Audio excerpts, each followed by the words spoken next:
you've only just begun to change?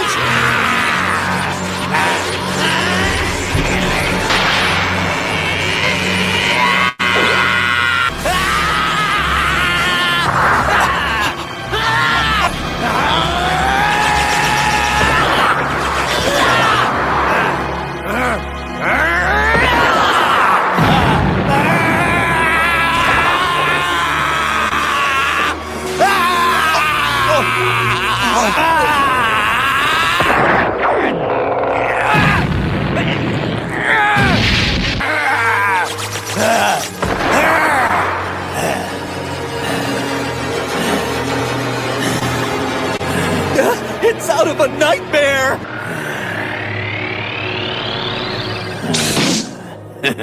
You're in for it.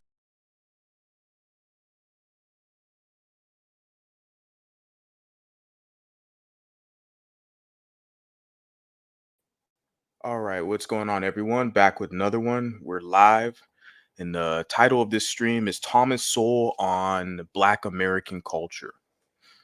So I'm going to review a video I saw of Thomas Sowell a while ago, a minute ago, and we're going to talk about it, get into that. And I will make a disclaimer. I'm not a fan of Thomas Sowell. I don't know much about him. I know he's basically kind of the go-to guy, the poster child or poster individual, whatever, that a lot of the conservatives, the white conservatives on the right, they use as a reference point. He's like, I guess his background is like an economics kind of guy, but he does a lot of critiquing of black culture and he makes a lot of valid points. And we're gonna talk about a video that I saw of him that was published. Let's see. It was published 7 months ago, so not too long ago. I'm going to get into that, but I just want to make a disclaimer. I don't know too much about him. I don't own any of his books. I know he's a publisher. He's an author. He has a bunch of books. I don't own any of them.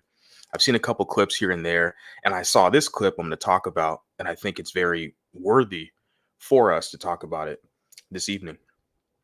And because yeah, with Thomas Sowell, I put him in the category of a lot of the other black conservative grifters.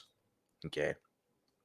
So I can just look at this initial comment that I received from Rex Jones. And he's saying here, Thomas Sowell is like Candace Owens. Love to say negative things about black people to please white supremacist people because a lot of his supporters are white people. Yeah, you make a valid point. I'm guessing you're a black male, which is fine. But I agree. The fact is they're panders. Thomas Sowell, he's pandering to a white audience. Similar with Candace Owens. I'm not a fan of Candace Owens. I'm not subscribed to her YouTube channel. I don't follow her on Twitter or Instagram, whatever, all the socials. Contrary to popular belief, people, listen to me, my philosophies and my, arguments, etc. They'll think that I'm, in the same kind of boat as them, but I'm not a black like a Candace Owens or a Thomas Sowell. I'm not the same as them. Okay. And I already know the game. I know the grift. And yeah, I mean, they're basically pandering. They're panders to a white audience. So they're going to tell them what they want to hear.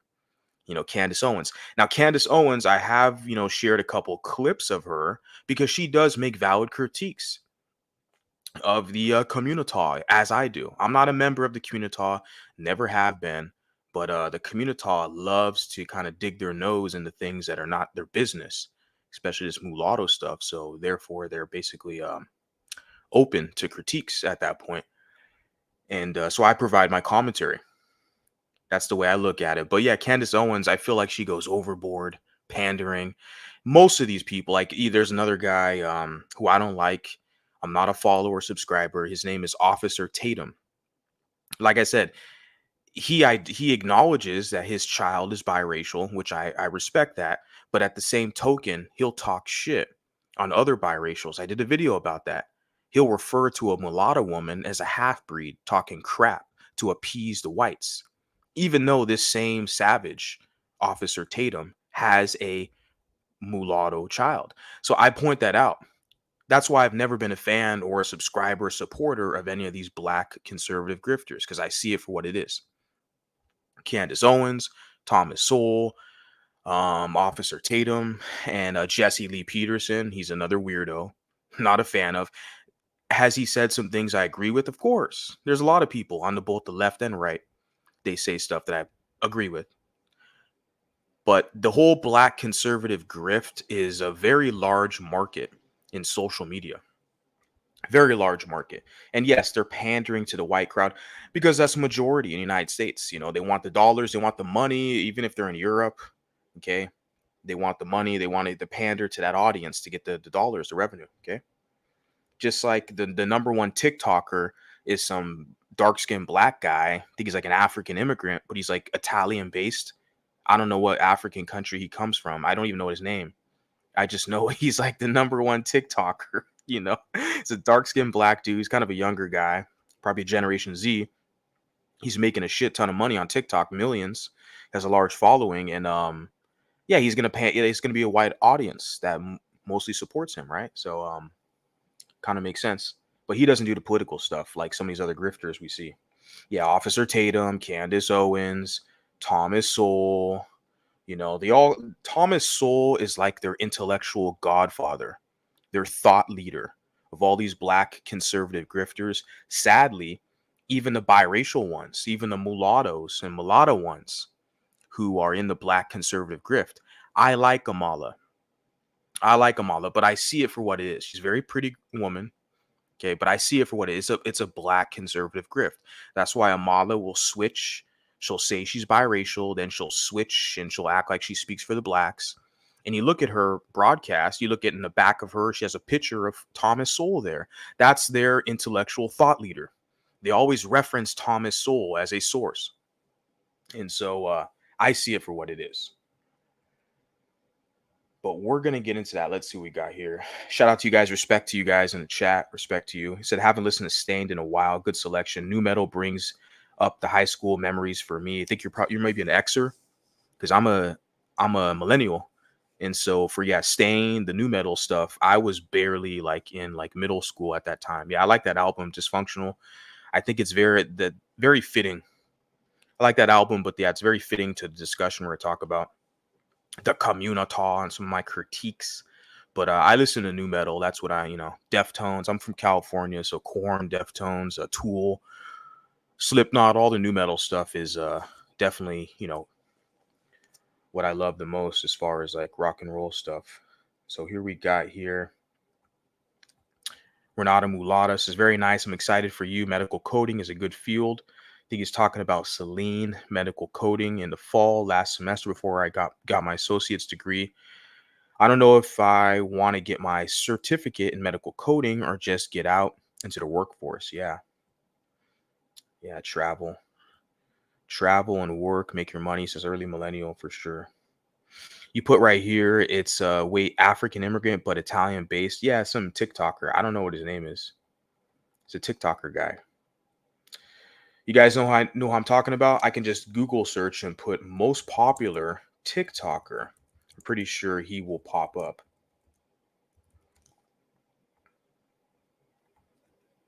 Yeah. When you do a search, let me show you guys right now because I don't know the name off the top of my head, but I saw an article or something and I've seen him a bunch of places referenced. As of August 4th, 2024, that's this year. That's like 5 days ago.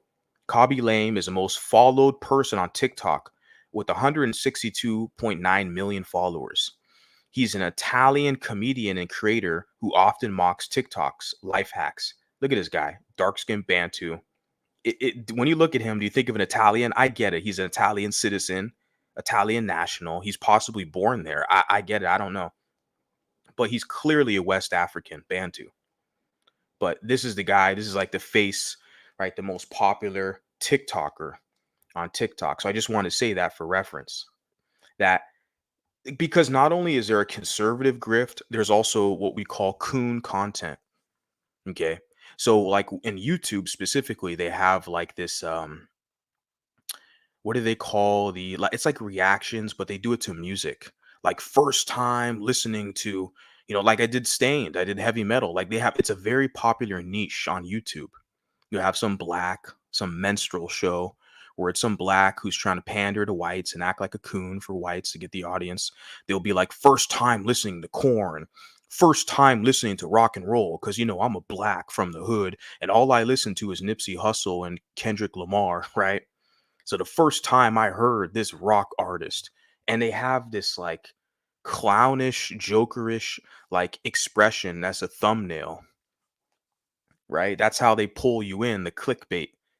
They're like, oh my God, I'm listening to this Rage Against the Machine. I'm listening to this rock and roll for the first time. I'm a black. Come, white people, listen to me. Listen to me. I'll be all animated and extra goofy. You know, that's a popular niche on YouTube. These kind of like first time listening, some black listening to a rock song, and it's an all white audience, right? They want to act extra stupid, extra coony and goofy for the whites. I would say that's a larger market than the black conservative grift. But enough of all that. Let's get right into this because I don't want to hurt anybody else's feelings. They might try to flag me for some of the language expressed. Let's get right into this. So the video I'm going to reference here, it says black culture keeps blacks down. This is why. And he says Thomas Sowell. This is, like I said, 7 months ago on his channel. So we're going to talk about it. Let me know what you guys think. Let me do the fair use as well. Grew up in America today. So they had There's no gangster rap that was pervasively available in Germany.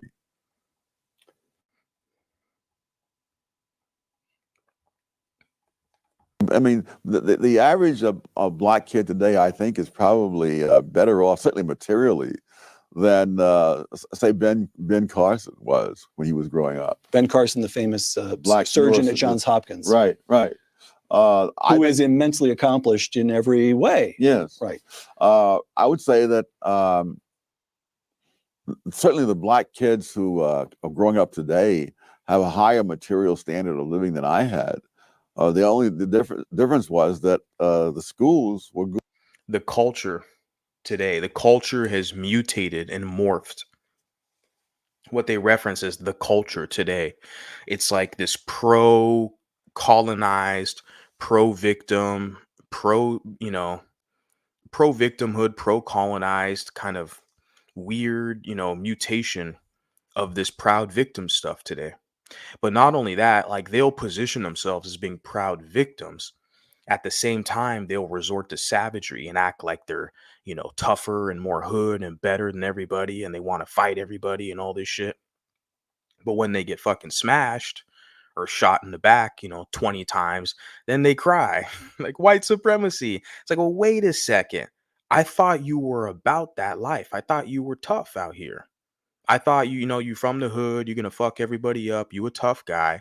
But why is it that when you get done up, then you want to turn around and cry and play victim? So that's the culture today, basically, right? Cry and be a proud victim, but then prance around and act like you're tough, right? That you can't have it both ways. A lot of them, they haven't figured it out yet. They're gonna realize it, but they're still trying to pretend like they can have it both ways. They can beg for reparations, but at the same time cry about being a victim, but at the same time try to act like they run the block when they don't. Okay. The Chinese, East Indians, the white law enforcement, they're running the block. Okay. Good when I came along. They were especially good in New York at that time, hard as that is to believe. But the kids who grew up in that same place where I lived, they will not get that same education. Now that can be blamed on somebody, but it has very little to do with what happened 100 or 200 years ago. And it's true in other countries. I mean, in Nigeria, for example, there's a tribe, the Igbos, who are living in one of the least fertile parts of Nigeria. Yeah. I'm going to pause frequently, guys. I know I have some people who don't like that, but I have to, okay? Because I don't want it to get flagged for copyright. People will report my stuff. They'll try to flag me because I said some mean things, but they can also, try to flag me for the, reuse of material that's not mine. So have to play by their rules, their game on their platform. So I'm going to do the best I can to not be annoying and continuously pause just as a disclaimer. Who were in fact enslaved in centuries past by other tribes and so on. When the British moved in and set up schools, the Igbos went for the schools. By the time Nigeria became independent, the Igbos had climbed above the other groups that had been ahead of them to begin with. But there are all kinds of cross currents of factors. The particular culture or the particular geography, you run through the whole list of them. You cite in Intellectuals and Race, you cite an observation. And that's one of his texts right there, right? Intellectuals and race. So he's kind of a race specific,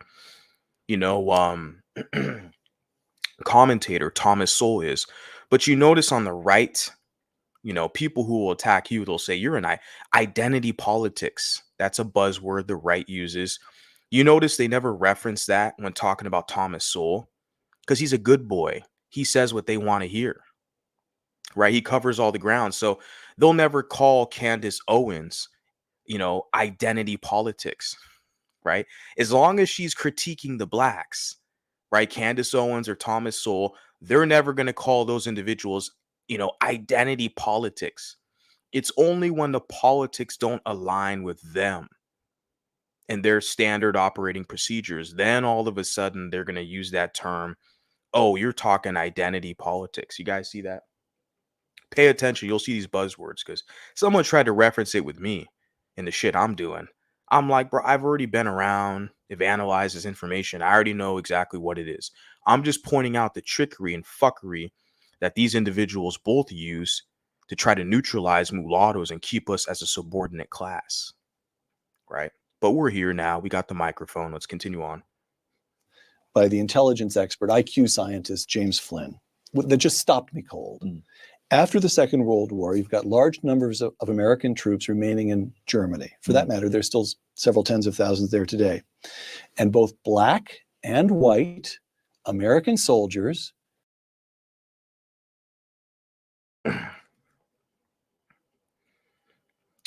Celine says, I don't respect people who pander. Now I have a question to you guys. Do you feel like I pander? Maybe a tad bit. I mean, to the mulattoes, yeah. No. To the males, the mulatto males, no, not so much. No. But do I pander? I mean, I just uploaded a clip that some other mulatto shared on TikTok. I just saw it. I was like, okay, let me upload to my other YouTube channel. If at best people could say I pander to mulatto women because they are my preference, I like them the most. So at best, people could say I do pander to the women.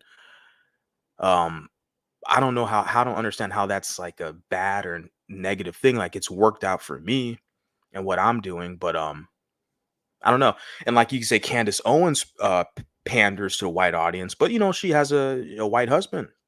She has a family. She's married, so I guess it's worked out for her. A lot of these people, these panders, they have built kind of successful careers as social media personalities, right? And people listen to them. So I guess it's worked out for them. I'm just pointing out the fact that I see it for what it is. That's all. The guy puts here, I'm guessing you're a black male, which, like I said, it's cool. It's fine. I can tell by the text here, right? Candace Owens wants to be white so bad. She'll never be white. Okay. She's dark skinned black. She's married to a white guy, right? Has a mixed kid, and she identifies her kid as mixed. So I do respect and appreciate that about her. So yeah, I don't know. Does she want to be white? I don't know. I don't get it from her. I just feel like she does pander, because it's like it's logical. There's more money there. I mean, Kendrick Lamar wants to do the same thing. Kendrick Lamar wants to pander to the whites, right? But at the same time, he doesn't have the right style.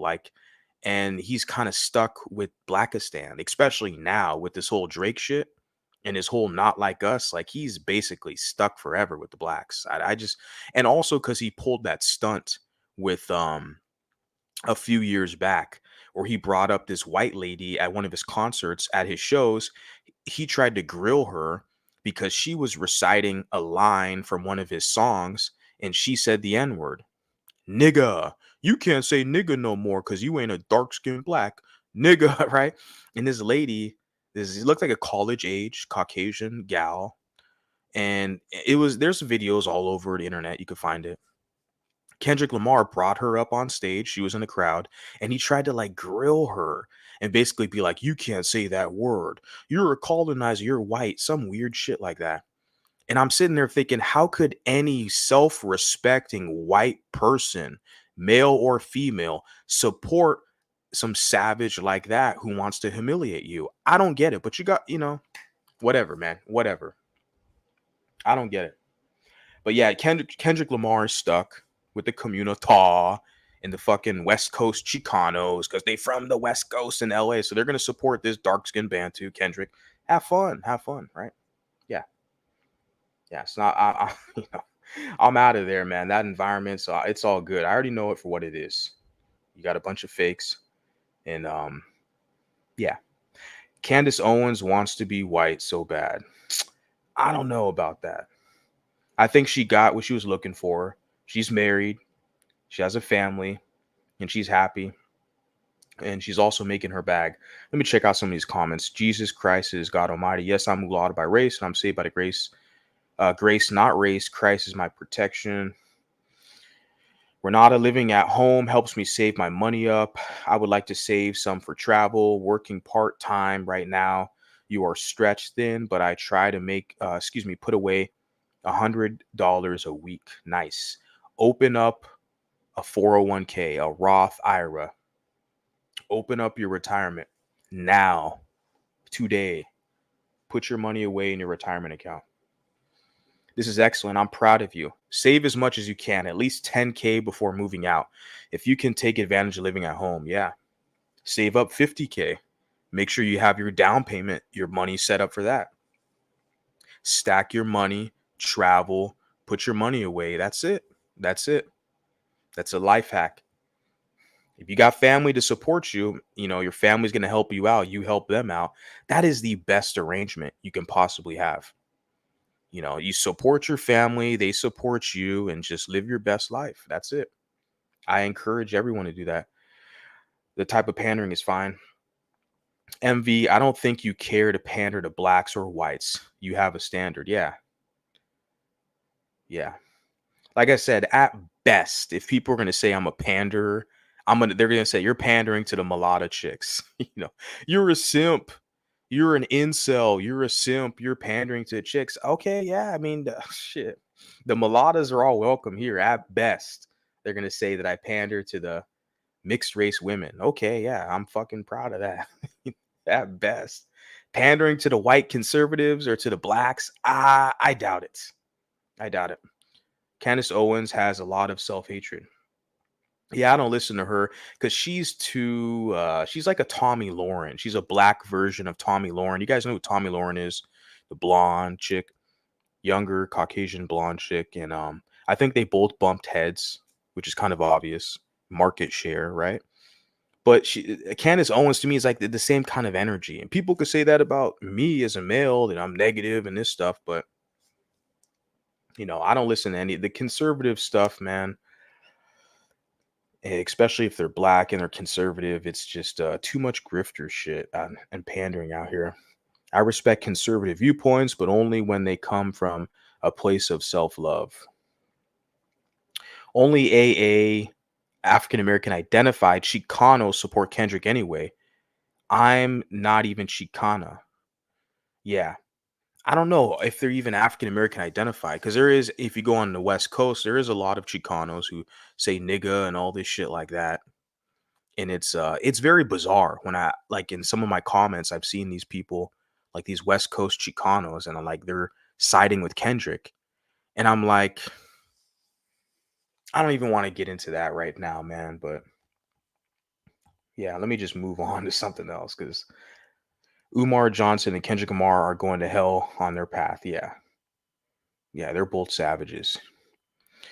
I know a Mexican guy that went to a Kendrick concert with his girlfriend. He thought They Not Like Us was West Coast rap versus East Coast. No, no, they're talking about his Mexican rear end, right? And see, the blacks will be cool with the Mexican as long as they can get access to the Mexican females. As soon as they start, rejecting them and cutting off access to them, all of a sudden you're going to see these kind of culture wars spark up.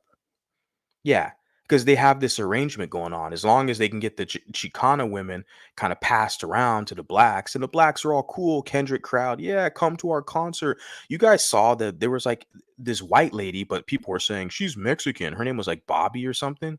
You guys saw that at one of the Kendrick concerts. People were questioning that, like how all these black thugs at this park where they're protecting this quote unquote white lady, but the blacks were trying to justify, their savagery and their anti-blackness by trying to say, "Oh, well, she's actually Mexican. She's not white." Well, her name was Bobby, I think. I don't know all the details, but yeah, like as long as they can have access to the females, they're all good.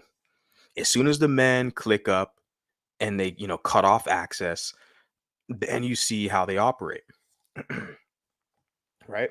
Because the only way they can compete is by bastardizing these other groups, trying to mix in with these other groups and say, there's no racism, right?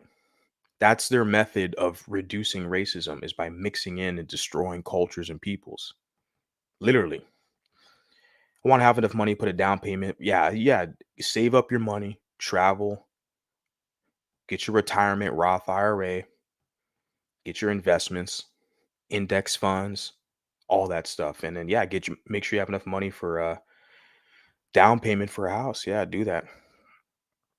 Are Chicanos a Hispanic population? Yeah, Chicanos basically means like a first generation Mexican American. And there's like a whole kind of subculture in Southern California of what we'd call Chicano. It's like a first generation Mexican American, right? Like their first language, they at the house in the household they use Spanish, but they go to the schools, American schools, so they English, Spanish, bilingual population. And yeah, there's a whole subculture, and where I come from, they're like basically the majority in the Southwest or Southern California, etc. So I'm very moderate. I agree with some conservative and some liberal viewpoints, but I ultimately pay attention to policy. I don't like extremists of any sort. But that's exactly what I mean, MV. Throughout the years, SoCal Chicanos have become more AA identified in everyday mannerisms, and it's sad. I mean, as far like they have gang wars and stuff like that, and they're against a lot of them, the women going with the males, right? And you do see sometimes like the males, the Chicano males with black women, but the reverse happens more often because most what I've noticed, my personal testimony, most of the Mexican men, they have a lot of pride in being Mexican and they prefer their women. They have an in-group preference, probably higher than any other race of man. I mean, maybe Asian men are very similar, but if we look at black males in America and white males in America, Chicano males, Mexican males, they have an in-group preference higher than both of those groups. Facts, because I see all these white guys, they get their Asian, their Asian fetish or Asian preference, or they get a black chick, or they go overseas, whatever. The white guys, they get no like shade thrown at them for whatever type of chick they want to get. Nobody calls the white guys passport bros and shames them for all the illegitimate kids they have. It's just only blacks, right? They throw under the bus. But yeah, like the white guys, prefer the Asians. We all know that. That's the number one interracial relationships out here. White guys got Hispanic women. In their culture, there's no shame that's attached to the males. It's only the women, especially if that white woman has a black partner. Then she gets shamed and stigmatized, right? Same thing with it's reversed with the blacks, where the black queen, the black woman, she can get any guy she wants. No one says a damn thing. It's only when the black male, the black man, gets a partner that's non-black, then people have an issue with that. But when I look at Hispanic men, Latinos, specifically, we're saying here Chicanos, which I'm more familiar with, Mexican Americans in the West Coast, they have the most in-group preference, means they have pride. They look at the Mexican woman as being the top, the best of all other groups of women. And that's something that should be honored and basically applauded, that they have a pride in themselves. They prefer their own women above a lot of other males that I see out here, besides, like I'd say, probably like Asian guys who prefer their women. So they definitely have, like I said, a strong in-group preference. But where did I get off on that? Talking about the mannerisms and they're trying to act like AAs and all this shit. Yeah. I guess it's kind of a case by case thing, I guess. I don't know. They want to act like they got the hood swag from the hood. They listen to Nipsey Hussle and Kendrick Lamar. They from the hood. And yeah, let's see how far that goes, right? Now that Candace has her own show, she calls out everyone, but AA responds more. Yeah. Oh, okay. You got the name here. Bobby Altoff. Yeah. Is she a podcaster? I think that's the name of the Kendrick concert. You set up a 401k at 20 years old at my work. Nice. Yep. I got a couple Roth IRAs. Yeah. Put your money away. Save your money. Save your money. Put your money away. Don't buy dumb crap. Don't buy $300 Jordans. like the golden Pookie incel talking about he's rich and he's got money and he spends $300 on some fucking Jordans. Don't act like them. Okay. Put that $300 in your Roth IRA. Okay. Says, I blame Cypress Hill and the AA-ification of SoCal Chicanos. Cypress Hill pandered to Chicanos while it was being buddy-buddy with AA rappers. Yeah, those are Cuban guys, right? Cypress Hill. But they have a whole subgenre, subculture. They call it like Chicano rap, right? You got big, you got like, their big names are like Mr. Shadow. And I don't know all the names, but I know Mr. Shadow is a prominent kind of name. I played one of his songs on one of my streams talking about Dominicans. He's a Chicano rapper, Mr. Shadow. So they got some, I'm familiar with that stuff because the environment that I'm from. But yeah, they have their own kind of subculture out there. And yeah, we got 4Light in the building. Shout out to you. Says Renata, I'm right with you on being moderate, politically moderate. Both the left and the right have gotten too extreme, so I become an independent voter. You put legend has it, whenever Umar needs more money for his lifestyle, he stands in front of that school, building, and scamming. Umar. Damn, how did we get on the discussion of Umar? It should be like well-known fact Umar is a scammer, but Tariq Nasheed is as well. And I feel like Tariq Nasheed doesn't get called out as much as Dr. Umar for whatever reason. Everyone focuses in on Dr. Umar. I've met Dr. Umar Johnson. There's a picture of me. I took a picture proudly. This is back in that time, 2016. And I've met, Tariq Nasheed as well, but I don't have a picture. Okay, I didn't take a picture of that guy. But they're both fucking scammers. Most of these pro-wax are scammers. All the pro-blacks do is they flex in front of other blacks and just try to prance around like they're more like legitimate. They have a higher standing in the hood, in their tribe, right? In their little savage tribe. That's all the pro-black stuff is. And mostly what they want to do is check these mulattoes and multiracials. And they basically manufactured a situation to where the multiracials and mulattoes are trying to like fit into their group. And they have to outperform the blacks. They got to out-black the blacks. So they got to go extra hard to try to secure their place in blackistan. And we know with the mulatto women, their pathway to blackness is to become a bastard baby maker. They have to have a bastard kid by one of these dark-skinned blacks. We get it. That's their pathway, right? And they need the black Pookie for protection because the black women are going to try to check their ass, as you saw in a beauty supply store. That's one example that was caught on camera. But we know historically, we could say the past several decades, this has been the case for these light skin or mixed women to make themselves legitimate amongst the blacks. They need the black males for protection from the dark skinned black females. Hence, you have the exoticals, right? You have the exoticals. That's, they need the dark skinned blacks as protection if they want to live amongst the black queens and the community. So we already get it for what it is. Let's move on. Says Cypress Hill also use the N-word, literally follow and prompt. Yeah, the Afro spiritual. Yeah, but all these, Hispanic rappers, Immortal Technique. You heard of that guy?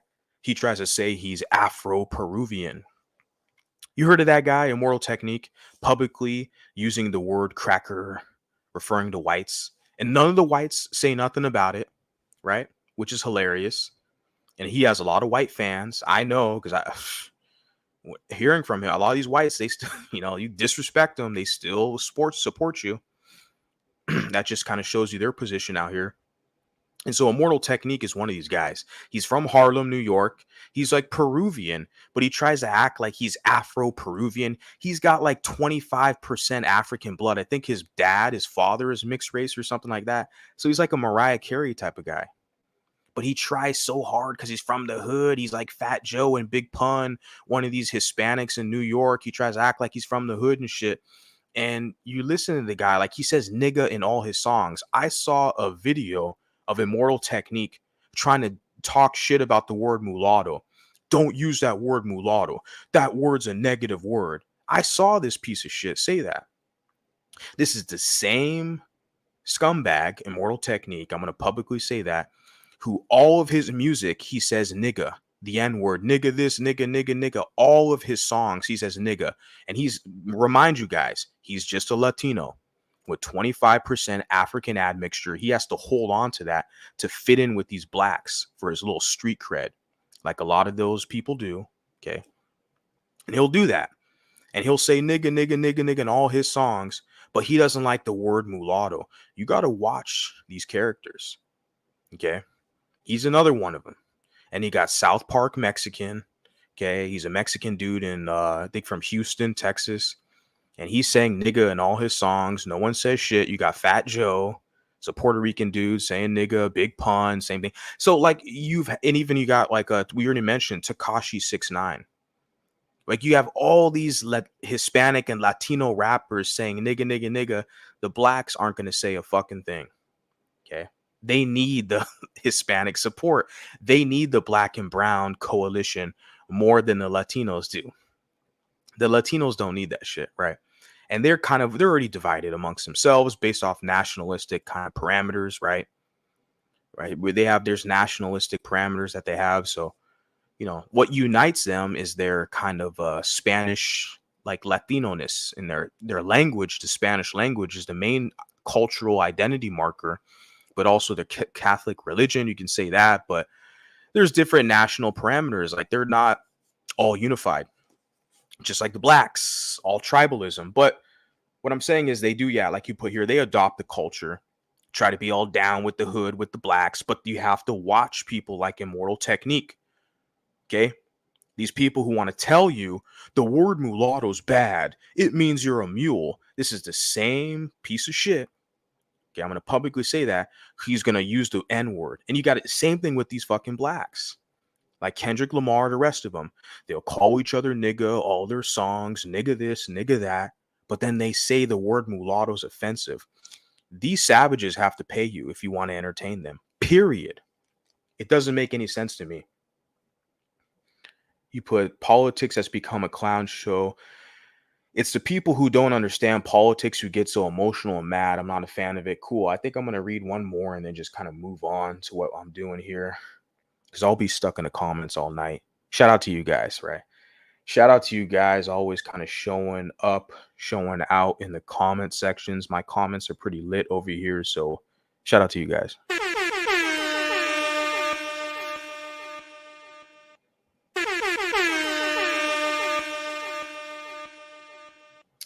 That's what's up. Let me get to this comment you put here. I see these ads from time to time of Ukrainian flag refugee women seeking Western husbands. I assume those are white guy bribes, but the mail order brides, yeah, I don't know.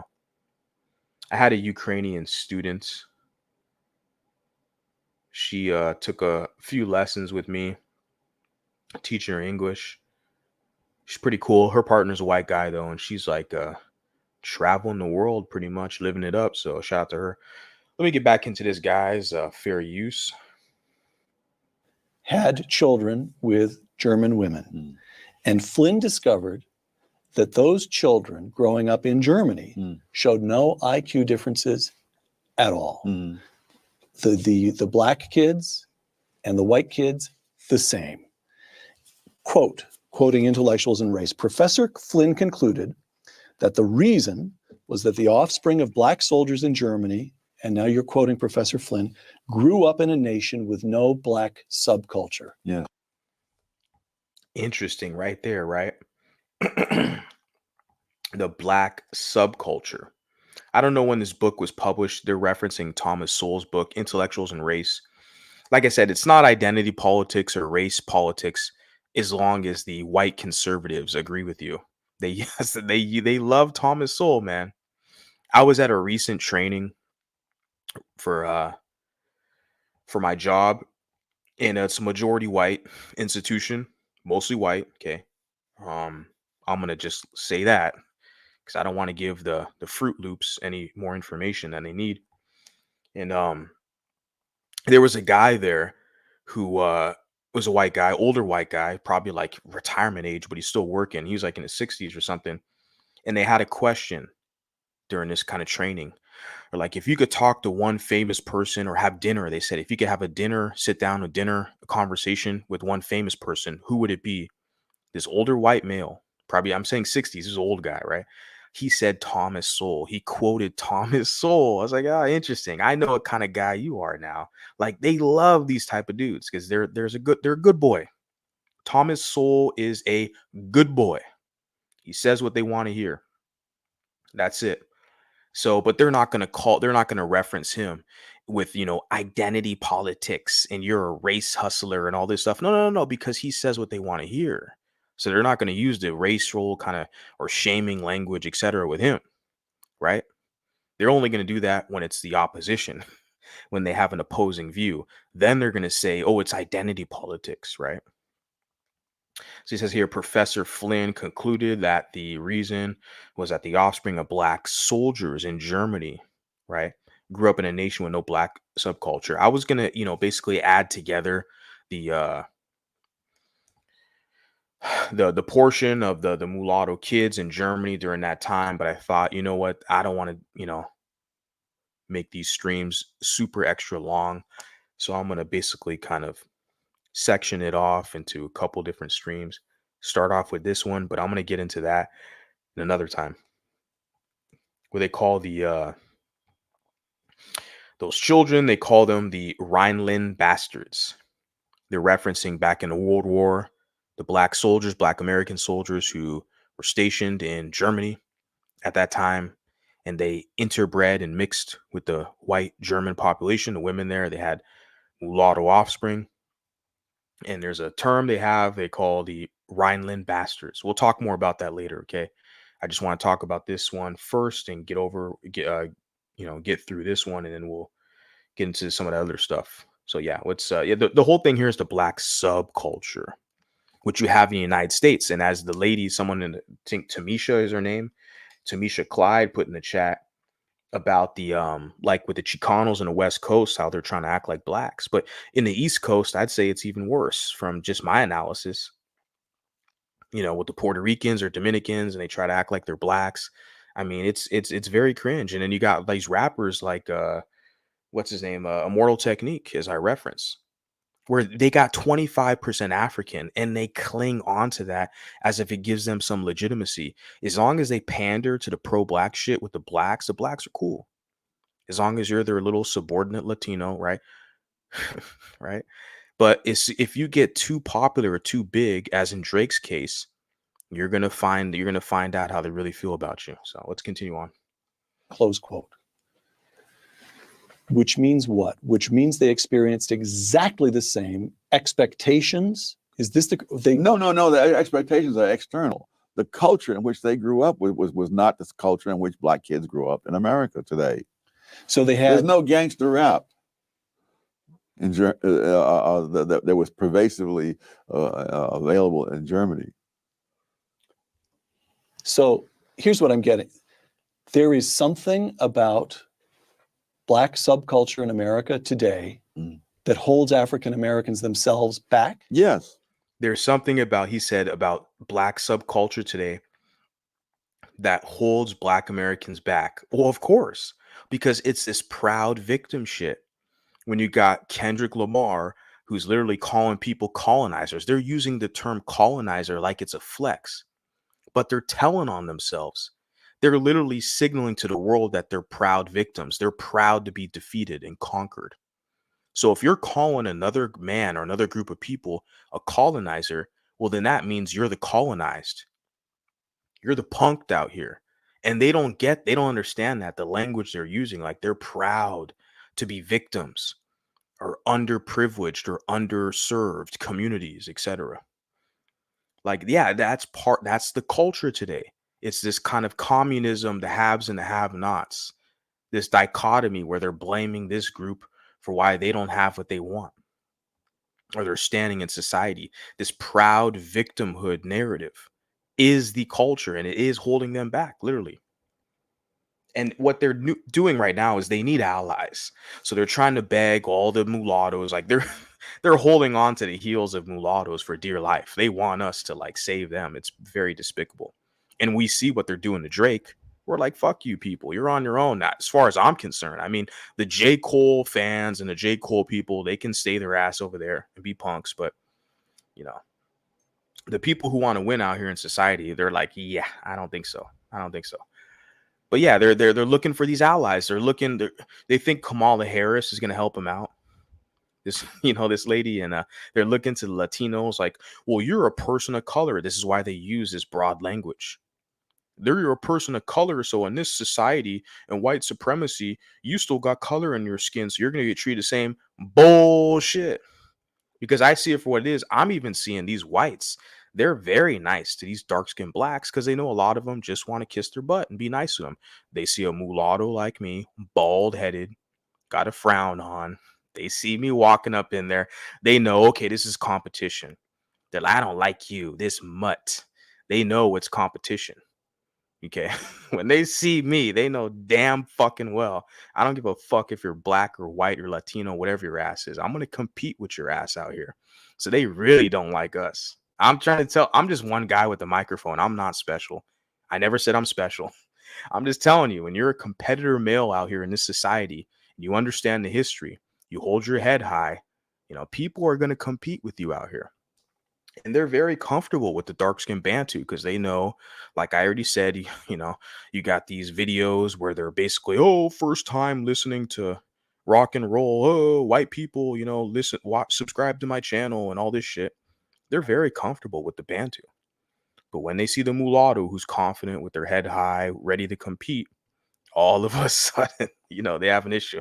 I love it. I love the competition because I know it's real now out here. And I love that challenge. And I love to prove people wrong as well. I just got to figure out a way to monetize that. Yeah, let's continue on. Fair use. In fact, I went into this in a previous book on which about black rednecks and white liberals, because that same subculture. Let's talk about two of your books here. Go ahead. Because that very same subculture held whites in the South back as well. That in the time this mental testing in the First World War turned up, among other things, the fact that whites from various 4 or 5 southern states scored lower on the mental test than blacks from 4 or 5 northern states. And so it really was a question of the subculture that was there, which was a handicap to both. All right. And so whose job is it to say, wrong subculture, folks, you're harming yourselves? Well, I would think. Whose job is it, guys, to say the subculture, you're harming yourselves, you're doing yourself a disservice? Whose job is it? The politicians? Well, the politicians want to keep you in that kind of quagmire because they want you to be dependent upon them. Look at across the continental United States. The mayor of Los Angeles, Karen Bass. You go all the way over to Massachusetts. Who do you have? That one person, Ayanna Presley, and all these characters. Like, they want you to depend upon them. What do they call that? The nanny state. We talk about the left. They're like pro-government. We need more government intervention, pro-government. They want you to depend on them. So they're not going to fix it. It's so bad and sad today where they're literally like, didn't Kamala Harris bring Meg the Stallion to one of her recently, one of her campaigns rallies, right? Didn't she bring Meg the Stallion with her big old black booty, twerking it up and rapping and all this shit up there? Remember that, guys? That was recently, like a week ago. And then you had like when Joe Biden initially ran, like, let's say 4 years ago now, Didn't Joe Biden interview, or Cardi B interview Joe Biden? Just some weird monkey shit. Like they're getting the stupidest, dumbest, lowest common denominator individuals in that subculture, and the Democrats are pandering to them to try to get them. See, they want to maintain them as basically a dependent class for them. So the politicians right away, you already know, they're not trying to fix this crap. Okay. They want more obedient subordinates to fuel the system, right? A subordinate consumer class, right? We already know that. That's a fact. What about the academics? Are the academics helping them out? No, because there is literally a cottage industry of these academics to push this liberal leftist, pro government or dependent upon government bullshit. We know that. Like in someone in the chat, I think it was Tamisha, she put this whole language they use is called like a BIPOC, which is black, indigenous, uh, you know, people of color. These broad terms that don't mean shit. They're including Hispanics, blacks, and indigenous all in the same umbrella. We know these are all different groups, guys. Okay. I was in Puerto Rico a couple weeks ago. Latinos out there, they're not the same as the blacks in America, period. Okay. And same thing in the DR. And yeah, so the people in academia, right? They're not really looking for these solutions as well. They want to maintain the status quo, and it's a cottage industry because they can make a six-figure income and they can become prominent kind of icons, prominent kind of high profile individuals in academia to pretend like they have a solution for the underclass. So there's a whole industry there. They're not going to solve the problem. Why? Because if they solve the problems, they would be irrelevant. Nobody would go to them looking for solutions or answers. You wouldn't need them. They become irrelevant. So they want to trick the people to make them think that they have some knowledge to acquire, like a Dr. Umar guy who's academically trained by his white masters, same situation. He's just within the social media realm and the pro wax and hip hop crowd, all that stuff. So the politicians, no, they're not providing solutions. The academics and academia, are they providing solutions? No, they want to maintain the status quo. What about the people in media? The Cardi B's and Kendrick Lamar's, they're all in cahoots with the whole situation, right? Let's continue on, fair use. I think in an ideal world, that intellectuals might take on that task, but the world that we live in, I've noticed, is not ideal. All right. What is to be done? Take a look at President Lyndon Johnson speaking at Howard University in 1965. But freedom. Lyndon B. Johnson at Howard University. I'm going to play the clip right now. I just wanted to pause. And yeah, I actually toured Howard University back in, I think, 2015, 2016. But I decided to go to a school in SoCal instead, and I made the right decision. But that's a HBCU, right? Howard University. Remember, guys, Howard is the name of a Union general. It is a Caucasian male who was on the side of the Union Army. So these schools, Spelman, Howard, all this stuff, they were built for the mulatto offspring of the white plantation class in the South. Most of all those schools, HBCUs, are in the South. They did not initially build these schools for the black population. They built these schools for the mulatto population. Something to consider.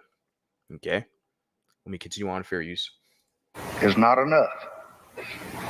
You do not wipe away the scars of centuries by saying now, you are free to go where you want and do as you desire and choose the leaders you please.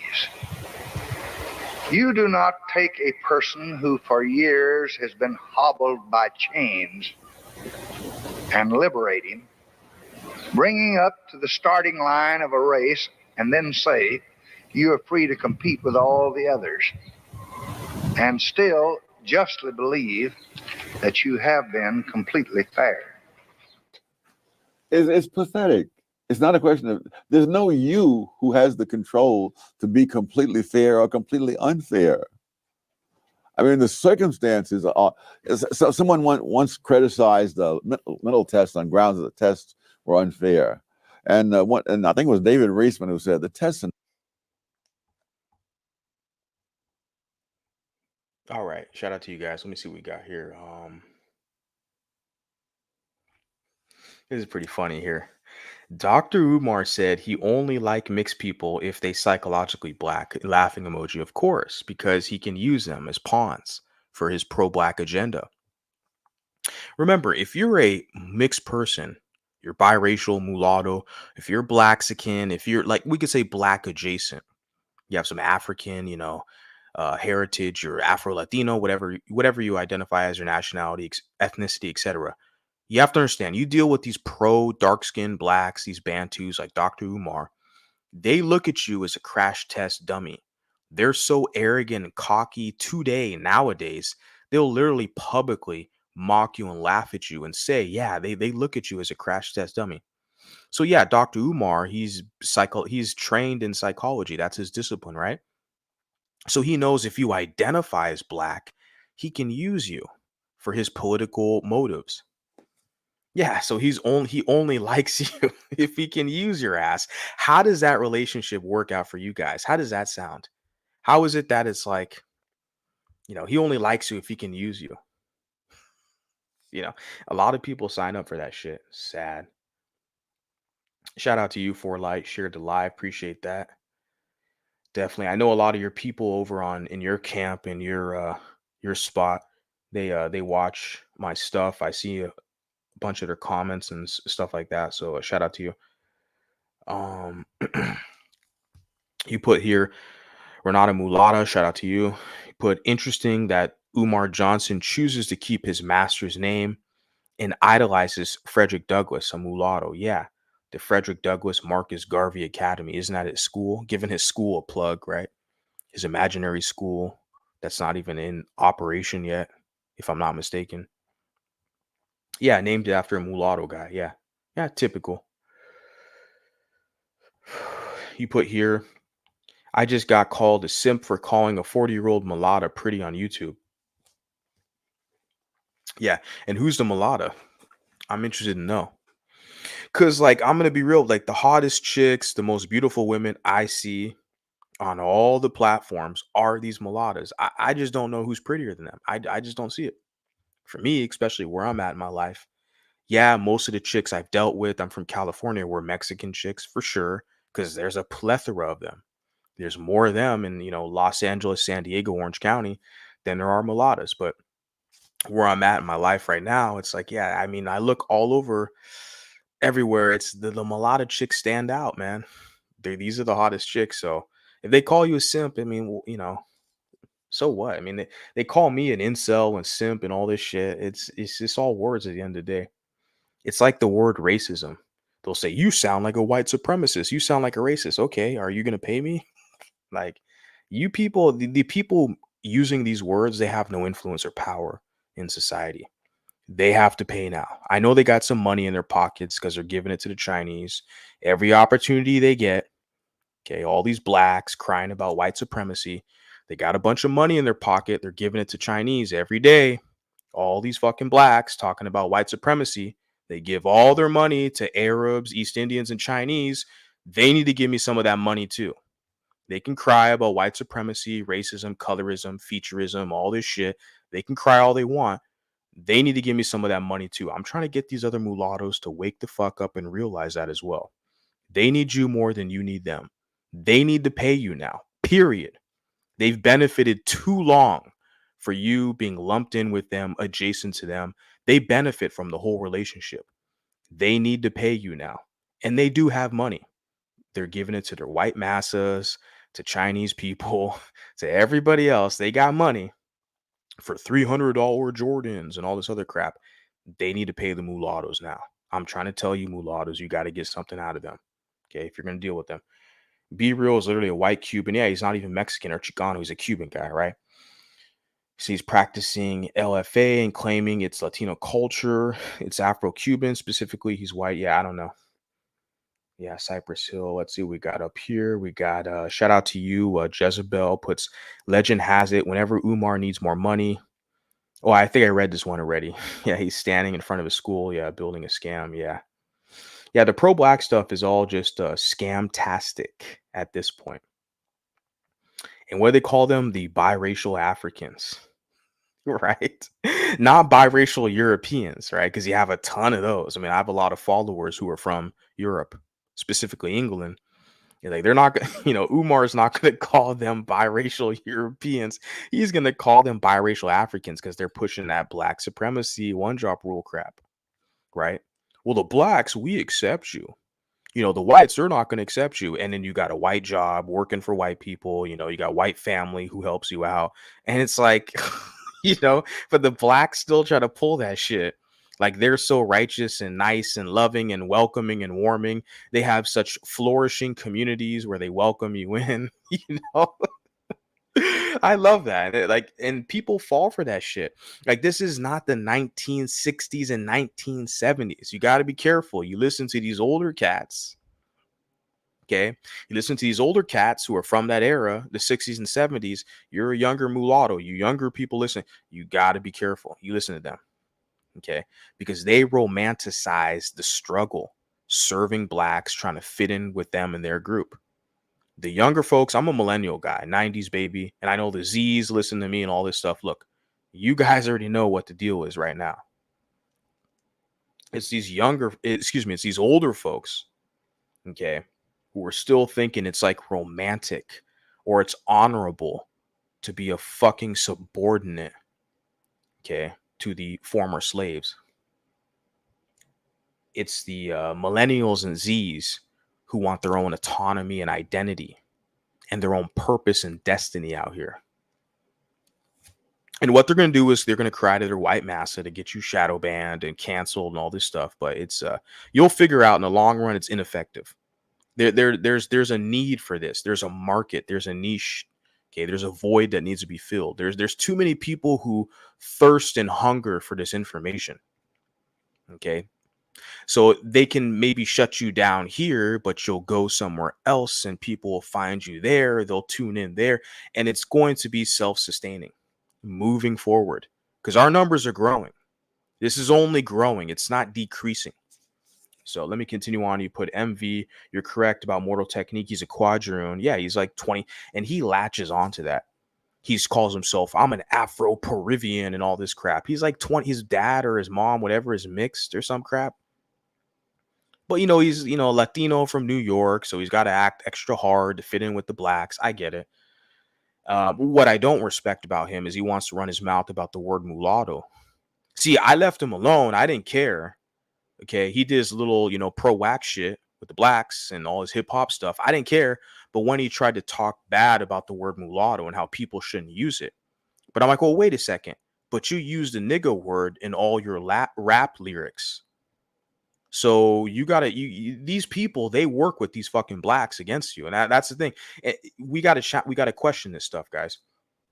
He said he's an Afro-Peruvian grandpa specifically. Yeah, most of his DNA. Yeah, he's basically a Spaniard. Yeah. Well, and they try to act like their indigenous blood is a flex. And you got some of them, they're like 10% fucking Indian, 10% Taino. They try to act like it's a flex. Like, I'm an Indian, I'm Taino, I'm liberal, pro-black, They got 2% African, 7% Taino. They're 95 fucking percent Spanish. But they try to flex on you. That's the thing that gets me. Like, I'm not from the East Coast. I'm a West Coast dude. So I usually deal with the Chicanos and Mexicans out there, and they don't play that game. That's the difference, right? And they're mostly mestizo, Spanish, Aztec, right? But I see these Immortal Technique type of guys, and I'm just sitting there like, and then they want to kind of push against a mulatto. It's like, bro, the blacks are going to devour you out there. They're going to absorb you. Their goal is to bastardize you and create a mixed race population. All they're going to do is empower us, the mulattoes, because these mulattoes, once they get outgrouped and then they see the true nature of the Bantu, they're going to come over to where we're at over here. They're going to want a space to where they can belong to. They're going to find us. They're going to come over here. So you're just, yeah, let me continue on. Mortal Technique and all the non-AA rappers, African-American rappers, are proof of why rap culture needs to be shunned. Rap culture first destroyed African-Americans, and now it's destroying any other group that partakes in it. Yeah.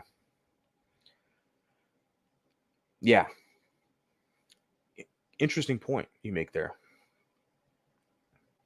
You put here, Sowell is light skinned, but two black American parents.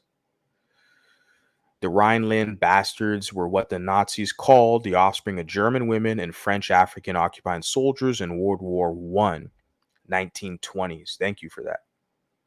Appreciate that clarification. They'll be mad at the Revisiting Moors transracial adoption study. The Black American culture spread stupidity to each other like a parasite. Yeah, I cannot disagree with that. Calling another man a colonizer as a man is pretty beta. There's nothing more beta, and they're proud of that. Even this whole white supremacy argument, like they're proud to say another group of man suppresses them. Instead of them just going out here building, working as a team, like just building, being builders. Like they're not known for being builders. Like that's the thing. Like instead of just building shit, being a man, they want to sit on YouTube and Instagram and say, this group of man, it's the white supremacy, it's the race soldiers. Like they're losing badly in society. But see, they want to bastardize other groups to try to level the playing field. And they want to use these mulattoes and multiracials as proxies to fight their battles, which is for white acceptance. We know the blacks.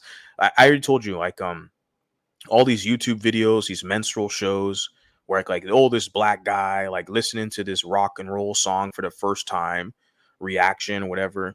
Like they just want the white audience. And that's the same thing with like these grifters like Thomas Sowell and Candace Owens. I'm not playing the whole left-right paradigm, although I am more conservative leaning, but you're still dealing with Bantus. And the Bantus have an expansionist agenda. Okay.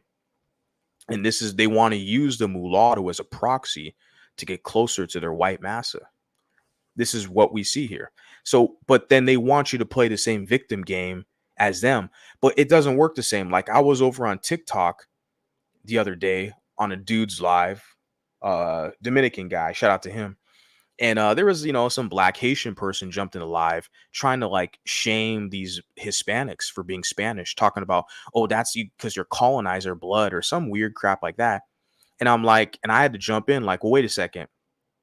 I'm half European.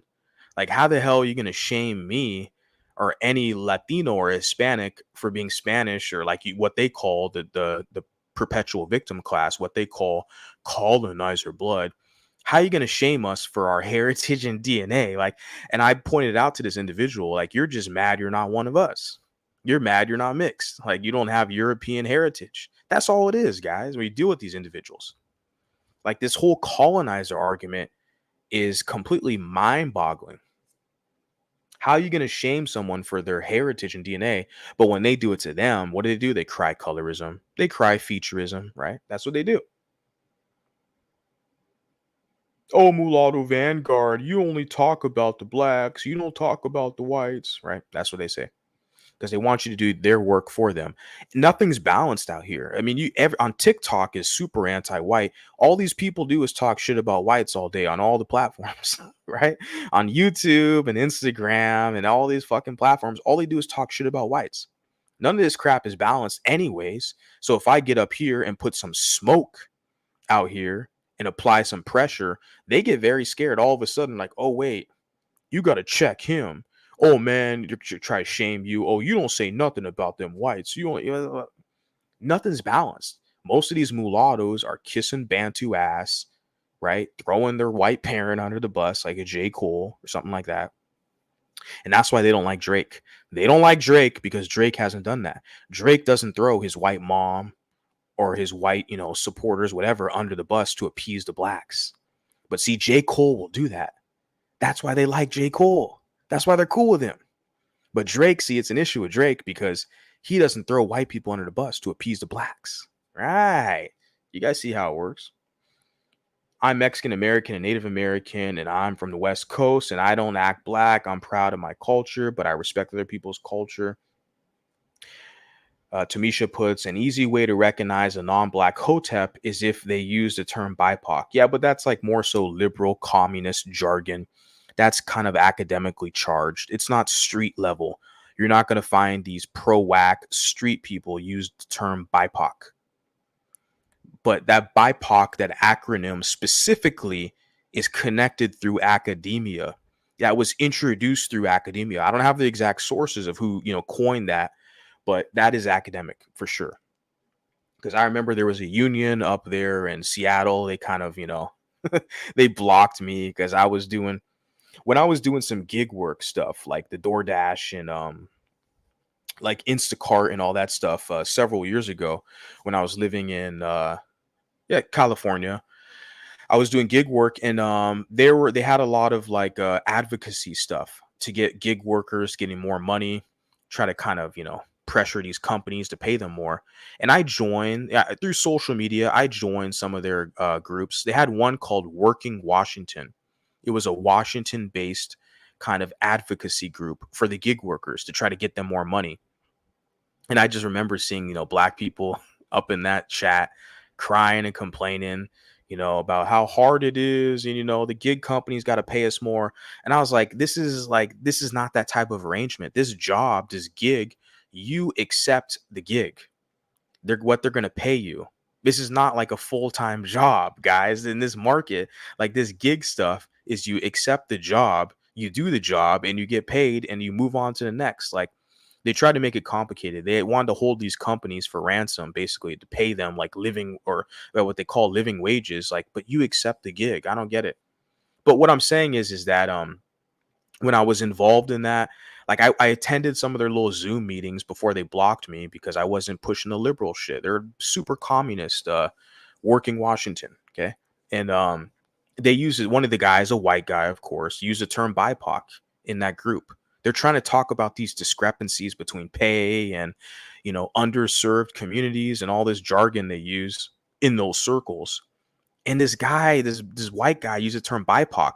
And even back then, that was when I was basically kind of exiting the pro-black phase, right? I handed in my 2-week notice to the pro-black, clique, so to speak. What year was this? This is probably like 2016, 2017. And it was a white guy, and that kind of raised, that the buzzers went off in my head. I was like, wait a second, it's a white guy from Washington. There's a bunch of blacks complaining because they want DoorDash to give them more money. And I'm sitting there like, hey, I just want to learn more strategies and make more money. I'm not trying to cry to these companies to pay me more. I know there's money, but they rely on the customers to tip you and pay you money. Like, and I saw this guy, you say BIPOC, and I'm like, wait a second. Black people are not the same as indigenous or people of color. All these broad, like, that's how the white liberals control all of that shit. The Democrats and academia and the LGBT and how it's all like you look at Black Lives Matter. Okay, Black Lesbian Matters, all these black lesbians, like their partners are whites, lesbians, right? Tariq Nasheed has a half white partner. Kendrick Lamar has a half white partner. You start to see these trends and patterns with these individuals where they always have a white partner or a white paymaster above their organization. But see, that's the liberal wing of it all. I don't want to make this whole discussion Thomas Sowell, this is all political. I don't know what the hell am I saying. This whole discussion is going to be political this evening, but what I'm saying is the whole BIPOC thing, that's not at the hood street level. Okay, with the hood boogers and savages at the bottom. The whole BIPOC discussion, that's at the academic level. Okay, let me continue on with this clip because I'm going off on some other stuff. Not unfair. Life is unfair, and the tests are measuring the results. But who has control of life? Who has control of the past? Who has control of the culture that people have in the present, which they've inherited from the past? So Lyndon Johnson, Lyndon Johnson, in my estimation, is what they would refer to as a Dixiecrat. A Dixiecrat, right? You guys familiar with that terminology? He's what would they call like Joe Biden is within the same realm as well. Joe Biden and Lyndon B. Johnson, who they referenced in that recent speech, or not recent, but that speech that they just posted that was from Howard in like the late 1960s. A Dixiecrat. although good liberal that he was, at least in regard, Lyndon Johnson had a complicated career and changed positions on issues many times. But good liberal though he was at that moment, he was in fact engaging in a breathtaking arrogance Yes. on two counts. One, that white people were the ones who were responsible for where black people stood in the race, that it was up to whites entirely, that blacks, as he described, I'm putting this, he said stood up in the race, right? Race, RACE, competition, right? Competition. How are you going to move forward when you rely on the past so much and your identity is about being a proud slave, a victim? How can you move forward in that race? My whole thing is here is I don't want mulattoes to get fucked up in the game and to carry the water for other groups, specifically African Americans, and be their punching bag, be their basically their crash test dummies. That's my whole, position here. Some person, I put an earlier community post about it, but they literally tried to make the claim that I have some agenda and I delete comments regarding misogyny. I'm going to say it right now, but I will in the future, like make a community post. If I see it again, I'll just ban or block these people. And I hate to do it to mulattoes or mulattas, like I said, because if there's any group I pander to, it's going to be the mulattas, the women. Okay. I'm a simp. I'm an incel. Okay, whatever. But the ladies still listen to me if I'm so bad. But like I said, this individual who's trying to push this kind of, misogyny shit, it's like, keep the gender war shit the fuck off my channel. I'm gonna say it respectfully, but yeah, I'm just really that kind of irritated me. I heard that or I saw that earlier, and I was like, I think it's just some people just want attention and shit. But yeah, I went off on a tangent there. Let me continue on fair use. The black people are passive; they're acted upon. That's right. That's right. And then the second act of arrogance is the supposition that somehow the federal government could fix it. Yes, it is staggering. But if you wanted to be charitable, you could say, well, he said this in 1965. But if you say, all right, why are people now repeating it in 2013 when we've had nearly half a century of experience? He said 2013, so I'm guessing this is a pretty damn old interview. He uploaded to his channel 7 months ago. He said 2013. That's like 10 years ago, bro. Which is, plausible. It says Wall Street Journal. I don't know who the guy there at the pointy nose, whatever, who's interviewing him. But yeah. Remember this guy, Thomas Sowell, he is an intellectual thought leader amongst the black conservative crowd, the grifters, pandering to a white audience, getting the whites to pay them a paycheck, which, like I said, I work with mostly whites at this point. And a lot of the positions and opportunities I've had, but I'm not kissing their ass like I see some of these people out here. Now, if they're blacks, I get it. That's kind of their natural inclination. But when I see these mulattoes, I'm like, your job is to compete in the society. And hopefully my goal is for them to realize, self-preservation, autonomy, okay, sovereignty, cohesion, seek cohesion. That is your protection mechanism you're going to develop out here. Because as you see now in this climate, which has been brewing for over a decade now, since my estimation, 2015, when Obama was leaving office with the whole Colin Kaepernick situation with the NFL, and Trump was getting into office. So we could say 2015, basically almost a decade ago, that's when I really started to see shit turn. Okay. And you're going to see a lot more of that now with this Kamala Harris situation, who people will just look at her as just being mixed multiracial, which she is, but they're going to throw all mulattoes into the same group as her. They're going to lump us all in. Just that's how it works out here. Okay. And we're going to have to pay attention to this. And I'm trying to tell people, man, you guys got to start to seek cohesion. Not only for you, for me, for all of collectively for us, because people feel like they can openly be hostile to us without any repercussions. And to them, I'm saying black, white, all of them, Latino, they look at you and you're isolated or you're fragmented. They feel like they can just discriminate against you and kind of pick you off and say whatever the fuck they want. right? But when you bite back, then they cry and complain racism or you're being hostile and all this. I'm a man, I'm a male. I see this out here, how it works, the game. And that's my whole goal with this whole, social media experimentation is to let these mulattoes know you guys better start to take this stuff seriously. I'm just providing my commentary. I'm not the nicest guy. I'm not the smartest guy. I'm not special. I'm just a guy with the microphone. You guys better start taking this shit seriously. Let me continue on, fair use. Experience to the contrary. And if you look within the Black community, those Blacks who had escaped what I call the Black redneck culture, they've moved on. So, but it's the culture the different parts of the Black community had. They were different. Mm. Daniel Patrick Moynihan, in his famous 1965 report entitled "The Negro Family: The Case for National Action," close quote. He mentioned or referenced Patrick Moynihan. The funny thing about that is the Moynihan report is highly referenced with Black males in the Black male circles on YouTube. They always reference the Moynihan report and how it pertains to them and their plight, how they are literally subordinates to Black women. That's their own dilemma. They're all raised, over 70% of them are raised by Black women. That's who they serve. Okay. And vice versa, the Black women, they serve the Black males and, they have great results. So yeah, let's continue on, fair use.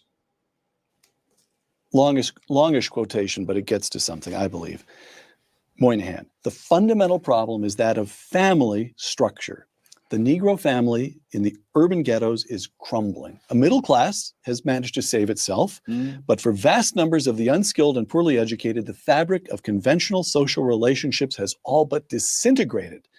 So long as this situation persists, the cycle of poverty and disadvantage will continue to repeat itself. Close quote. Yeah, this guy is highly referenced. His study, his report, the Moynihan report, is highly referenced in these Black male circles. They're stuck in an interesting, quandary. And I've examined a lot of their literature and nomenclature and their philosophies, and I realized those aren't the spaces, those aren't the places for me. Because they have the same goal as they incorporate the Bantu expansionist theory. They want to bastardize other races of women. They feel like that in order to solve their problem, their plight as Black males in America, they got to get other groups of women and have mixed kids and bastardize other groups. So I figured that out, and I realized when I was in that situation in entertaining those individuals, I realized, well, wait a second. If that's the path that they are on, that they want to seek a non-Black partner and mix in with these other groups, they're going to have mulatto children and mixed children, right? If they're Afro-Latino, whatever, or Blasian. Where are the offspring? Where are they going to go? Are they going to just go right back into the dysfunctional Black community? Where are they going to go? They're going to need a new place that they're going to call home. I already figured it out. 2 and 2. I realized, look, you got to create something so that the future generations, they have something they can fall into, they can call their home, because they're not going to go back with them, the failures of civilization. They're not. Okay, they're going to need something fresh that serves them. When Moynihan wrote those words, the illegitimacy rate among African Americans was 25%. Today, the illegitimacy rate among white Americans is 36%. Among Hispanics, more than 50%.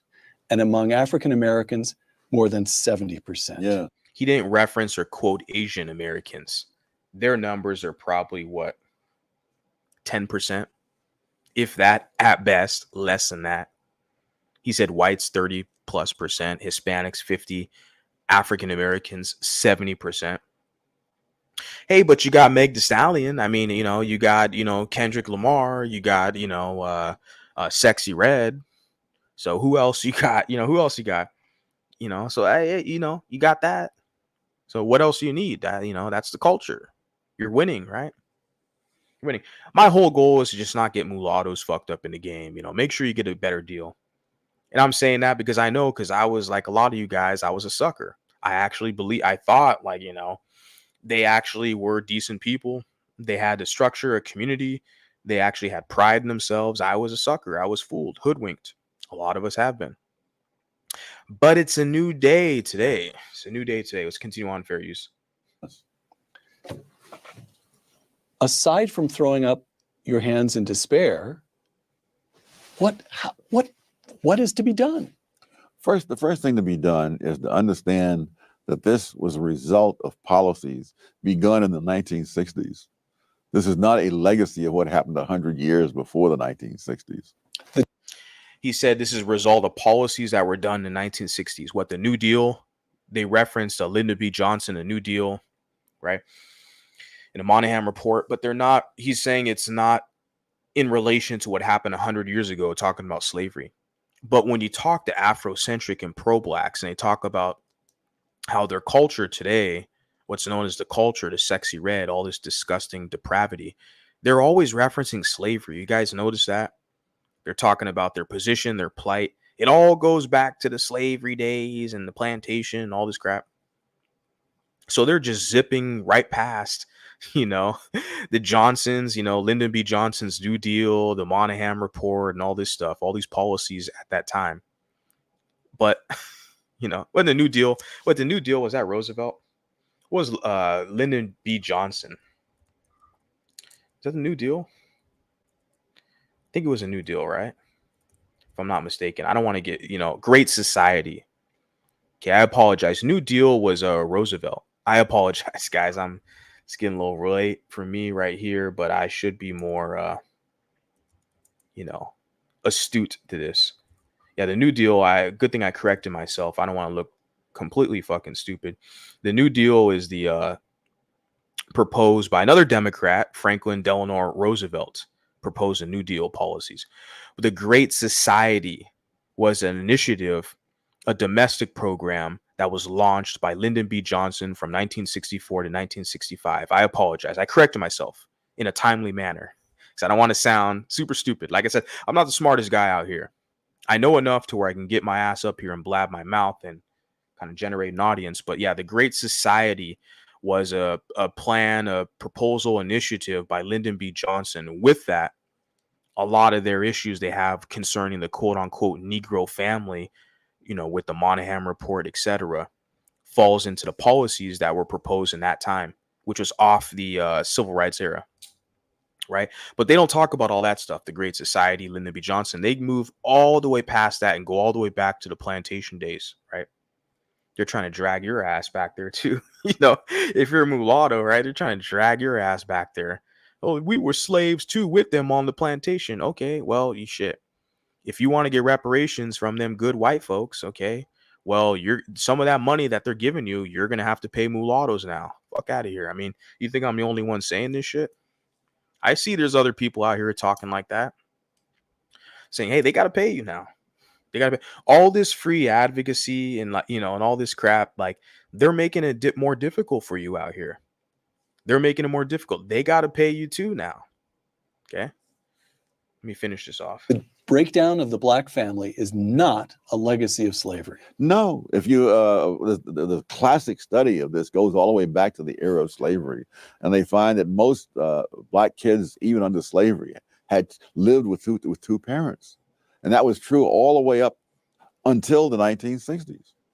And so, if you really want to find out what's changed, it has changed since the 1960s. And the fact that whites now have a higher rate of illegitimacy than blacks had when Moynihan wrote suggests that this is something that spreads out. But if you look at something else, if you look at those blacks, and look at black husband-wife families, the poverty rate amongst such families has been in single digits every year since 1994. And so if you look at the external causes, why the husband and wife families and the welfare single mom families all are facing the same society and objective things, but the single motherhood stuff, yeah, it's definitely promoted amongst all groups, we can say, as well. But it definitely affects the black group disproportionately more than other groups, for sure. but it's definitely all over the place for sure. And Val puts right here, a colonizer takes control of a territory, which is not something only whites have done. The Middle East and Africa are full of warlords. Interesting. Yeah, great point. Yeah. Environment and upbringing play significant roles in a child's development, outweighing the effects of race alone. Exactly, exactly. Because you can use a lot of case studies. You see black children, two black parents, the environment they're raised in. Yeah, it's night and day. I've seen that even as a child, as a kid growing up. Like the black kids who were in the environment I was in, they're always well performing, outperforming, academically accomplished. Their parents were, because I grew up in that middle class environment. I didn't grow up in the hood or the ghetto. Thank God.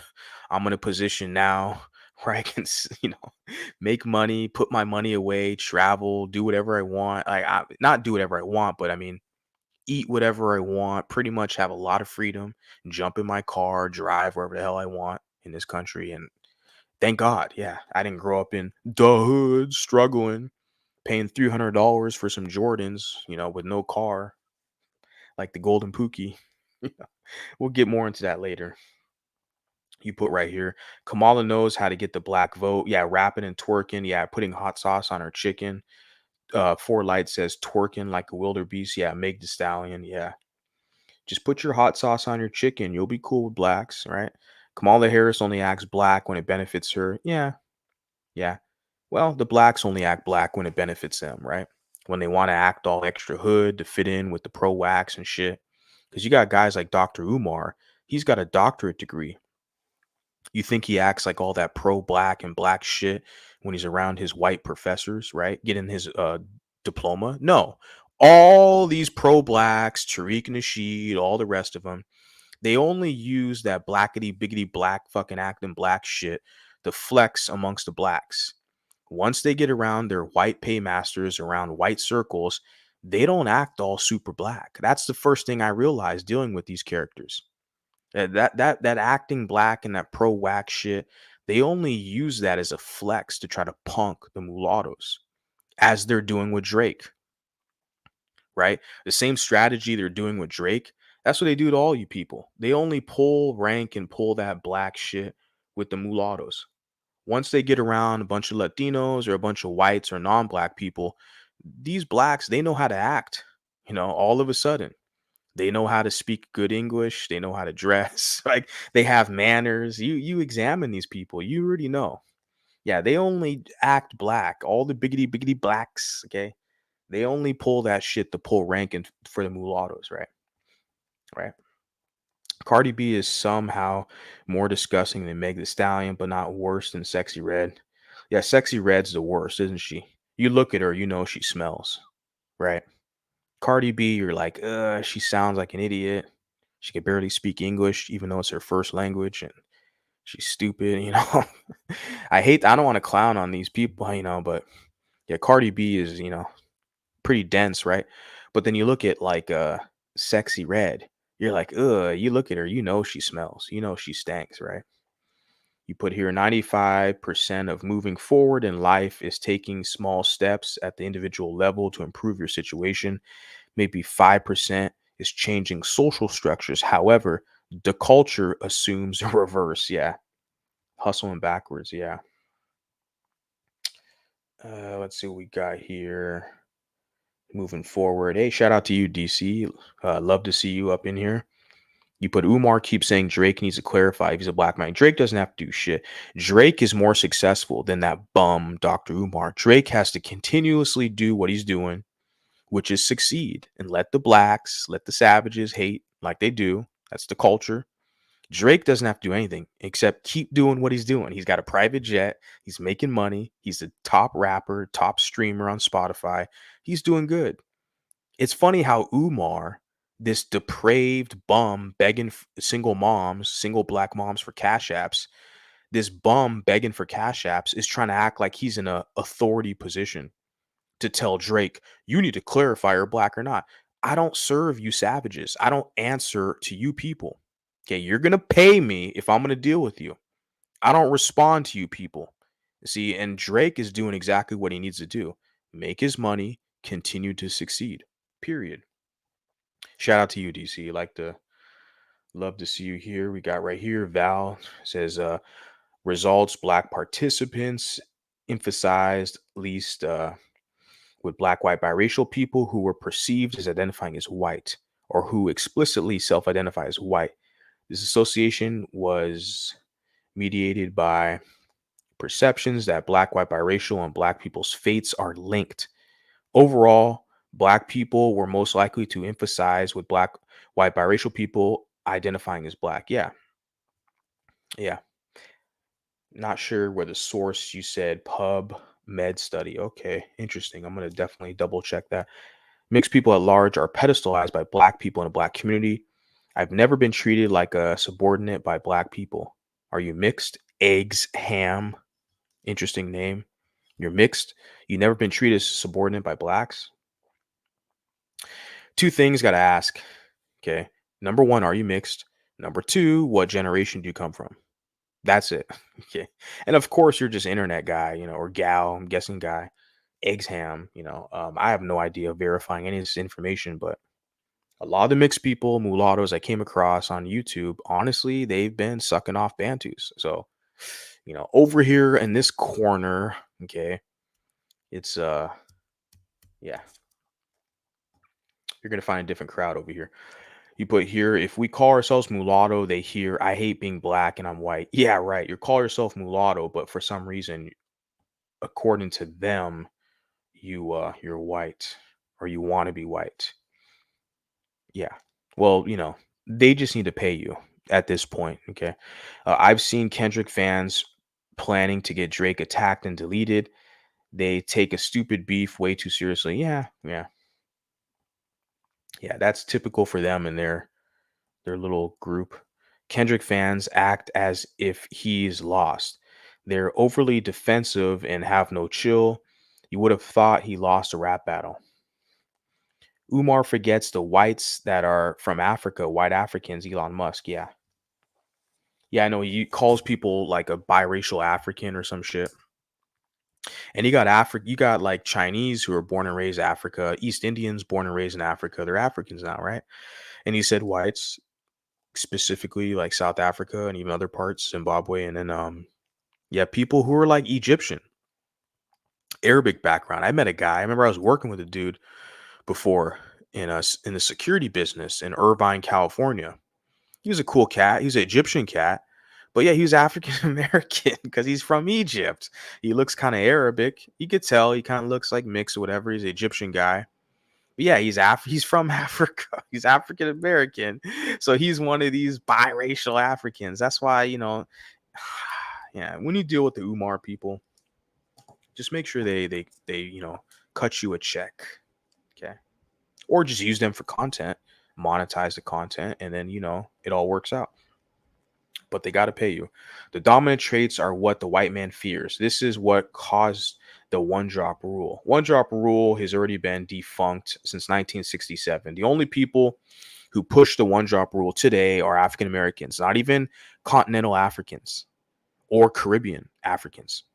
The only people today who are pushing this one drop rule are the Black Americans because they benefit from it the most because they're losing numbers. They're losing influence in society.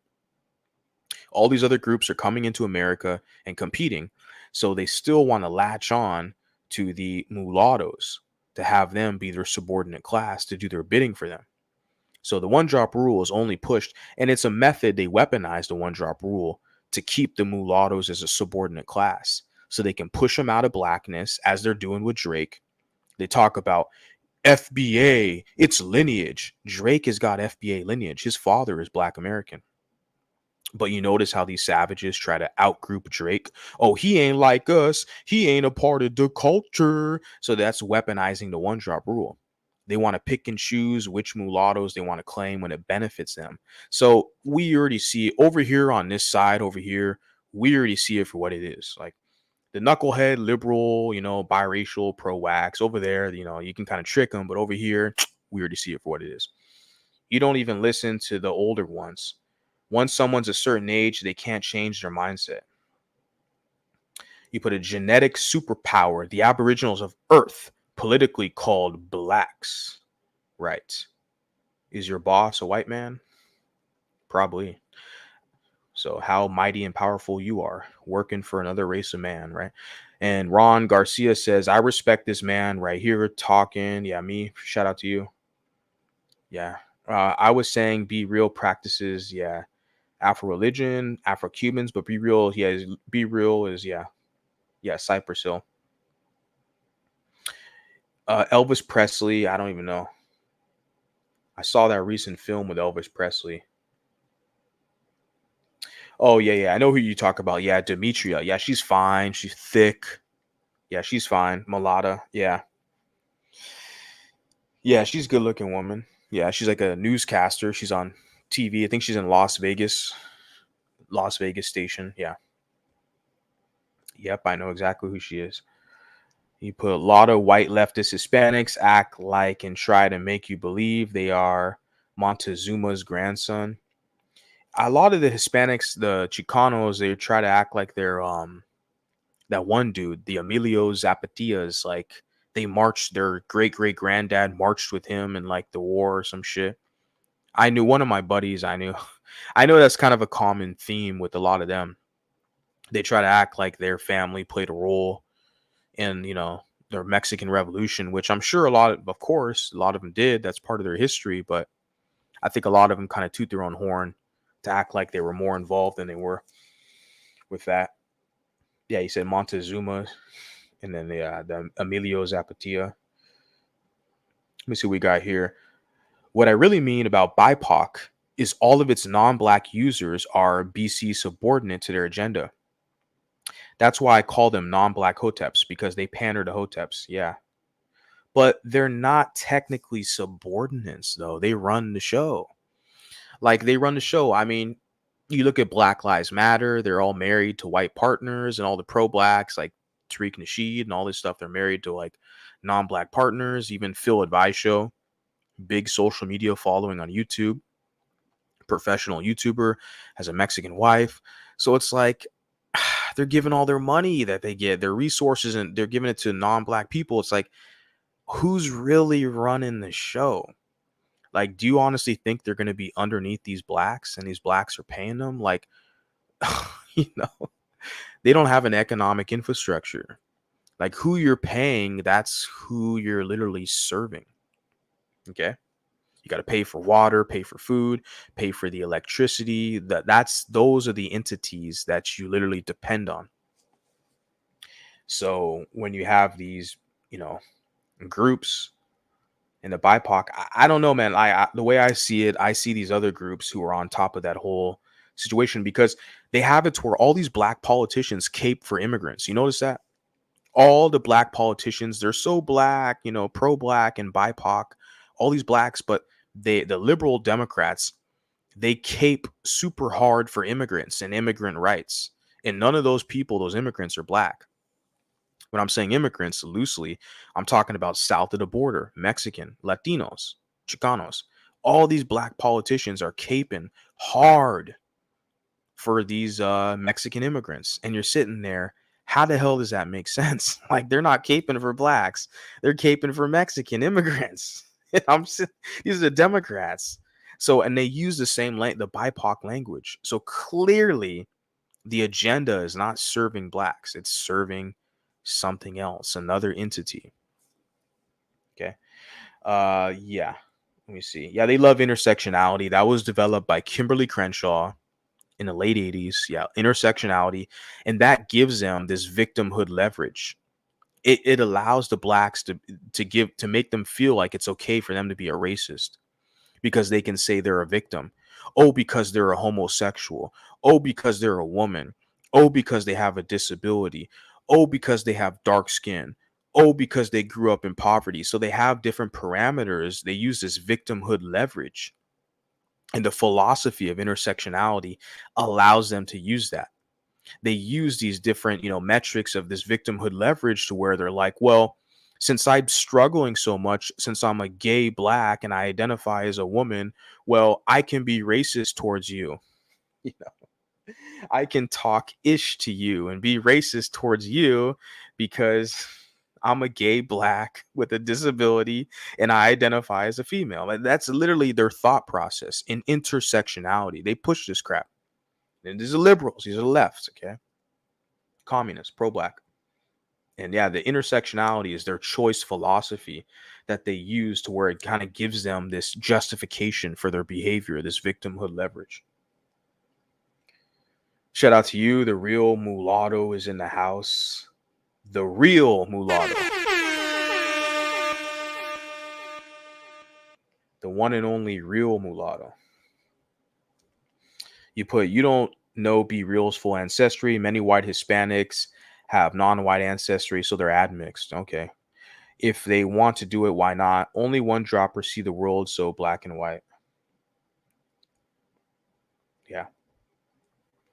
Lyndon B. Johnson was an old racist who hated black Americans with a passion. Yeah. But a lot of black Americans hate themselves with a passion too, the big cheese. So it's kind of like, yeah, well, you know, listen to the rap music. That's the dumbest thing I've ever heard. You guys are going at it. What's up? Love this guy. Shout out to you. Let's see what we got. You put, let's cut to the chase. Might makes right after might have established what is right. It is wrong for another might to fight to establish another. You're not making any sense. Speak English. Don't speak pro-whack. Speak English, right?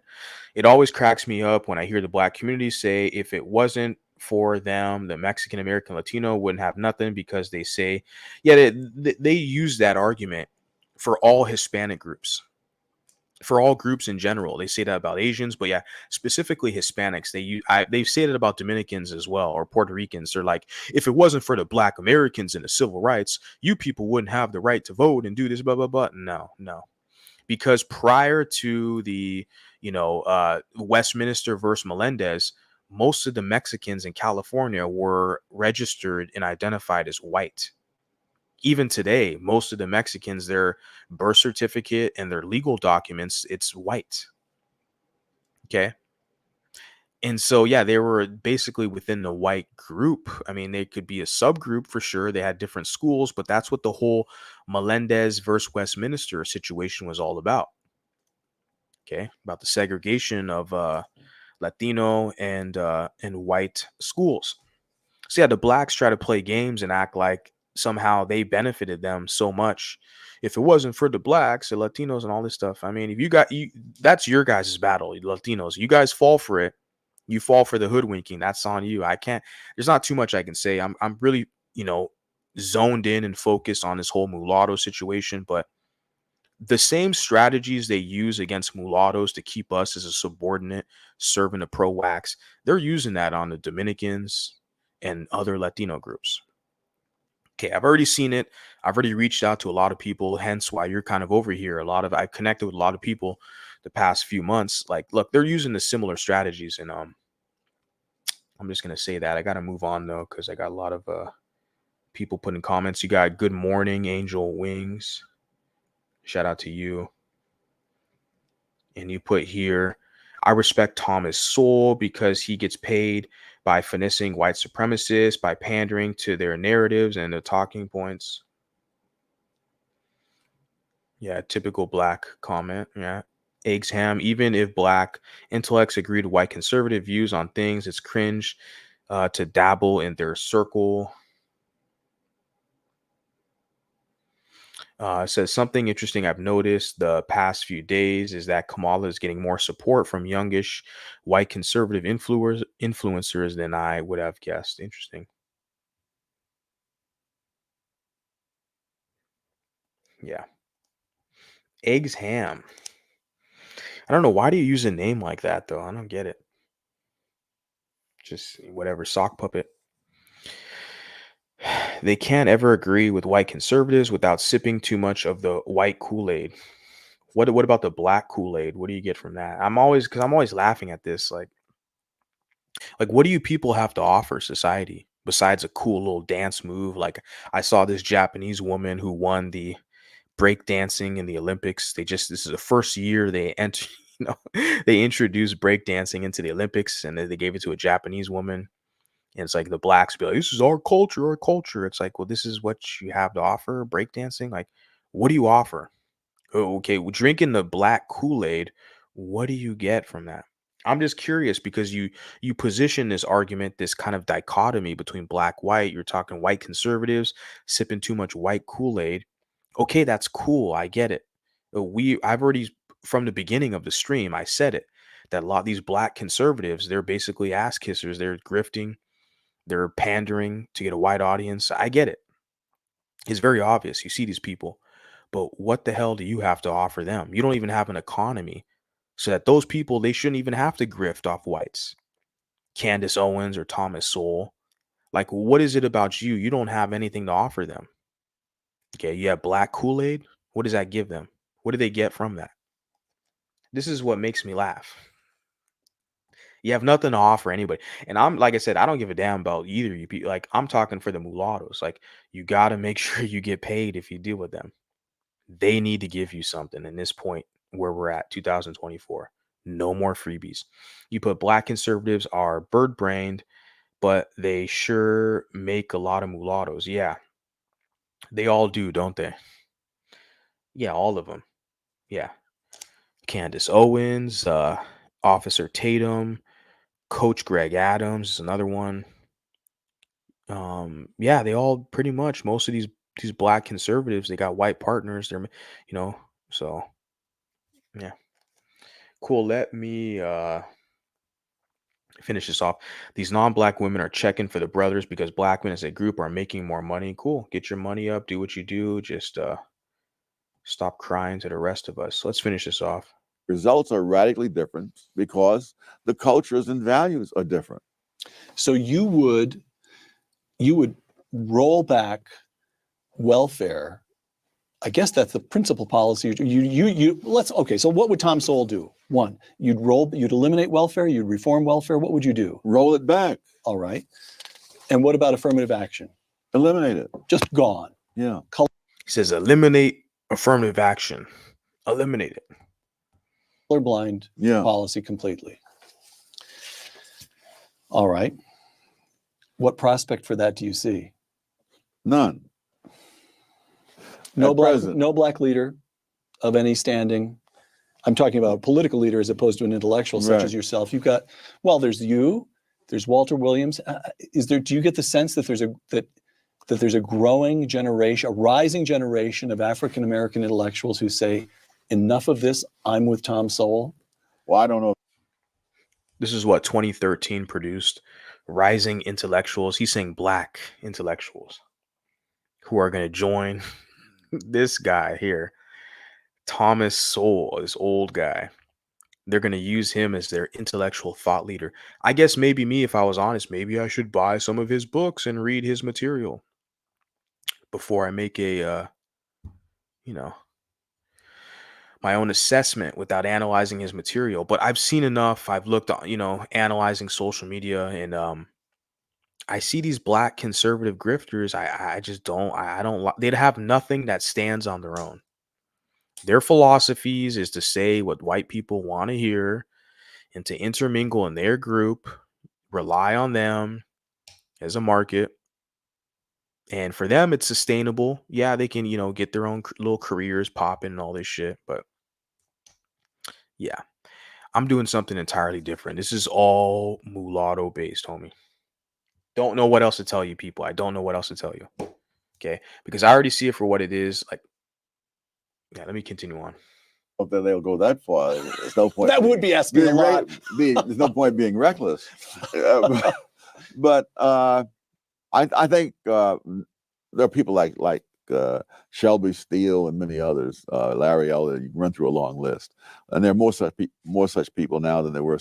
Larry Elder, yeah, he just quoted Larry Elder. He's another one guy, the guy who's been in the scene for a minute, Los Angeles, and he's a very awkward guy, and he was gonna basically run against, or he did run against Gavin Newsom in California. They tried to get Gavin Newsom up out of there, and they had Larry Elder step in and didn't work out for Larry Elder. The voters actually just went with Gavin Newsom, but yeah, he makes, like I said, some good points. He talks about the black family a lot. Like I said, a lot of these black conservatives, they do make valid points, but I'm looking at their market. They rely on a white audience, and it's almost like, well, their whole position, they're pandering to the white conservative crowd, saying what they want to say. And to me, like, I just don't respect that. Like, they can't stand on their own and have their own market, right? That's why I just to me, they're the opposite coin of the liberal pro-black shit, because the liberal pro-blacks are crying to whites for reparations and shit. They're crying for whites for, we need protections, we need special set-asides, we're special, right? And that's why they want the mulattoes to identify with them as black, because they want to act like they have more numbers, right? Because they know these Asians coming in, the Latinos coming in, like, more the society is going to be looking at Latinos for what they need, because their numbers are higher. And they look at the blacks, they're like, well, you guys don't have that much numbers, you're not that relevant in society. So that's why the blacks are trying to latch on to all the mixed people to try to pretend like their numbers are so high. They talk about 12-13% of the population, when it's like less than that, because they got a bunch of mulattoes in that group. But my goal is to tell these mulattoes, make sure you get something out of the deal. Make sure they pay you, because they need you. Okay. Fair use. Say in the 1970s. But in terms of political leaders, all the incentives politically are for black leaders to blame all problems in the black community on the larger society. And that enables them to take on the role of being the defender of the black community against enemies, which in turn creates the situation in which many blacks don't feel that anything that they do is going to help themselves unless it's done politically as a group. That there's no point. I mean, why would you, if you believe what they say, why would you want to knock yourself out in the school knowing that the man is not going to let you get anywhere? One of the most pathetic things I heard in recent years. Well, that's the argument they make, is, why should we even compete? Every time we build up a Black Wall Street in the Rosewood, they come in here and burn it down. So we don't want to compete and build nothing, because my white massa I work for and I'm kissing his butt every day. That's what they say. Like, why would I build Black Wall Street? They gonna come in here and burn it down. That was like 100 years ago. But what they do, they have that already a built-in excuse to not be productive. Because they're saying is, well, based 100 years ago, we built Black Wall Street, and they burned it down. So I don't want to build nothing today, because based off history, them good white folks that I work for, and I'm kissing their women's butt, right? Trying to pursue them, they're going to come into my neighborhood and try to burn that. See, they already have a built-in excuse to not be productive. You can't take them seriously, right? That's what Thomas Sowell basically just articulated there. Was a young black man saying that, at one point he thought he would join the Air Force and become a pilot. And then he says he realized that the white man is not going to let a black man become a pilot. And he was saying this decades after the Tennessee Airmen had established their reputation in combat in Europe. But the hopelessness is one of the big products of the race industry. That you have no chance. I remember giving a talk at Marquette, and at the end of the talk, yeah, you have no chance, hopelessness, that whole self-fulfilling prophecy that literally plagues them in their psyche, right? They literally spit it, or spew it out into the universe, that I can't do this because my white massa, whose butt I kiss every day, he gonna tell me I can't do this. I'm just, this is what it is out here. And my whole thing is, looking, you're mulatto. Okay, yeah, you're lighter skin. You're half European. You're privileged. Okay, make sure you get something out of the ordeal. Don't let them try to punk you, because they're trying to put you in a position to where you got to prove your blackness, and you got to do something to prove to them to be cool with them. Fuck that. They got to pay you. They got to do something for you. Fuck that. I don't get it. I mean, people can say, I'm mean and all this crap. I just do not get it. How you don't get anything out of the situation except for a headache. I don't get it. In this time we are in right now, they have to offer you something. among the questions that was asked, young black man got up and he said, even though I am graduating from Marquette University, what hope is there for me? And having gone through college when I was in the 50s, I don't remember any blacks saying that in the 1950s, when there was a lot more obstacles to overcome than there were when this guy is graduating from Marquette. But you have to produce that kind of feeling in order to serve the interests of those in the race industry. Final question then. Basically, yeah, the self-fulfilling prophecy. We'll just say it like that. Maybe we can think in terms of that young man at Marquette, or let's put it this way. Somewhere watching this interview, there's a young Thomas Sowell. There's an African American who's smart. A young Thomas Sowell, an African American who's smart. Look how he strokes his ego. It's like, ha ha ha, I got this, Thomas. Because they look at him as their intellectual thought leader. They really like this guy. And I'm sitting there analyzing it. Like, really? Is he that smart? He's basically stating the obvious that we all see out here. You don't have to have, university level, doctorate degree education or some published material out here to see what we all see. Like, they talk about black culture keeps us down. Look at who they listen to. They listen to these degenerate, filthy fucking savages like Sexy Red, Da Baby, Kendrick Lamar. Okay, they embrace these degenerates. That's their culture. Like, you don't have to be smart to realize that they have a big fucking issue, a big problem in their group and their culture. You don't need a Thomas Sowell to figure this stuff out, guys. That's all I'm saying. And wants to do something with his life. It seems to me we've already got one piece of advice you'd offer to him is stay away from the racist industry. Stay away from the what advice? He says the racist industry, a little pointy nose.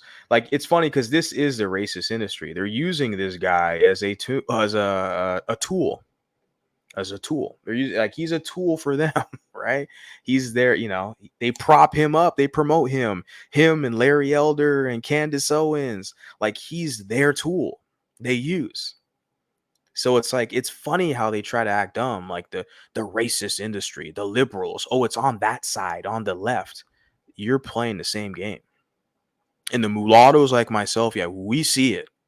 You're using these blacks, these Bantus. Okay, we see the game as well. Okay, race hustlers. What advice would you give a young Thomas Sowell? How do you make?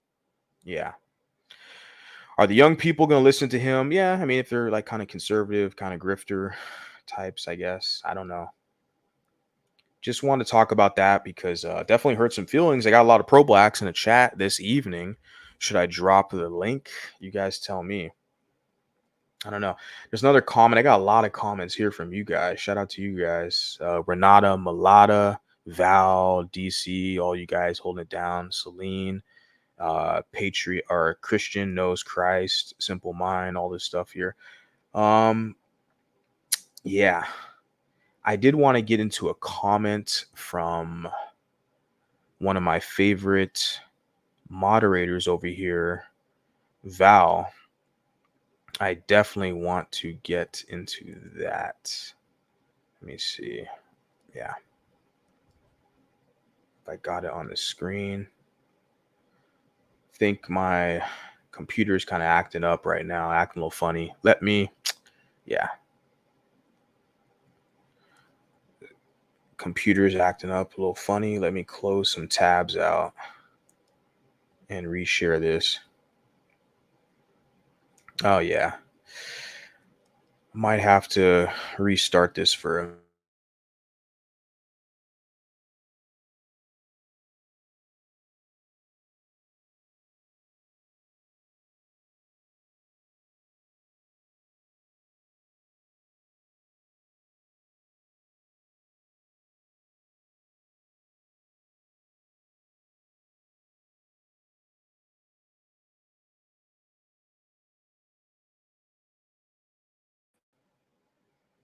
All right, no worries, guys. I'm back. Just computer starts tripping when I got a little bit too many tabs up here, but I want to share something that saw a comment from Val. Shout out to her, and I want to check it out. I think I'm going to drop the link as well. Let me just segue for a quick minute before I get into this and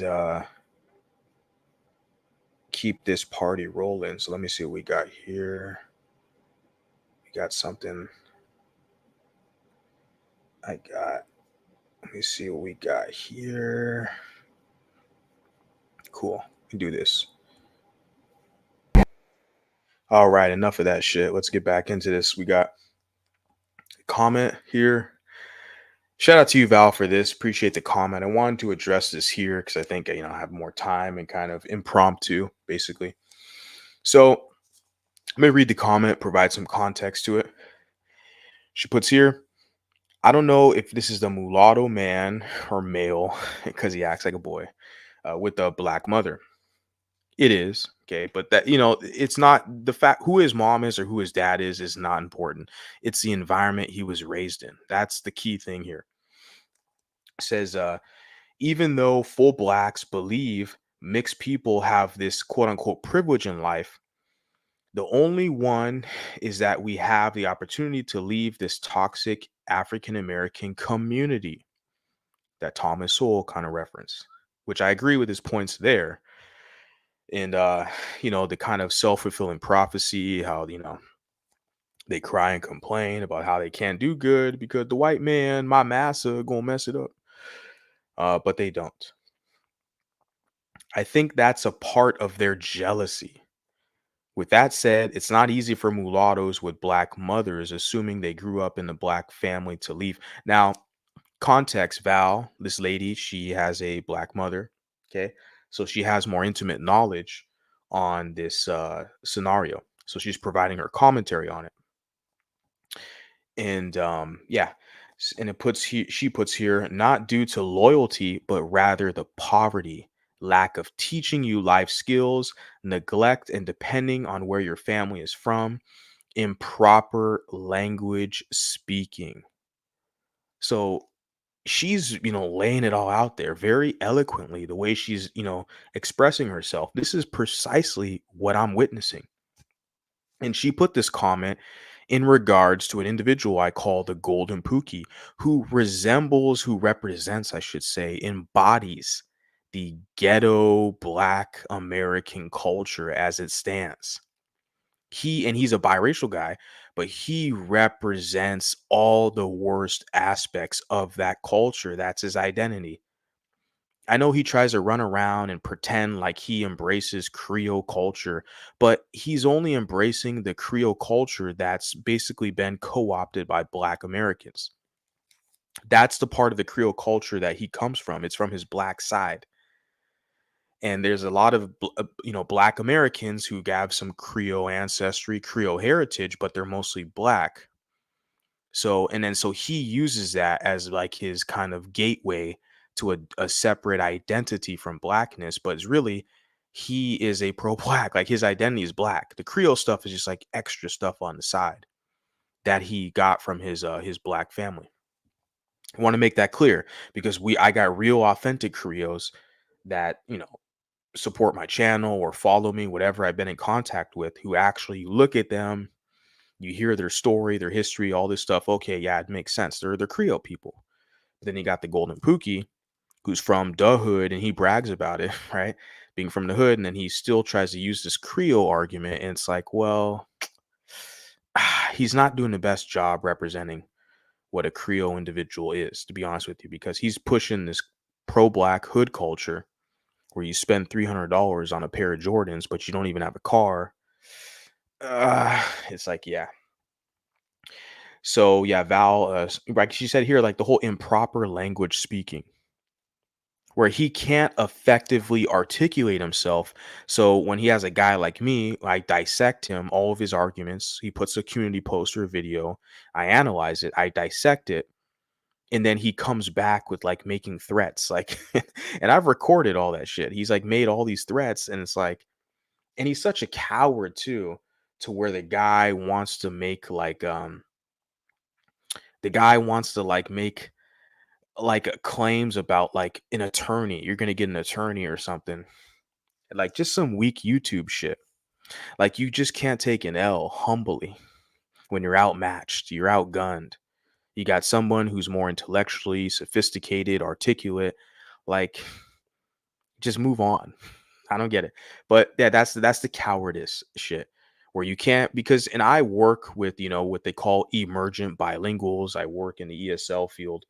And so that's a very common trend when you have students, individuals who can't articulate themselves in a specific language, so they act out in certain behaviors to cover up for the fact that they can't articulate themselves. They can't, provide an argument or critique. They can't express themselves using the language, and basically commanding authority with the language. Therefore, they result to kind of threats and unwanted behaviors. That's what I see with this grown child, the golden pookie, where he doesn't have what, as Val puts here, he doesn't have the proper language speaking. He has improper language speaking. Therefore, that's why he's more prone to make these kind of savage, violent threats. Where he was talking like, "Oh, I want to meet you in I'm gonna slap you. I want to meet you in public. We gonna meet each other." Like he says shit like that. I'm laughing. Like, bro, you can't box for shit. Like I'm looking at you. I'm seeing you with your chin up in the air. You got your arms swinging your arms like a monkey. Like you have no proper form. You're not a boxer. You can't fight. And I'm looking at you laughing. Like, bro, you wouldn't be able to make a dent. I don't get it. But because you can't communicate effectively, then that's when you kind of result to that kind of primitive savagery where this violence is like that your inclination, right? Very, troubling behavior that people have to watch out for. And then continuing on, she puts the black community is a cesspool. Okay, and she would know because she was raised kind of in it for a portion of her upbringing, is from what she's explained. And I'd imagine for the mulatto men, it's even more difficult. Yeah, I can imagine when I talk to some of these individuals getting punked around because they're light skinned. Like I said, I'm not from their community, so I don't know. I'm just an outside observer. Says it's more of a realistic goal for a woman because we don't need to stay in poverty if we are attractive. Oh yeah, it's like the whole Cinderella story. That's like the hallmark for women, right? That's like the number one fairy tale for women is that whole Cinderella story from the rags to riches. Like if you are an attractive woman, a rich guy will seek you out and literally save you right from poverty, right? And there's other stories that are similar. They kind of replicated that whole Cinderella model. Like we could say Pocahontas is similar like that. She was like she wasn't poor. She had her father was a chief, but she's an Indian girl and she went with the Europeans. I guess that's not like the best example, but you guys kind of get it. The Disney kind of replicated that model and create other stories. Let's continue on. He put here, I'm so happy I left that community at such a young age.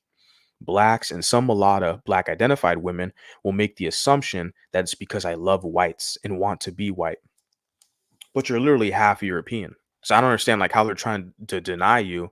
Well, you're just as much European as you are African. So how is it any different if you want to be black? Like you want to be black and they're saying you want to be white. Like you have people like me, we are trying to find balance between the two. But when you deal with these other outsiders, you're trying to position you right in a certain way that fits their narrative.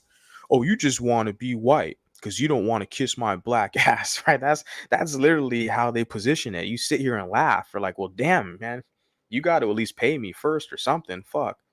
You put here, even if you pay me, shit, you're not paying me enough. It says, however, they will be upset that you can improve your life in another community. We have multiple options in multiple communities, right? You put here, there should never be any loyalty to those who make your life more difficult. And this is like, man, this was like the icing on the cake when I saw this comment. I was like, you just spot on. I mean, you laid it all out there right there. Like, you should never be loyal to those who want to make your life more difficult.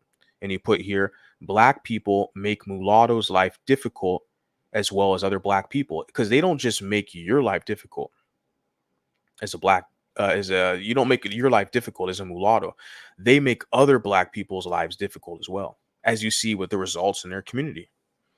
So, like, man, I saw this comment. I was like, let me read this. Let me check this out. Let me read this. This is spot on. Shout out to you for this. Because I was thinking I could just make a little video or something, but I think it's more useful to put my 2 cents in right now, impromptu, read that live.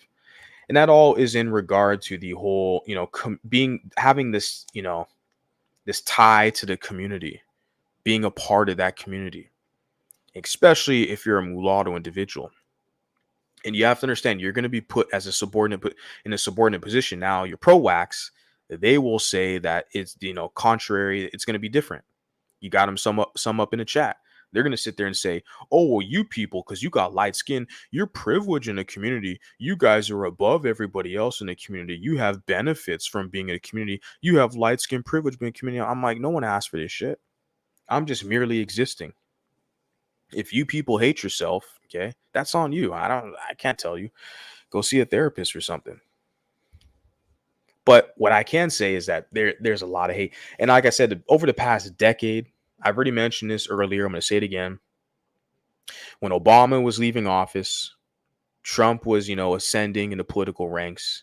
He had the whole Colin Kaepernick fiasco with the NFL. That's when I really started to see a lot of the anti-mulatto sentiments, permeating in society. And I saw it both from the blacks, definitely from the blacks, but I definitely see a lot of it with the whites. And what I started to notice is that, the whites are using these blacks to attack us as proxies. Okay. I got somebody who wants to hop up here. Let's check this out. Try it out. Okay. You're on the show. You're on live. What's up? Oh, I'm just here, bro, just to chill. And I'm not trying to have anything to say right now. If there's a panel or whatnot, if you want to just go ahead and pepper me with questions, that's fine. Well, I think it's the other way around. You got a question for me or what?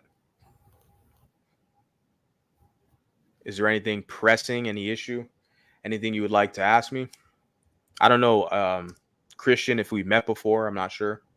Yeah, we have. I'm on a different account. I'm on my laptop.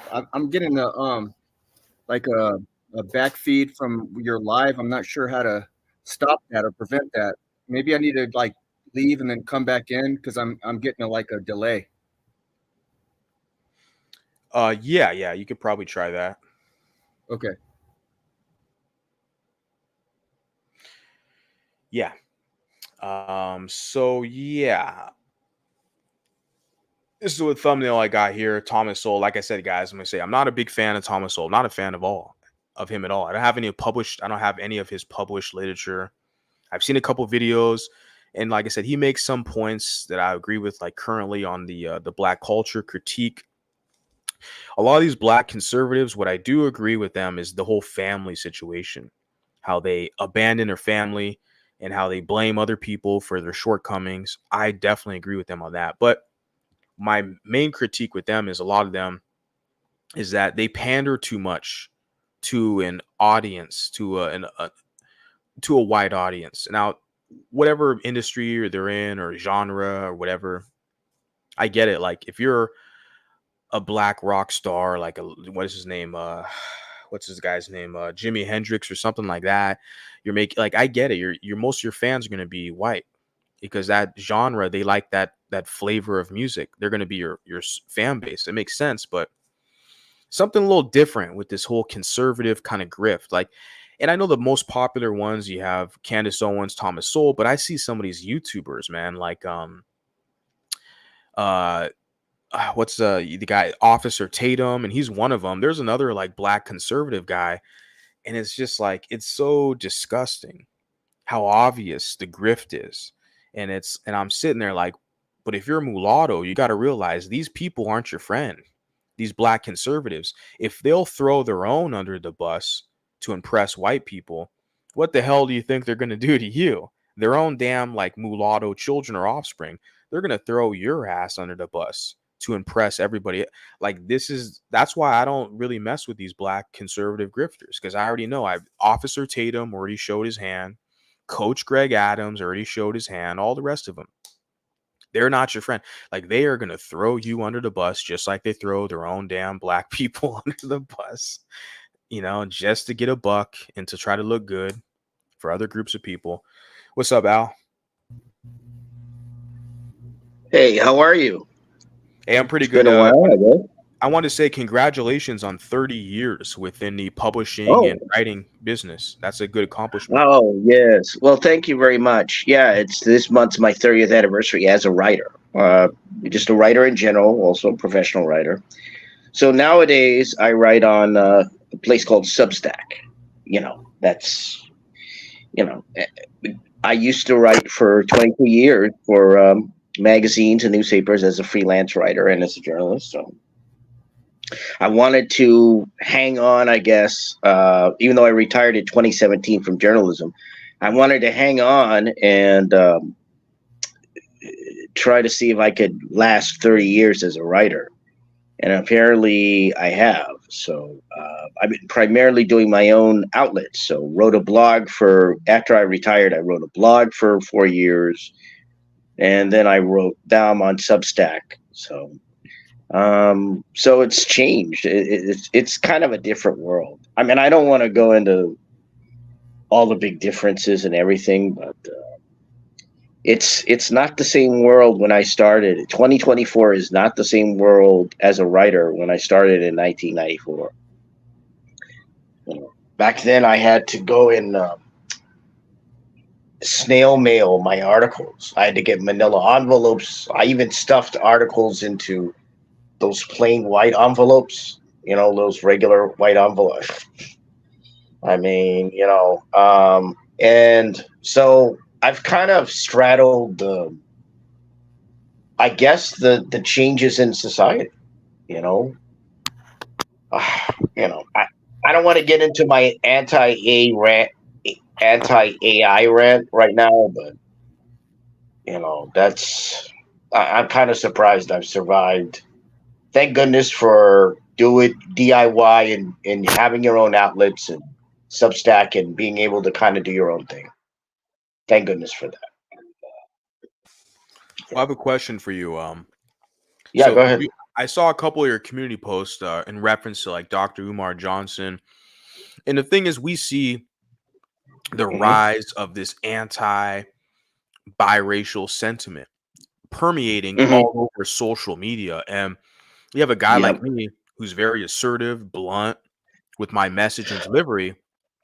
But the issue is, I find I have more biracial people who are against my message. Like, they're, black identified or wannabe biracials who have more negative things to say about me than even damn black people that I'm like critiquing. That's the sad part. Where see, I have more haters. Here's what you got to understand. Like I said, I've been on mixed race groups on social media for over a decade. I've seen a lot. And I can tell you, you've got mixed race people and biracial and multiracial people who identify solely, the black-white ones, mulatto, I guess. They identify solely as black. And that's why I've said to other biracial people who identify as biracial, I said, I don't deal with those people. It's a waste of time. I think they made their choice. Because they hate me more than the people I'm critiquing. Like, like, most of the people I see on YouTube who have an issue with me and my delivery and my message, it's like these are other mulattoes who just solely identify as black. Even on like TikTok, I found that as well. It's that bad. Oh, yeah. Where I'm like, wow. And we've had 100 years of, and it was 100 years. You had Jim Crow and the one drop rule, and you had 100 years of mixed race people being classified as monoracial. So that's what you got to understand. You got to understand that that's been going on for a long time. I've talked to mixed race people, to biracial people who've said, I didn't have a choice. They've used the exact word. It's like, I grew up in the 60s and the 70s and I couldn't do that. Well, I that's didn't have a choice. you know what, But Al? That's understandable, and I always basically have that leeway and understanding that there's what we call generational nuance. I get it.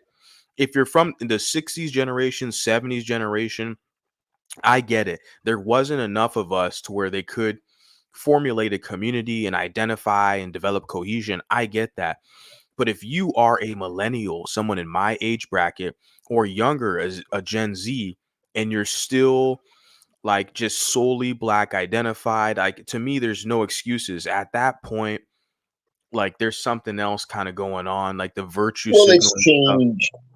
Right. What's changed is that with the 2000 census, with the ruling that, mixed race categories, or at least the option could be there, what you're seeing is identification of people as biracial, but you're also seeing the other side, which is they're also identified, the black white ones or black other, they're also identified as black to an extent, and it's just the way it is. I mean, you have to keep in mind, yeah, you make a good point about that generation. And for me, I'm that's why I say I'm not about policing. I just don't deal with people who choose to see themselves as anything other than what they are.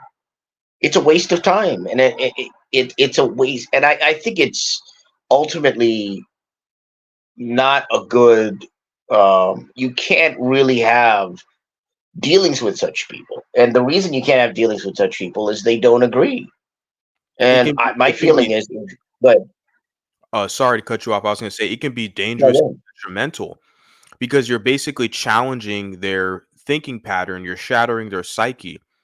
If you present to them, you don't have to be black identified. You can identify as what you are, which is mixed. Like you're challenging their thinking pattern. They're shattering their psyche. They can go. I've had some of them make threats to me. The black identified ones, like they'll literally get to a position to they'll be like violent. It could be detrimental. So I agree with your, basically your position to not even deal with them. Sometimes it's hard because I have some of Right. them who seek me out. Like they're like trying to harass me and bug me. Well, like I said, I've seen a lot in the mixed race social media groups. I went on one group once, and it was supposedly a mixed race group. Turned out it was all African American identified. It was bait and switch. And it's like, what's going on here? Well, what's the deal? Again, you have to understand when you're doing a social media group on social, when you're doing a group on social media, those are very specific. You're They talking normally face- have rules. you're talking Facebook though, Facebook, right? yeah, Yeah. Facebook, yeah. When you have a Facebook groups, those are specific. So I've seen a good deal of stuff go down on social media groups, and I've seen conversations, and I've talked to people, and so I have like a decades or more knowledge of dealing with other mixed race people, and the reality is that there are always going to be those that haven't gotten the wake up call, as I call it, the biracial wake up call. They haven't gotten that yet. Will they ever get it? I don't know. But that's one of the things that I've said to people in groups and said in general, maybe even here on YouTube, was if you make the decision to see yourself as monoracial,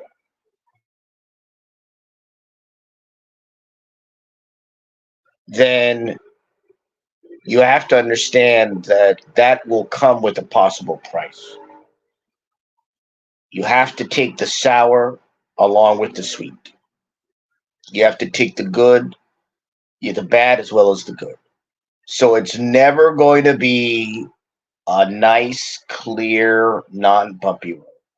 In fact, some of these people that identify as solely monoracial, they get frustrated or they sound frustrated saying, African Americans shouldn't reject or they shouldn't,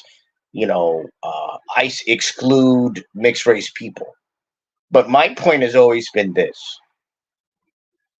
In their communities, African Americans have the right to do as they wish. That's true of any ethnic or racial community. In other ethnic and racial communities, you can't be a mixed race person who is considered solely that, solely whatever that ethnicity is. It's not done. I mean, maybe there are people that will accept you, and that would be fine. But you can't go around and say, well, I'm half, I'm half Caucasian, I'm half Japanese, therefore I'm entirely Japanese. Exactly. They I'd like don't to do hear that. more of those stories with the Hoppas, because you're right. They have a similar Yeah. plight in that regard, where a lot of them are more advanced than us with like the Hoppa Issues Forum and some of the advocacy I see with them. But yeah, they're not, I don't see them as much trying to fit in with either group versus when I see like with these black identified mulattoes, for instance, who are solely just trying to find their place in the black group. Well, that comes from the fact again that The one drop rule. again, yeah, Can I one jump in drop here? rule, all that amalgamation, the amalgamation of mixed race people and African American people has created confusion. That's why you hear all this stuff about colorism. That's why you hear all this stuff about skin tones and problems and issues And there. feature, and they're talking about featureism, but you're talking about a mulatto who's half European. We have European features. So how the hell are they crying featureism? Like our facial bone structure and symmetry is not the same as them. We don't have the same nose structure, our cheekbones, our lips, our skin tone, our hair texture. We're not the same as them. But they want to use us like as a punching bag and complain about us about featureism or colorism. It's like that's that confusion crap. They want to use us as like to let their stress out. And it's like we don't Yeah, even look the again, yeah. same as them. Go ahead. Yeah. Sorry about that. Sorry to interrupt. You got to understand, it's 100 years of this. It's a long time. Prior to that, like I said, E. Franklin Frazier's book Black Bourgeoisie, you had the separate mulatto class in places like Charleston, South Carolina, and New Orleans, Louisiana. You had mixed race people that basically were involved in their own cultural and ethnic affairs and embodying their culture. And there were African Americans that, monoracial people that were embodying their culture and doing their thing. But once you take people that had a separate culture, this is what is not understood by people. The mulattoes, the mixed race, had a separate hybridized culture because it was European. Remember that Frazier notes in his book, there were French literary societies. They were into British and French literature and music, meaning the mulattoes. They adapted to a certain extent European ideas or in regards to middle class propriety. Now, I don't entirely agree with that in regards to Frazier's, his assessment, but generally, culturally, they're different. And so that remains today. That remains today. Again, my view has always been very, very clear. African Americans have every right to gatekeep in their communities.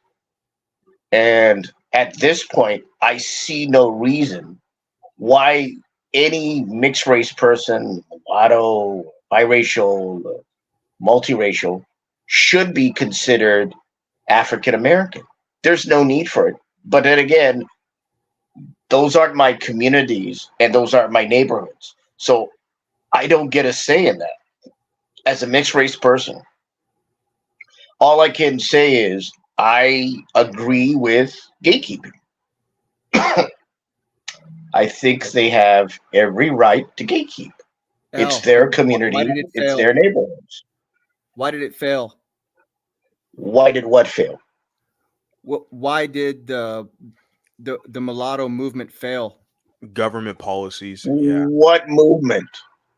Well, you just said that mulattoes used to have something going on, and they were like Well, they what were I said, well, Eurocentric. here's what I said.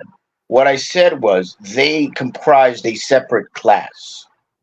And in places, especially like Charleston, South Carolina, and New Orleans, Louisiana, Yeah, the and Brown probably Fellowship elsewhere. Society like Right, I just showed the Brown Fellowship Society, also the right. Mulatto Bend community, as you mentioned in the Mhm. Baton Rouge, Louisiana. Yep. So it wasn't a movement, it was a community. Just Okay, but like why in did the South community Africa, fail? you have the I colored misspoke community. on the movement, the community. Then why did the community Well, fail? again, the community did not fail. What happened was that you had Plessy v. Ferguson in the late 19th century. That changed everything because what it did was create the circumstances for the imposition of Jim Crow in the United States and Jim Crow segregation. That was predicated on something called the Separate Car Act in Louisiana. They were kind of challenging that. But what it did was basically allow the Supreme Court to basically rule in favor of Jim Crow, of segregation. So what happened was with the one drop rule and with the removal of the mulatto category on the US Census by 1920, after 1920, what occurred was basically a bit of an obliteration and elimination of a separate and contained mixed race community or communities in to a certain extent. There were some, I guess, like the Creoles. I think they kept a certain amount of cohesion. But even now, I understand that Creoles are often identified as monoracial. Okay, but I have a follow-up question because you said that most mulattoes during that time were Eurocentric, correct? Well, the culture that you could use the term Eurocentric, but they Isn't were, that what you according said to though? E. Franklin Frazier, according to Black bourgeoisie, they often indulged, they had French literary societies. They were into British and French literature and music. So part of this may have been their own cultural background. If they were to a certain extent French or a certain extent English, they're getting in touch with their cultures, possibly their cultures or cultures they're interested in as a mixed race person. Okay, so basically what you're saying is that we completely, as mulattoes, trusted white people and they screwed us. Well, I'm not aware that mulattoes trusted white people. The mixed race were looking out for their own interests. You got to keep in mind they were a separate class, had separate communities almost to an extent, and they were focused on themselves. That all changed after Civil War.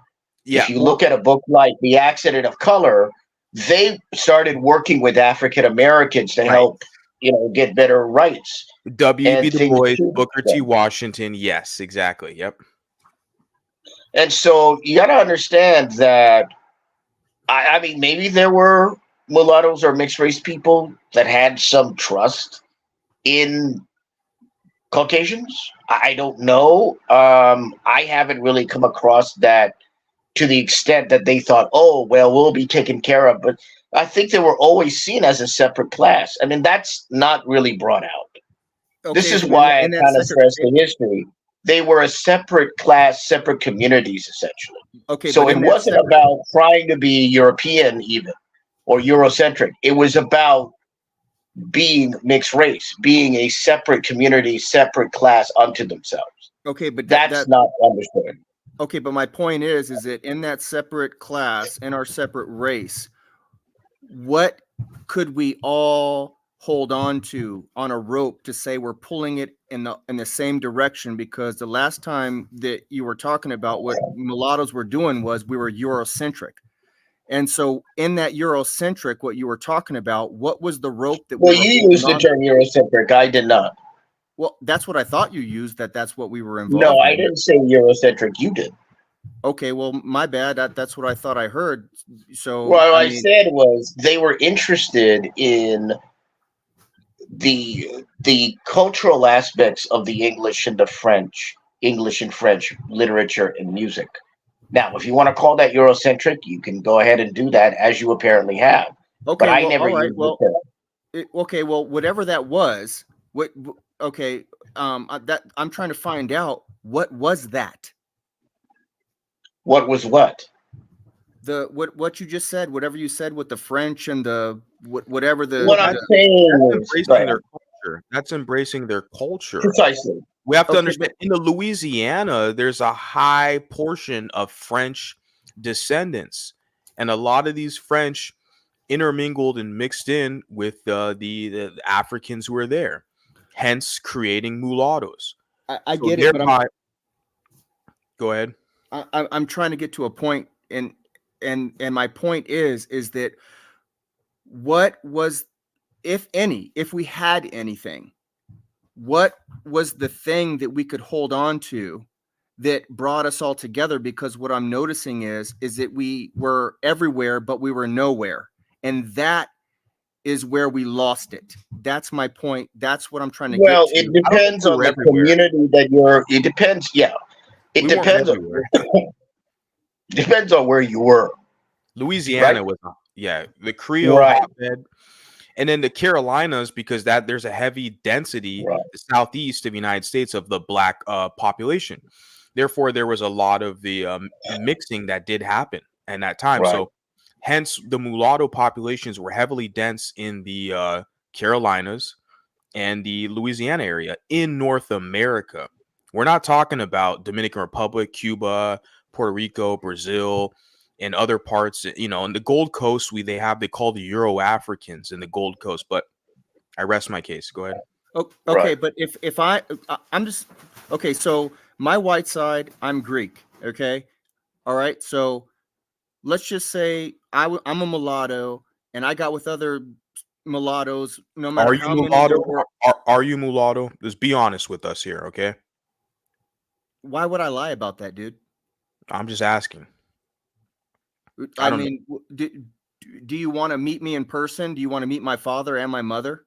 No, I'm just asking. Well, you never know. There was a person called Rachel Dolezal, and she pretended to be biracial for several years. So Well, but I don't understand why it's you would say fair. that to me, bro. Like I'm up here like trying to pour my heart I out. don't know. What I'm saying is, he asked you the question. What I would say is, he was inquiring as to that, and Okay, what I'm telling you is, can I finish my what I'm point? 'Cause telling you is, that may be the circumstance for why he's asking that question. Okay, but can I get to my point before that my mulatto-ness was in question? No, sure, go ahead. You got the mic. Go ahead. Okay, so what we were talking about is that so some mulattoes were this, that, and the third, or whatever, okay, like on their white side. Most in America are, they just black American, maybe most came from the Atlantic slave trade, okay? So I don't know where their black came from in America, but most in America, mulattoes come from the Atlantic slave trade. Would we agree on that? Yeah, I mean, that's true. I mean, yeah, we could say most. We have a lot of prominent, like there was someone in the chat, shout out to the cat. He mentioned a lady, Demetria Obalor, and her father is Nigerian. Same thing with Amala. Her That was me. father, that's you. Okay, so that's you. You're a patriot, you're Las Vegas dude, right? Yeah, I am. I have another account. It's Patriots for Christ. That's on my phone, but Okay, yeah, for I'm on sure. my computer, so this is my account for my computer. But yeah, Yeah, I'm the you're same good. guy. Yeah, you're good. Yeah, yeah. So you referenced the lady who's out in Las Vegas. She's like a newscaster, Demetria. And yeah, I think her father is Nigerian. So yeah, I mean, most of us we can say, yeah, we have our Right. parentage. Yeah, go ahead. Yeah. But not all. I get it. But I'm just saying, like, for what I particularly am and what most mulattoes are in America, are one of our parents comes from that Atlantic slave trade or whatever. I'm just trying to just establish the the boundaries because my mulatto-ness was in question. So I'm trying to get to my point, but it's like I'm having to cover all this just to get to my point about my side. My white side is Greek. Okay, most of what my mother is Greek. She may have some admixture of some other white in there, but you know, she's white. My father may have a white great grandparent or something in there somewhere along the line, being from the Atlantic slave trade. But what my point is, what I'm trying to make is that somewhere along the line, you know, we lost our ability to call ourselves mulatto. And so that's the point where I'm trying to get to, where Al was talking about most of us, correct me if I'm wrong, Al, but most of us were culturally more on the white side, correct, Al? Are you talking about mixed race people, biracial people today, Mulattoes. or No, back when we were identifying as mulatto. to an extent that Okay, yeah. it's a possibility. Again, I think Vanguard brings out a good point, and which is that it's getting in touch with their cultures, or possibly having cultural interests that deals with side of their ancestry. Okay, so but I don't, my go point ahead. is, in that culture that we were mainly what's the word I'm looking for, because I have to be politically correct or I get jumped all over, that we were culturally what was a part of our culture, or whatever it was, what was the faith that we were that we were partaking in? What did we believe in? Was it you, because you were referencing music and other things of white culture, but what was the faith? Yeah. What was Yeah, there was, in the Louisiana area, to answer your question, there was a church. I forgot the name. There was a gentleman who shared it with me, but there was actually a church built by mulattoes out there. It was a Catholic church. So in that Louisiana area, we have to understand, a lot of mulattoes were in Creoles in that territory, and that predominantly was a Catholic territory, a province, right? So that a lot of the people who follow those religious philosophies fall under Catholicism in that area, but it varied depending on the geography. So I don't have the answers. Like, I'm just a guy up here with the microphone. I don't have the answers. Like, were all these mulattoes Christian or whatnot? I couldn't tell you personally. Here's, I think it's only fair to ask, what's your point? Okay, my Like, point is, what do you really want to say? I'm getting to my point, but I had to cover these bases because I wanted to know, because I wanted to find out, because I wasn't there and I don't know all the history on it. So, and my point is that if we are going to say, okay, well, we want to bring it to the public, our race is mulatto, we want to be recognized, we want to have spokespeople, what we're going to have, or it's going to fail all over again, is that we're going to have something that we can all unify on and go under.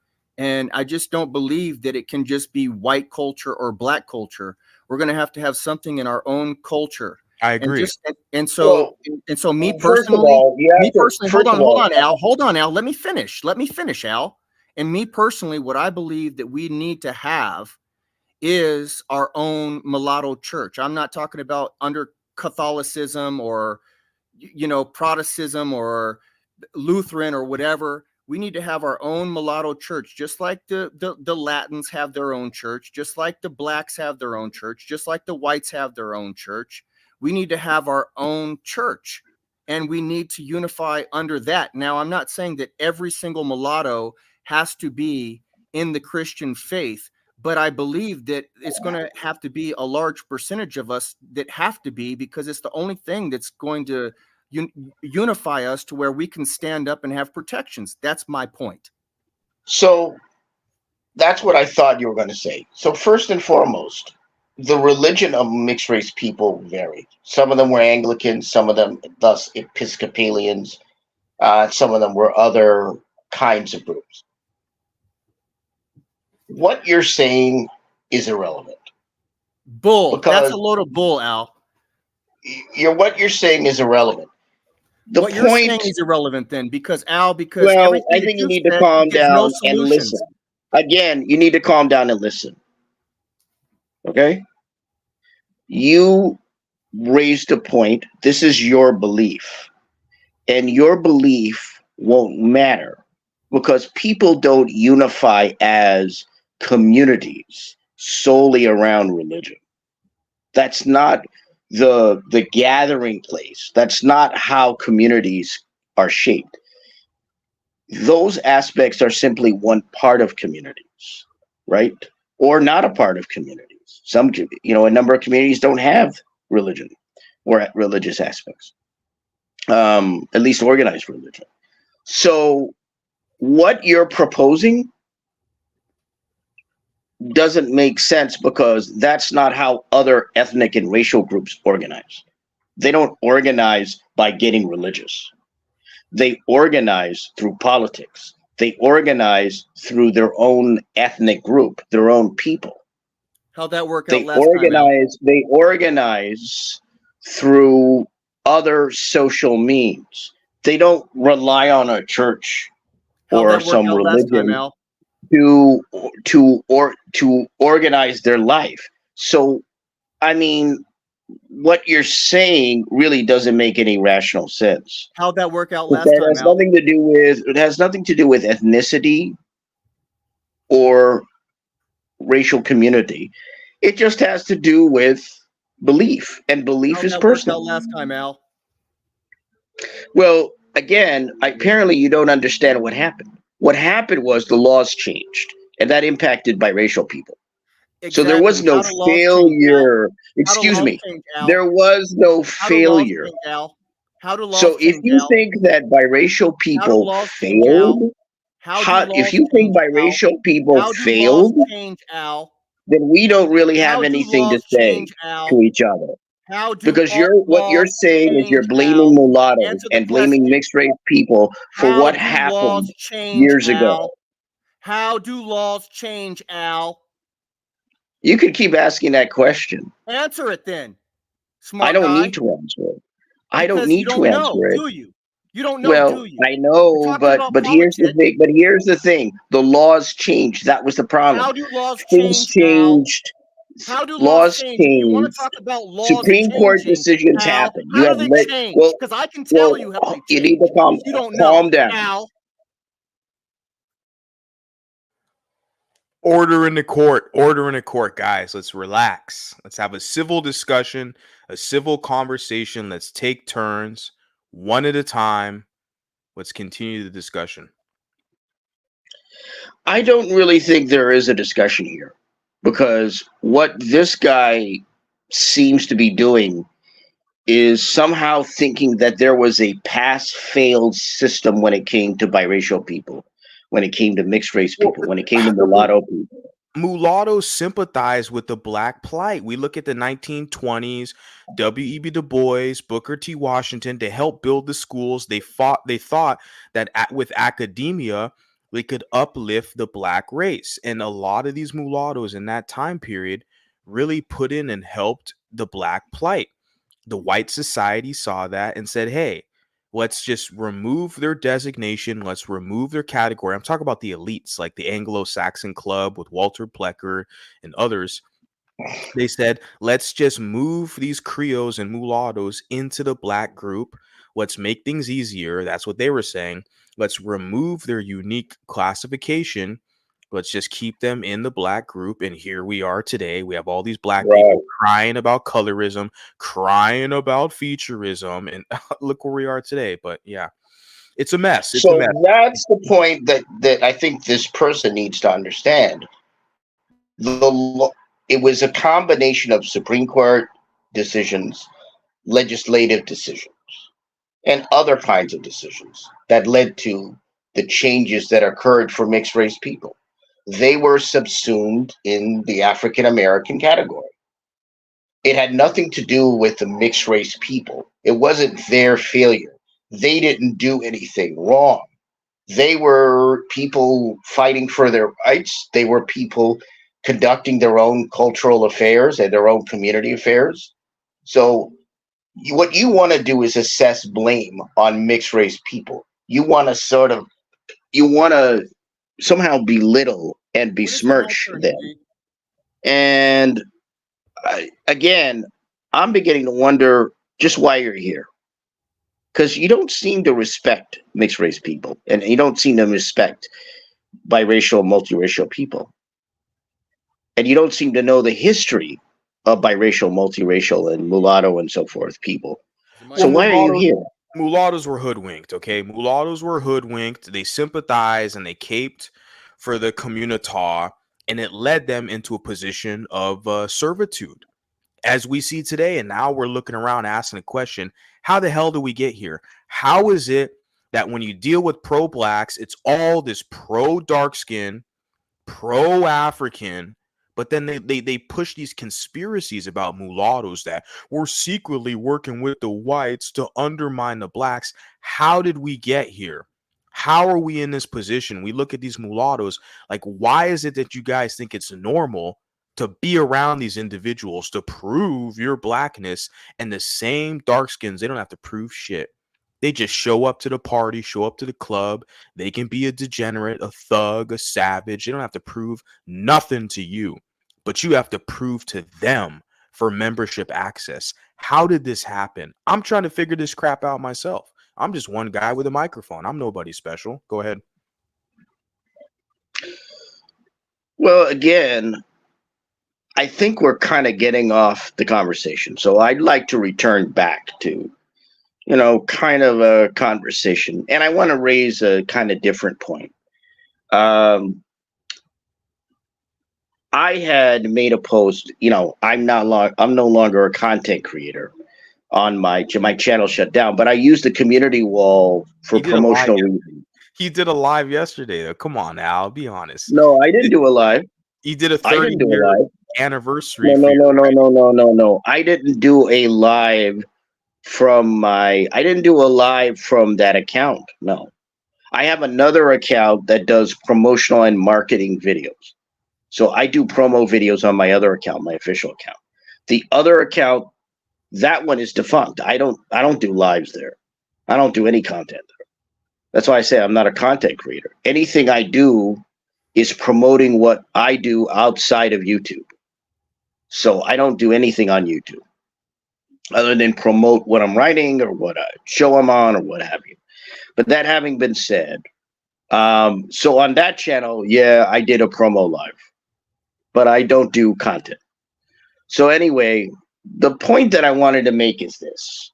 One of the reasons we talked about,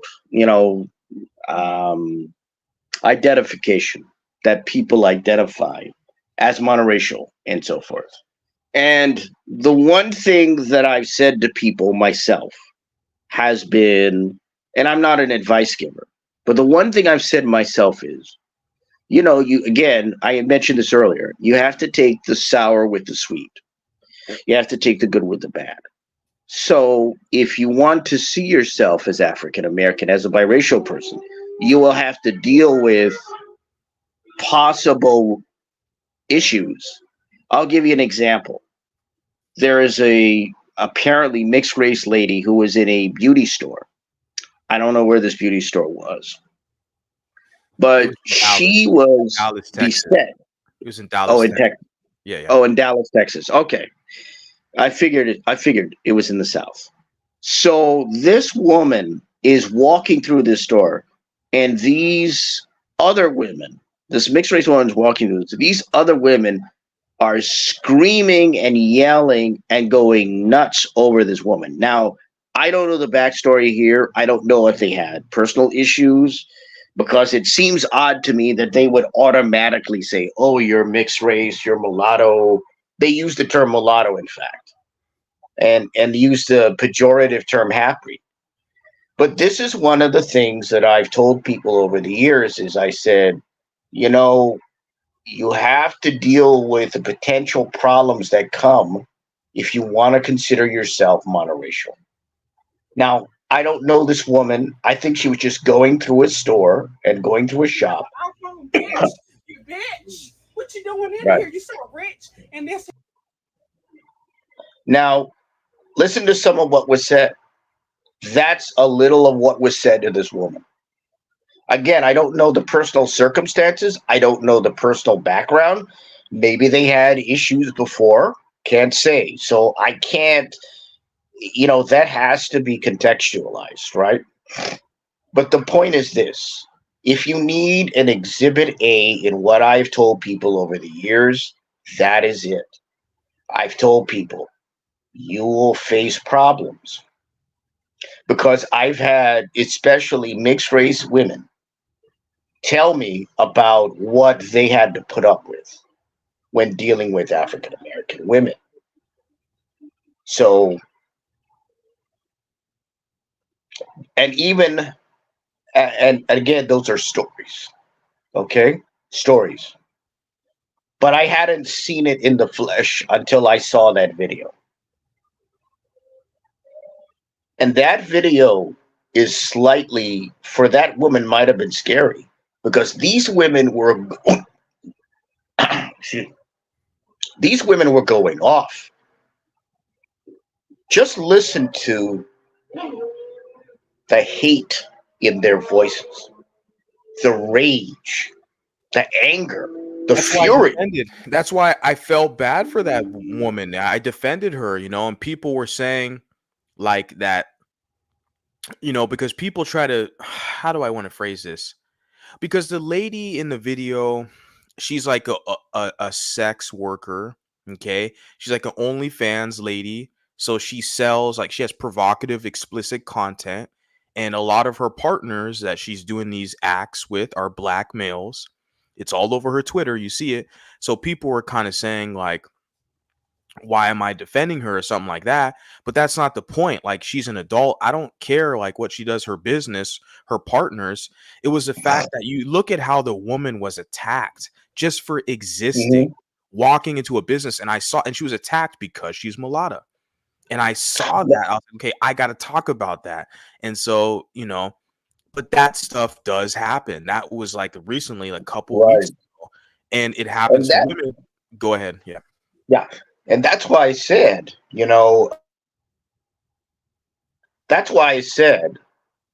that is a visual representation of what I have heard. Maybe not precisely, but I've heard stories from mixed race women talking about some of the things they put up with.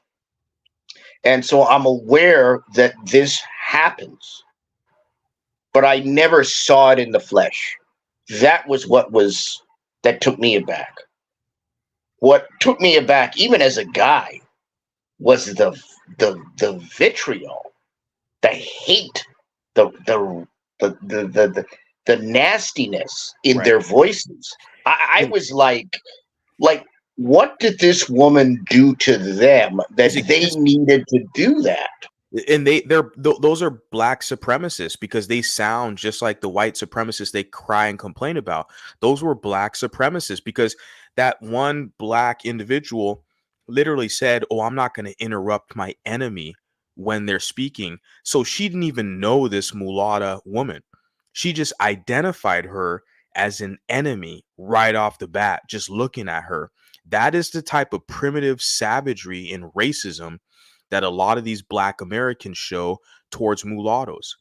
My whole platform is to show these mulattoes, you better wake up and smell the fucking coffee, because this is not an isolated incident. This is the Kendrick Lamar effect. This is happening all across. And a lot of these mulattoes, they don't have their cameras out. They're not recording it.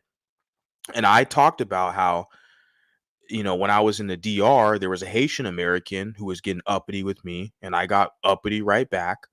But if you let them, the blacks, tell the story, they're going to say, "Oh, you're being racist or colorist or all this crap." I'm like, I'm just going to respond to you people. But when you get your cameras out, you start recording them, you see how they act.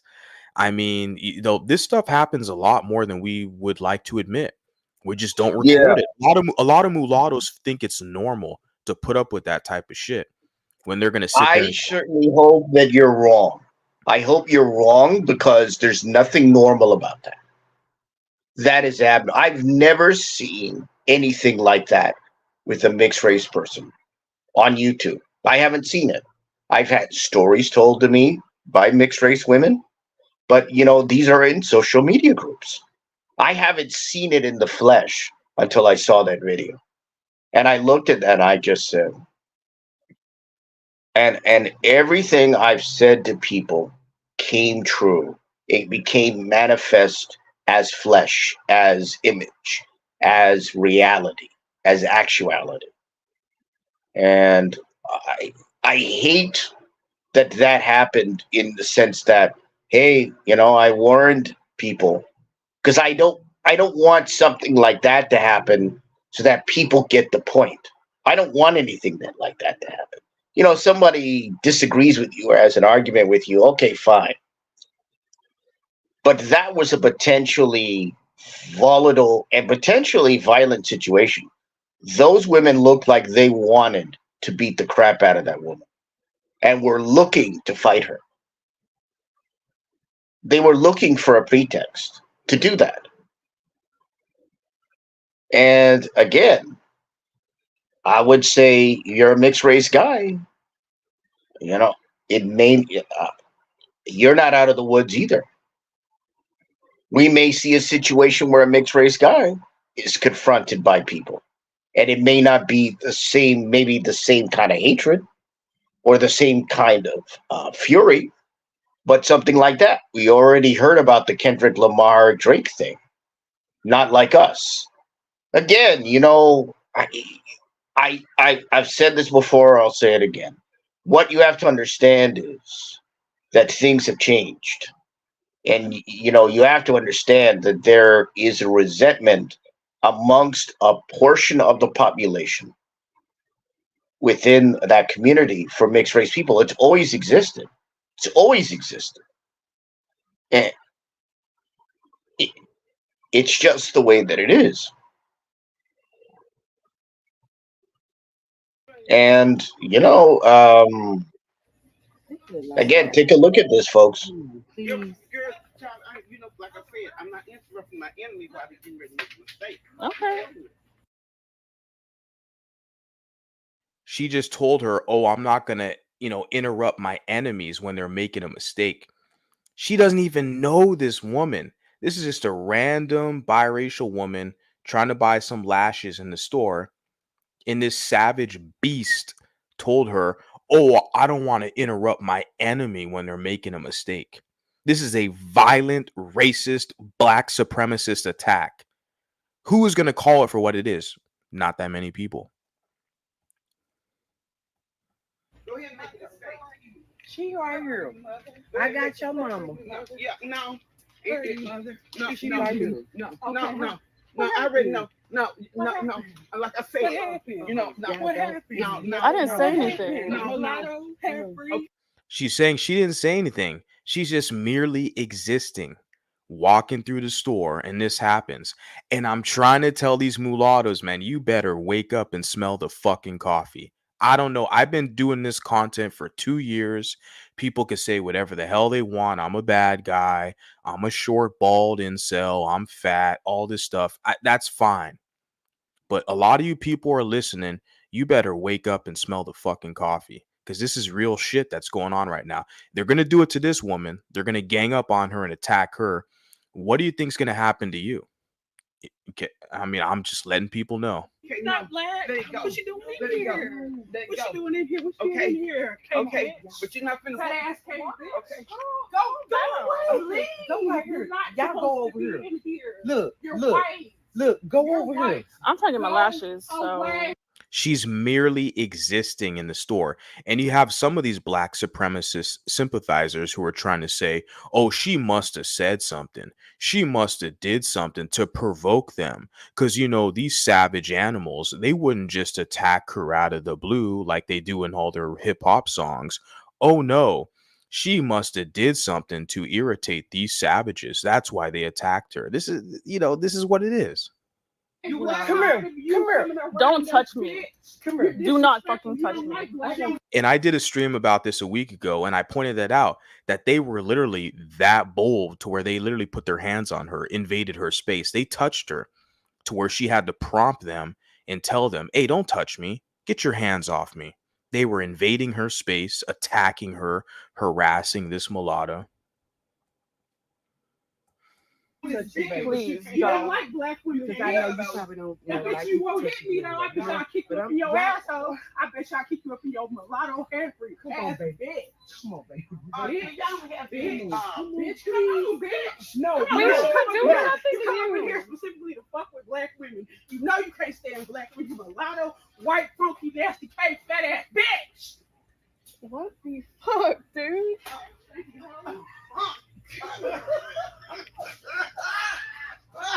This is insane.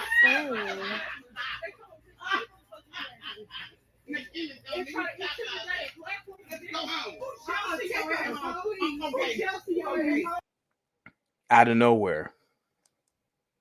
Ass fucking phone. Do you even have an iPhone, bitch? You bitch. What you doing in here? You so rich and this and that. You Rich? funky ass half breed. You mulatto stanky bitch. I bet your mammy is white. I bet your bitch is white. You know, fat, nasty white hoe, just like this bitch right here. Pink bitch. Pink bitch, you nasty bitch. And I don't even have nothing against biracial women. I just don't like the stanky ones with white mothers like you. She's lying her teeth off, saying she doesn't have nothing against biracial women. It's just the ones with white moms, meaning most of them, right? She's a lying, beast. She doesn't like most biracials at all. Let's be 100. Do you think it's only the ones with white moms she doesn't like? And how does she know? She doesn't know anything. Does she sound like a smart person? She was even blaming this woman, trying to be like, oh, you're rich. You got money. Why are you here? This is for poor people. So she's poor and stupid, which is, a statistic typical with them. And so that's what I'm saying. Like, this is not a individual that you should even be dealing with. Like, if you're in public, you have to avoid them. Go the opposite direction. Wherever they're walking towards, going towards, go the opposite. That's what I do. That's just advice I'm giving to people. Because you're going to encounter problems like this unnecessarily. You're just minding your business, trying to buy something, and then, the savages come through trying to attack you. I hate you, bitch. I hate you, bitch. Get the fuck out of here, bitch! You see that? Talking about she hates her. Doesn't even know this individual, but she hates her. I mean, if a lot of these mulattoes haven't figured it out yet, I don't know what to tell them. I'm just here in my little corner on the internet, talking my ish. But what do you go ahead? It's what I've said over the years. I've warned people myself. I said, look, you're gonna be monoracial, or you got to understand. You got to be you have to be. You can't take it for granted. So you have to understand that there are people who won't like you. If you think that you'll be automatically accepted, no. In other communities, that's not the case. You're not automatically accepted. Some people might accept you, but you're not automatically accepted. But here, it seems like you're accepted, but in some respects, you're not. So you can't write this off. And, again, when you look at this circumstance, I've never seen anything like this. I've never seen anything like this.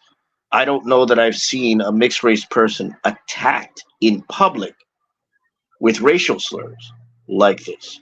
I haven't seen it. Now, there may be other incidents that may be recorded. I don't know. But I've never seen it. That was the weird part for me. I'm looking at this. I'm going, this is precisely what I knew might happen and could happen in some parts of this country. And it's just confirmed what I've told other people and what I've warned other people. But that's all I can do. I mean, I can't do anything more. I can just say, hey, this is Exhibit A. Take a look at this. If you don't want to listen to me, which is fine, because I'm not going to talk about this all the time. I'm, sometimes I've mentioned it. But if you don't want to listen to me, listen to the words of the people. Listen to the video. Listen to what you can see with your own. Listen to what you can hear with your own ears and see with your own eyes. Check this out, Al. What this person just put is accurate. That these black women channels, meaning the BWE, which is Black Women Empowerment channels, like Chrissy and Paris Milan, they promote a lot of anti-biracial hate. And she's putting here, the vile woman repeated everything those femcels say online.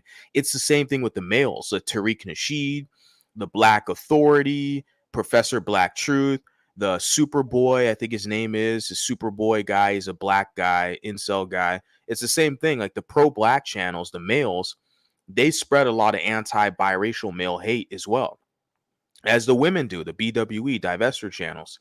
So, and I was telling people that information permeates and promulgates through society to where your average everyday just ghetto black, they're on YouTube and they listen to the information.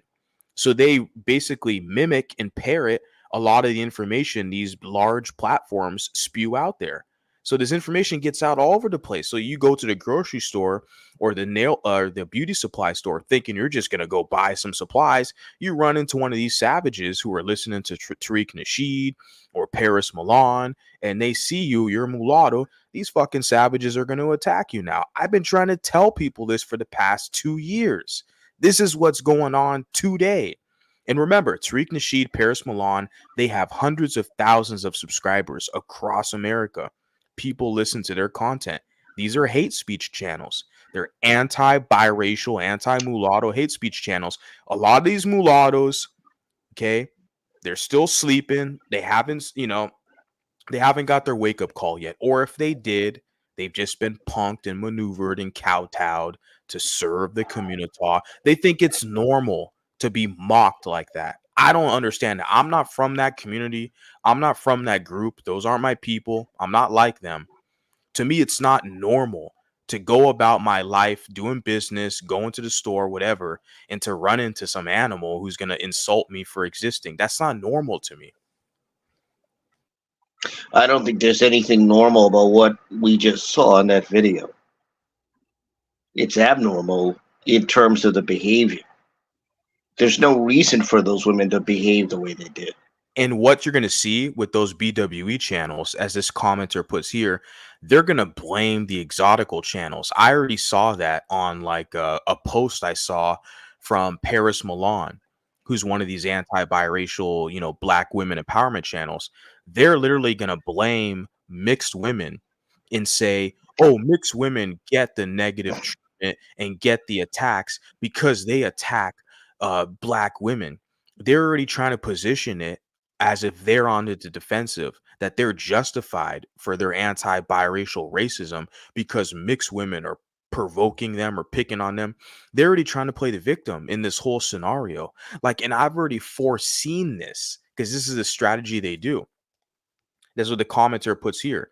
And I'm sure biracial and exotical channels that fire back and defend themselves ignite their hate. Yeah, because they're already trying to position themselves saying that, well, the black women are only attacking you because, they're so virtuous and righteous people. They're only attacking you because you people were provoking them and attacking them. I'm like, this mulatto woman was in a beauty supply store minding her business, buying beauty supplies. And remember, guys, people are going to attack me. They're going to throw me under the bus for defending that woman because she does her business, whatever on the side that she does. That's her business. I'm like, look. Yeah, but I mean, here's the point. Yeah, go ahead. What she does in her personal life has nothing to do, or it has, or I don't see how it has anything to do with what occurred in that store, unless that was the reason, unspoken reason for those women to behave the way they did. And even then, it wasn't right. I mean, I don't think there's any justification for what those women did to this mixed race woman in that store. There's no justification for it. No one can defend that. And anyone who defends it is defending bad behavior and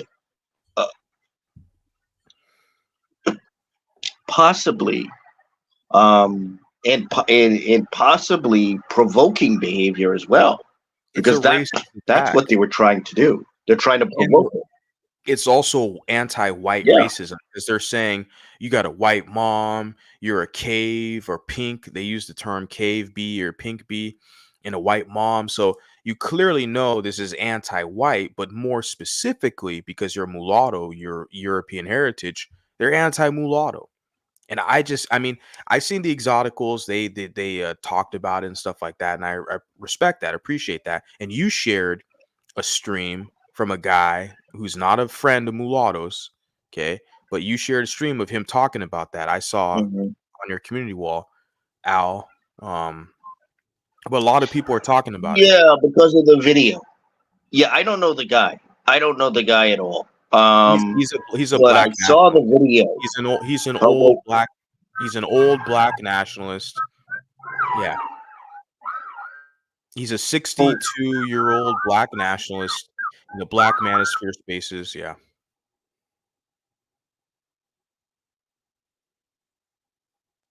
so yeah, I like I said, I don't know the guy. I just saw the video because I thought, okay, I was actually looking for another video of that, but I couldn't find it, so that's why I went with it. I wasn't aware the guy was not fond of Well, yeah, mulatto people or mixed race people. he spread, anti-mulatto conspiracy theories, and I've already basically documented that on my channel. So he has a history of that. I think I can actually pull it up real quick. Why not? Since we're Yeah, talking about well, the point of my putting the video was the video itself. I didn't know him, and so I'm not there to. I didn't care about what he had to say, other than I felt that he didn't get it. He didn't get that it was about biracial people. So I don't know the guy, and I don't know anything about him. I was just using it for the video. definitely take a look at this. This is the same guy. See what the game that these blacks play, they play the gender war. So the black males, as the guy who you shared his channel in the stream, he'll defend the biracial woman because his own son is married to a biracial woman. Just like you saw Tommy Sotomayor, who, as I pointed out, was in the comment section of that biracial woman, the woman in the beauty supply store. That's how these black males work. They'll defend the biracial women, but then they don't defend the biracial men because they're competing against the mulatto men for the mulatto women. But you see it in the reverse where it's like the black women attack the mulatto women. But the interesting thing about the black women is they never really defend mulatto men. They're just jealous. They're mad that their black male preference is choosing mulatto women over them. So that's why the mulatto men are kind of on their own. Okay. I'm just going to I was say gonna that it's kind say of pretty interesting. much on their own. It's interesting Pretty because much on their own, from what I the, see. the, the mulatto women have a door open, an opportunity to fit in with the blacks, but there is a special criteria. They have to become bastard baby mamas to these blacks if they want to fit in. That's typically how it plays out. Listen to this. This is this black nationalist, the guy you shared. Okay. I've already documented this savage. Listen to this. Operates as a selection mechanism in favor of the employment and attainment of white collar status for lighter skinned individuals. Any thoughts about that?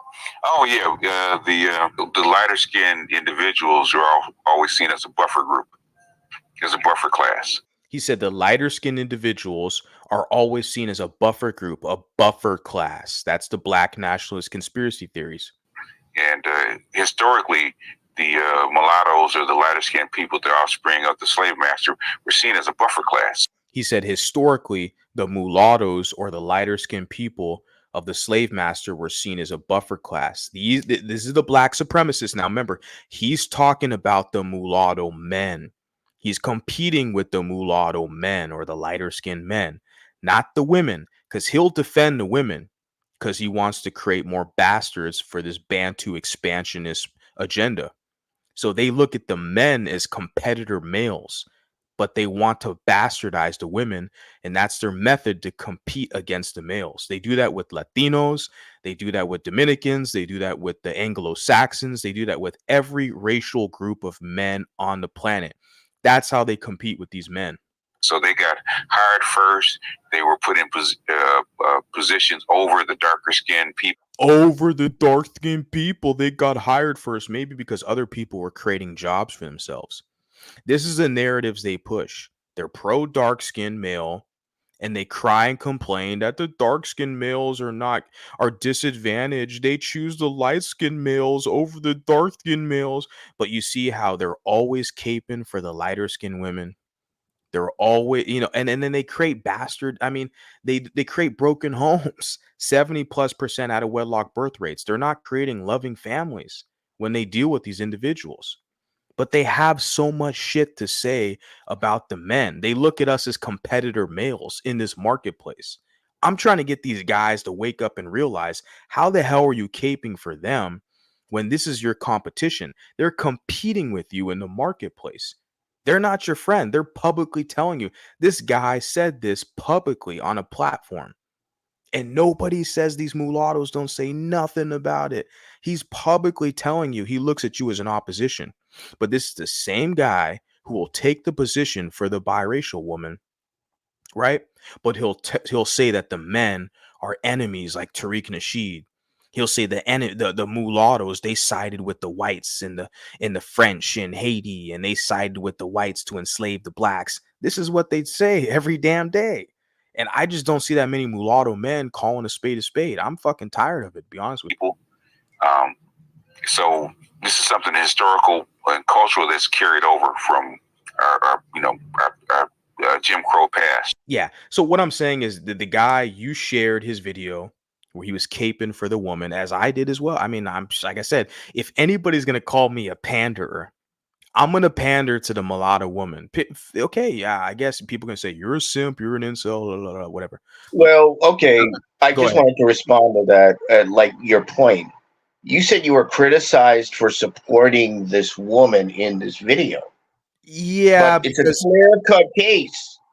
I mean, what is there? I mean, why were you criticized for supporting her? Because she was OnlyFans? That's why, because they said I criticize. The thing is with me is I criticized a lot of the exotical channels because of the anti-man sentiment they push. It's not because of the fact that they're involved in sex work. Why the hell would I criticize these women for doing their business, making money, consensual adults? That's not my business. Like I've clowned them and laughed at them and said some stuff like a streetwalker or something like that as a joke. But the main issue I had with like the exotical thing is because there's clearly a misandrous tone, an anti-male sentiment. And I point out the fact, how the hell are you going to talk shit on men and decenter men and level up, but you still want to level up and you want to depend on men to make a fucking bag? They want to trick and like scam a man. They want money from men, but they want to spread this misandrous shit talking crap about men. That's my major critique. It's not the fact that these women have OnlyFans or doing sex work. That's not the argument. I don't care what these women do. That's their business. They're adults. But it's just they want to talk shit about men in this misandrous crap, but they still want men to support them while they talk shit about men. And I'm trying to point it out to these other guys. How the hell can you endorse this stuff? Go ahead. What's your thoughts on that? Well, like I said, for me, it's a clear-cut situation.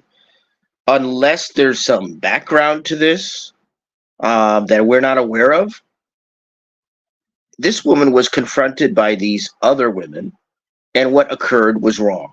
It's a store, it's a public place, and notice that nobody from the store did anything. That's very interesting to me. You mean to tell me you've gotten good? There was a white security guy in the background standing there kind of looking stupid. I pointed that out on my community. Oh, really? I didn't notice that. There's a white but dude. I'm going. He was looking dumb in the background. He wasn't doing. Like, how are you going to have this kind of confrontation in a store like that, and nobody does anything? They actually have a. You don't It's probably have- Asian. It's probably Asian owned, but they probably had. Yeah, they had a white. Yeah, they but hired a white security guard. Are you kidding me? Look at this, Al. You see my screen? Some of these stores, they'll kick you out for the smallest thing. They didn't want a You got conflict. some of these stores, they'll kick you out if you. Look at this. Look at my screen. You see that? Yeah. I drew this red arrow there, pointing it out. Like, it looks like a white dude. Looks like he's wearing a security outfit, and he's like behind a desk or something or a counter. He looks like an employee, like he's working there. Look at him, He bald may head, be. I goatee. don't know. Look at the guy. And I pointed this out. I made this community post. I'm like, this guy didn't say shit. He saw the whole ordeal happen. He didn't want any conflict. He's probably making minimum wage. What I'm saying is nobody in the store did anything that I saw. I didn't see anybody who owned the store. I didn't see anybody who was an employee of the store. No one reacted. And I'm going, how are you going to go and get that loud, that ear piercing, that out of control in a store like that, and no employees and no security guards and no manager or owner does anything? Don't you find that odd? Nobody did anything. Think about that. You can listen to it.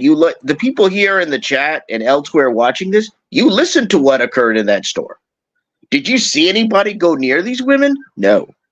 Nobody did a thing. Nobody told them off. They didn't want a problem with them. They probably thought, Yeah, oh my but you God. can't do that in a store. I'm saying you have people that are thrown out of stores for less than that. They might talk back, or they might say something, or they might do something minor, and they go, "You gotta go." Check out this comment. Wait, check out this comment. We're gonna debunk this comment. This guy here says, or gal, yeah, miss, whatever the hell. She's saying, because the white guy can't tell that woman is half white. She just a Negro to him. Ha ha ha. This is that blackistan, misery loves company mentality they're showing.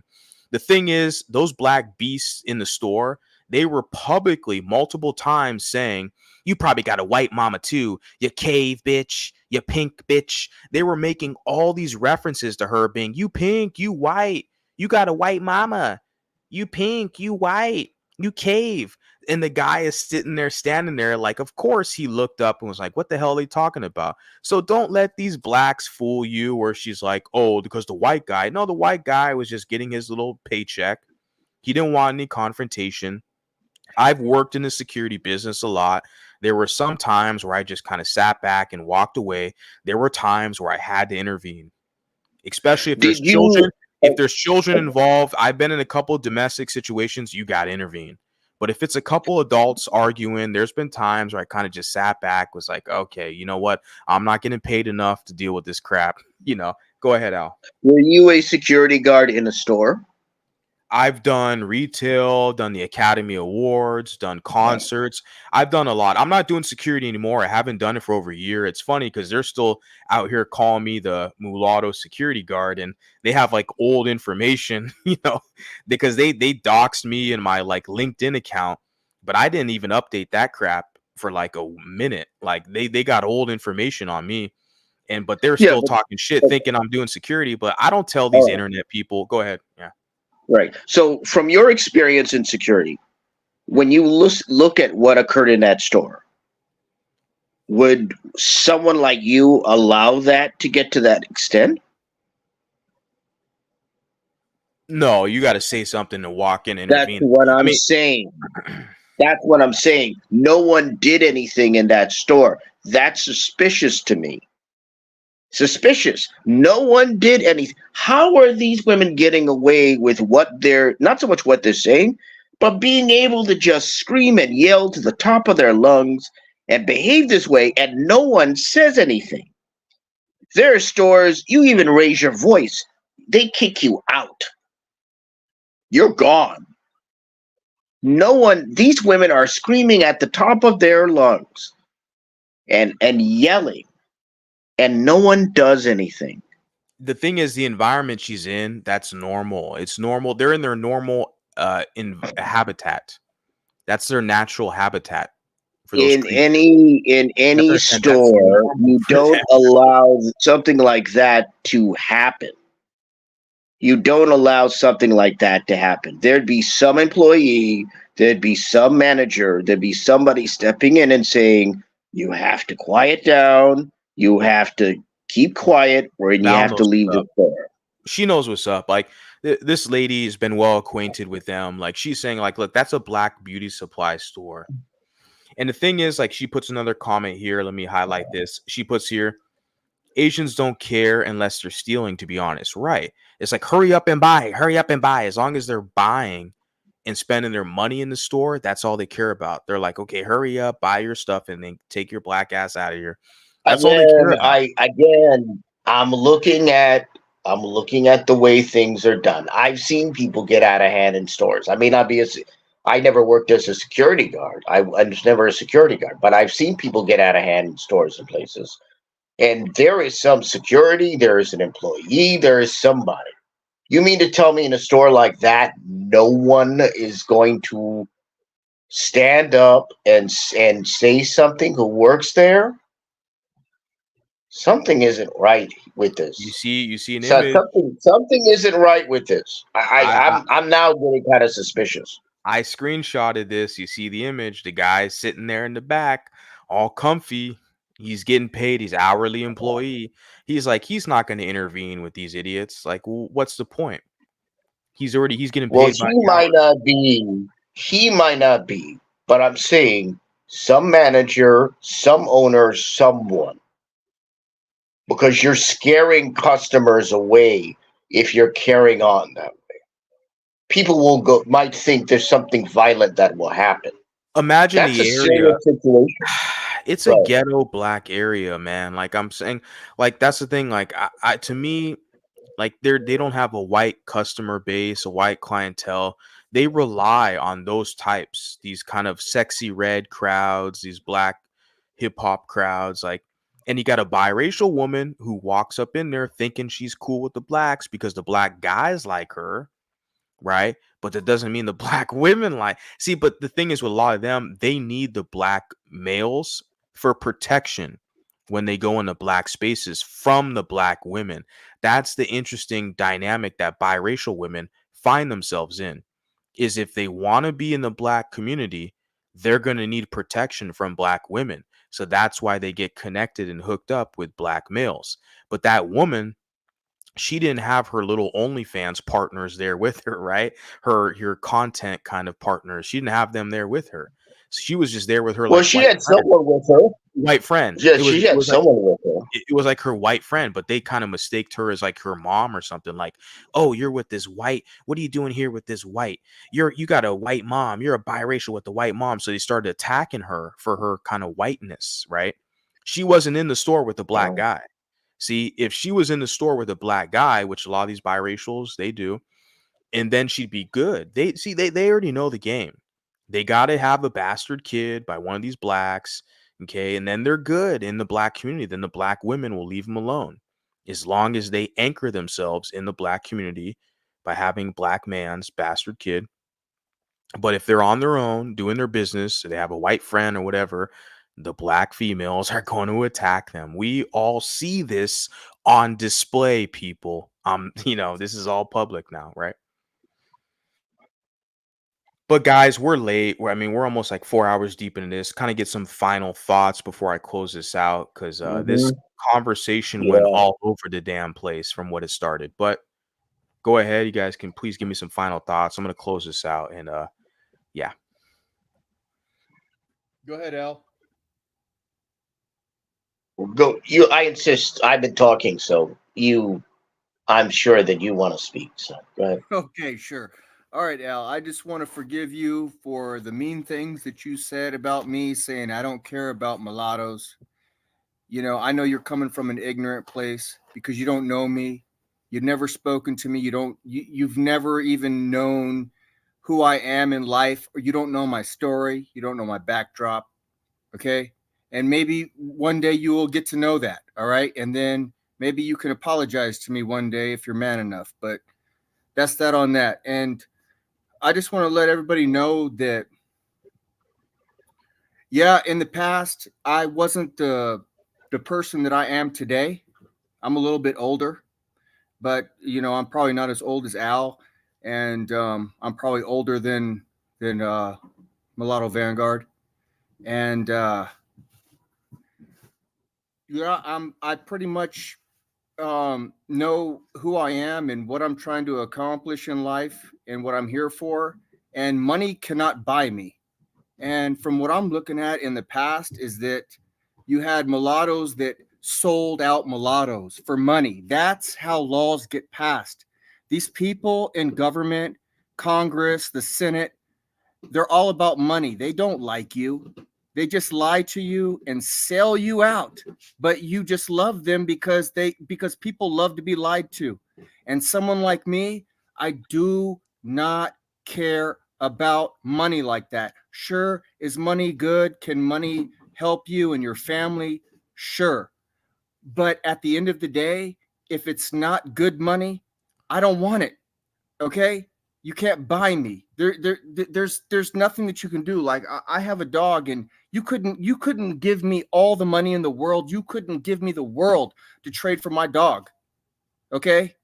So that's who I am. That's the type of person that I am.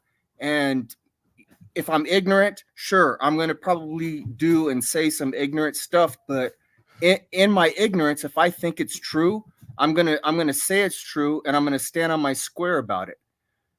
And the older I get, the more wisdom that I get, and I would like to share some more stuff, and I'm just going to leave it at that. And if you think that I'm not mulatto because I'm not all over the internet, and because I don't have a whole bunch of social media, then maybe I will get one. And if people want to, have something to say to me, then just be prepared to, deal with somebody that has life experience. And I do have some knowledge. I'm not the smartest or the most intelligent person in the world, but I stand on my square in truth. And maybe that's what I need to do. And I just look forward to just proving people wrong coming in the future, because I'm young. I feel young. And this has really inspired me to want to go ahead and let's go ahead and do this. I've taken on all challengers at this point, so I'm just going to put the world on notice. I'm here. I got the heart of a lion. Let's go. Go ahead. I'm done. Yeah, just all you can do is be a better person every day, be the best person. I'll say as well on your comment that I don't endorse any of these politicians. I don't endorse any of them. Like I said, I was telling a lady behind the scenes as well, like I try to do my best to be moderate.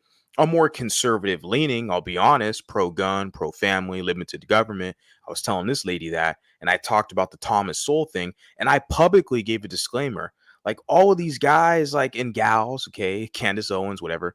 These are grifters. These are blacks, okay, and they're mixed kids. They're telling whites what they want to hear, and a lot of them they throw mulattoes under the bus. They're grifters, okay. So I don't endorse any of these politicians. I've never publicly have. You can't name one. If somebody, please, like timestamp or clip if I've ever said there's any politician like, yeah, I support them. I've never put this pro-Trump shit out here or this pro-Kamala or any of these people.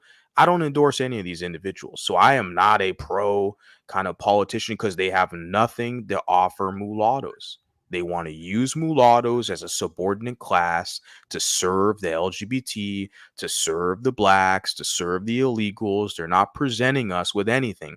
They want to maintain us as a subordinate class, as a utilitarian class, without a tribe, without a group, without representation. I'm completely against that. So I'm going to state my case right there. But I appreciate you hopping on here, and I look forward to talking to you again sometime.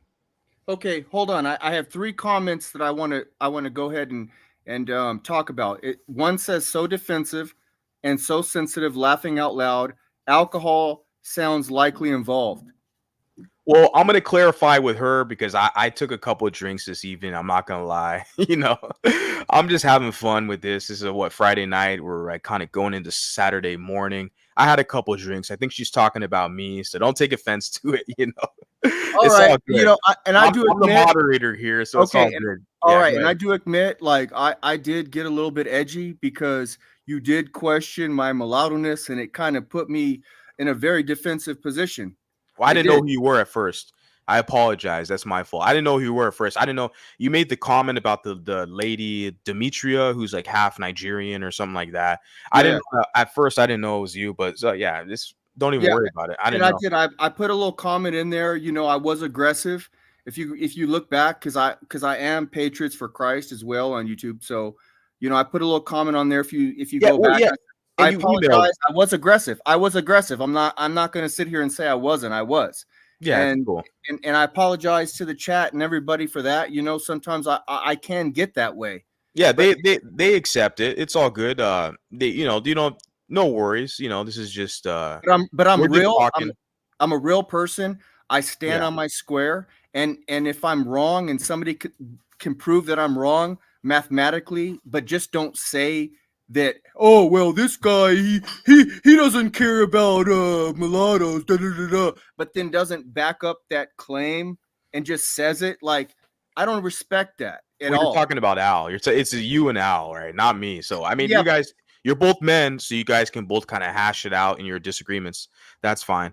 But what I will say is that I did review your email. I replied to your email, and I gave you my basically my assessment that Las Vegas, in my opinion, is kind of a trap. I lived in Las Vegas for a couple years. It's primarily hospitality industry. Most of the residents, people living there, are making like $40K a year, working in the hospitality or hotel tourism industry. I felt like for me it was a trap. I mean, it was cool when I just first moved there the first year because the rent was so cheap. The rent started going up because a lot of Californians were moving there. But I started to figure out that kind of the environment, it wasn't to my liking. So I got the hell out of Las Vegas. But I emailed you and gave you my honest assessment, my advice, because you emailed me. So I know who you are. At first, I didn't know when you hopped up here because a different username, but it's all good. Like, I feel like the people, my chat, the people I've curated, my audience, they're understanding. I have people who are more intellectually based. I have a lot of ladies here, mulatto women. I feel like a lot of people are charismatic, sympathetic, and understanding. I feel like so you don't have to get like, defensive and all that. If you want to challenge people who challenge you, like Al or even me, that's perfectly fine. But I feel like I just want you to know that this is kind of a safe space. I don't like to use that word, but this is a space where mulattoes should feel comfortable to express themselves. That's what I want to make it. So if you identify with us, you identify as mulatto. Like I said, everyone's welcome in the chat and all this. It's not that I identify. I am mulatto, bro. Yeah, like we just center. We like, center. Go ahead. Yeah, we're almost from like the same area. Like, my father is from the San Bernardino area, like the California area. We probably have a lot of same people that we know each other. We just never cross paths and stuff. California and stuff, like, so it's not that I identify as mulatto. This is what I tend to. This is what I am. Like, just a lot of people don't know me, bro, because I didn't hop on social media. I'm a very private person for the most part. Like, I really, for most of my life, I didn't care because it was all BS. Like, I'm a little bit older. Like, there wasn't a lot of mulattoes during the time, like when I was growing up. Okay. So I kind of just ducked out and just peeped society from a distance, but I just didn't care. But I didn't have the knowledge that I have now. That's the only thing, the only difference. Okay, you just don't know me. You don't. That's it. Like, you're just hearing my words, but you don't know me. But if you want to get to know me, that's fine. We can do that. Simple. Same with you, Al. If you want to get to know me, Al, that's fine. You can get to know me. And I have absolutely no interest in getting to know you. I don't know you, and I'll keep it at that. Exactly, because you're a sellout, Al. You're the type that would sell out mulattoes in the past for money. That's who you are, Al. You're a sellout. Why he's here. Yeah, sellout. Now Sellout. we know That's what why you are, he's for money. here. I know Now exactly who you are after that. I knew there was something You're all about to. a little money. What did you get? A little Happy Meal like Kanye West? Little deal from Satan? So, Guy, who are you? What are you doing here? Seriously, who are you and what are you doing here? I thought you didn't care to get to know me, Al. I said, who are you and what are you doing here? I thought you didn't care to get to know me, Al. Again, I don't want to get to know you personally, but I'm asking you a You're a question. sellout. That's what you Who are. are I know you your and type. what I know your are type. you You're the doing one that here? doesn't care about mulattoes. You're the one Guys, that doesn't. You don't, because you failed. You're a failure. That's what you are.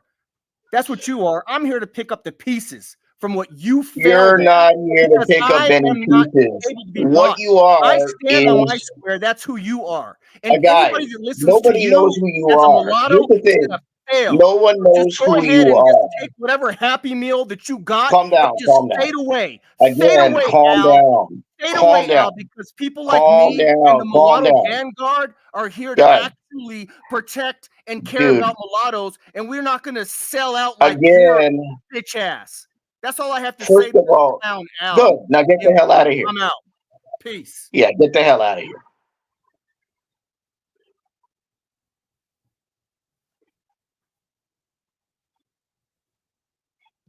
Are you guys done? You guys done with that? Well, I The know audience, I'm done. I'm the waiting. audience I'm waiting to doesn't say approve. I'm waiting to I'm say done. my last I'm just not going to just leave words. because you said So get the I'll hell wait out for of this here. guy But to if you want exit. to kick me. But So something this about clown this doesn't guy. tell me nothing. I'm a lion, Al. You ain't going to tell me nothing. You're old. You're done.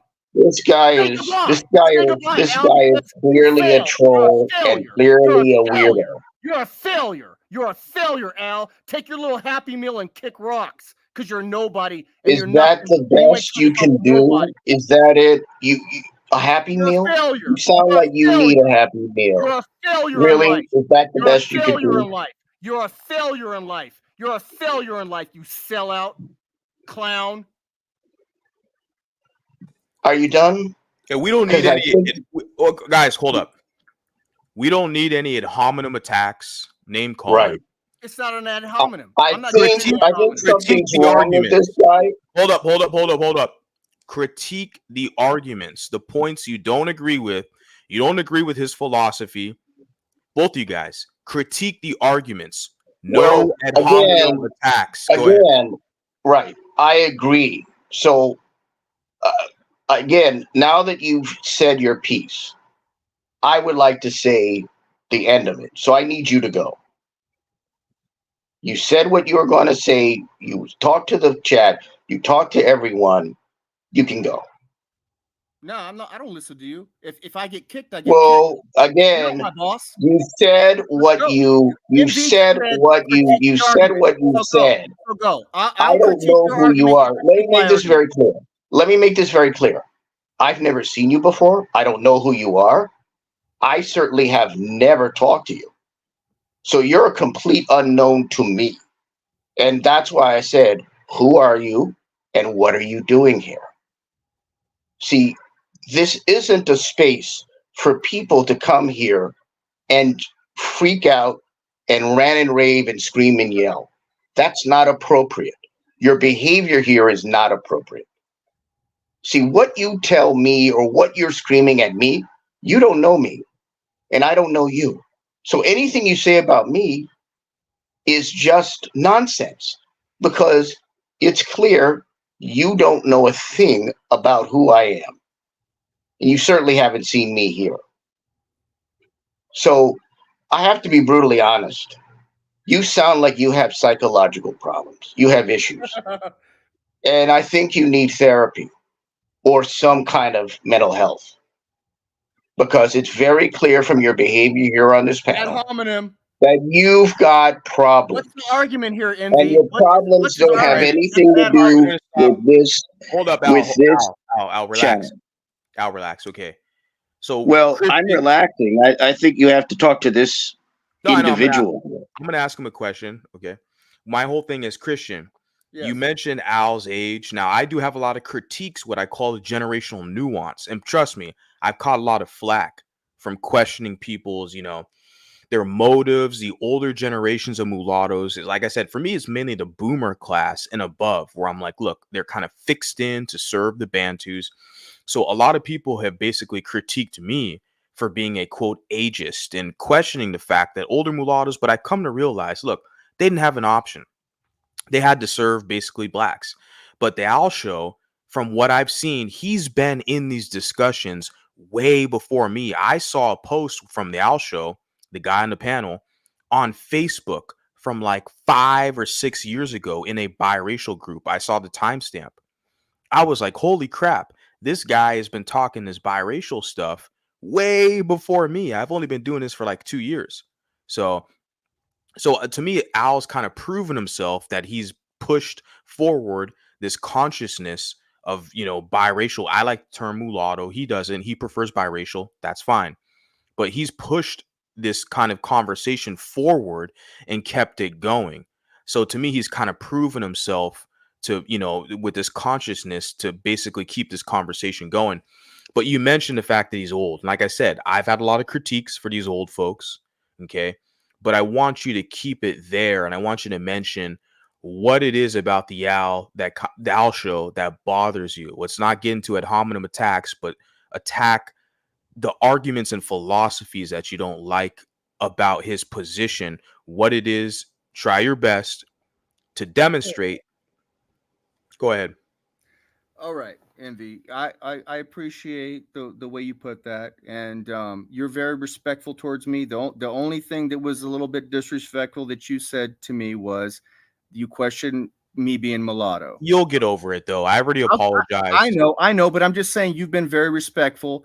Al, on the other hand, I give the energy that I'm given, but like I said, I have the heart of a lion, so I'm going to give the energy that I'm given, but I'm going to give it harder than what's given to me. And this guy has shown me nothing but disrespect.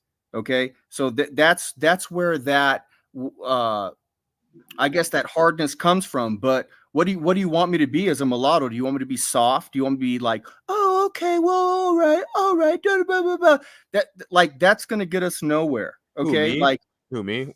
No, not you personally, but I'm just talking about if that's what the I just want you to be yourself. I want you to be yourself, but like, what's the whole objective? What's your goal? I know you stress religion. The thing is, though, we're not all on the same wavelength in philosophy of religion. I've seen a couple comments you put, and I don't really touch, like I said, the religion and politics. It's an iffy issue because we're not all in the same philosophy. Yes, sir. We're politically, but religion. So this is why I leave it up to the audience to talk about that. I don't push my religious philosophies on this channel. Go ahead. Yes, sir. I understand that. And I'm not here to push it. Okay. Envy. Okay. I don't know your real name. That's why I'm calling you Envy. Okay. So, Christian is my real name. Okay. It's on there. That's my real honest name. My mother or father gave me that name. Okay. So Envy.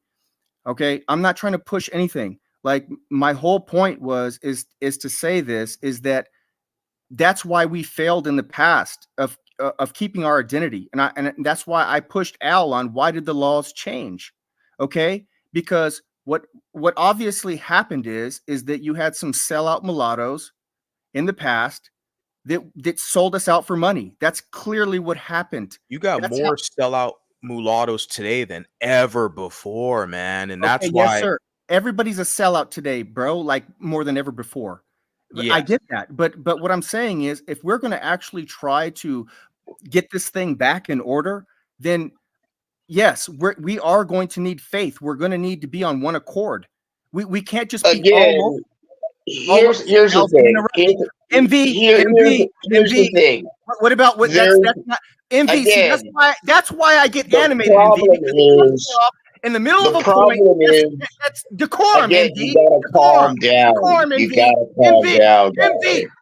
Okay, see, bro, that's my. You gotta calm down. MV. This is not an insane asylum. MV. This is not a padded room. No, bro. This is not. This is not. There it is. This is not that. Go ahead. So here's the thing that you have to understand. We're all men here on the panel. We're all men. So we have to conduct ourselves like gentlemen on the panel. We're all gentlemen here. You have ladies in the chat, mulatto women listening, whatever in the chat. and other gentlemen, other outsiders, interlopers, saboteurs, whatever. We're all men on the panel, so we should conduct ourselves like men. I've had a couple drinks. I don't know, whatever you people, what have you had? A couple drinks, whatever. We're going to conduct ourselves like men. Like I said, I'm going to close this out right now. It's already been 4 hours deep into this. I've already been up here too late. So I want people to give their final thoughts. Let's go, guys. Let's act like gentlemen here. Let's go. I'm going to give my final thought. I think this man has already given his final thought. So I'm going to give my final thought here.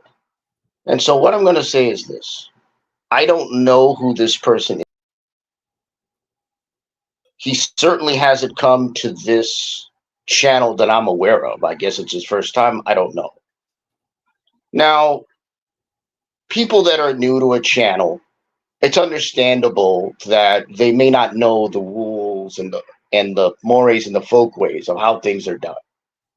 But the reality that I've seen on this channel is people generally have conversations. They don't have arguments. They don't have fights. That's what I've seen here. Now, again, this isn't my channel, but what I've seen is that the way things are conducted is you have conversations. Since this person has come on this panel, he has simply behaved in a very odd, strange manner.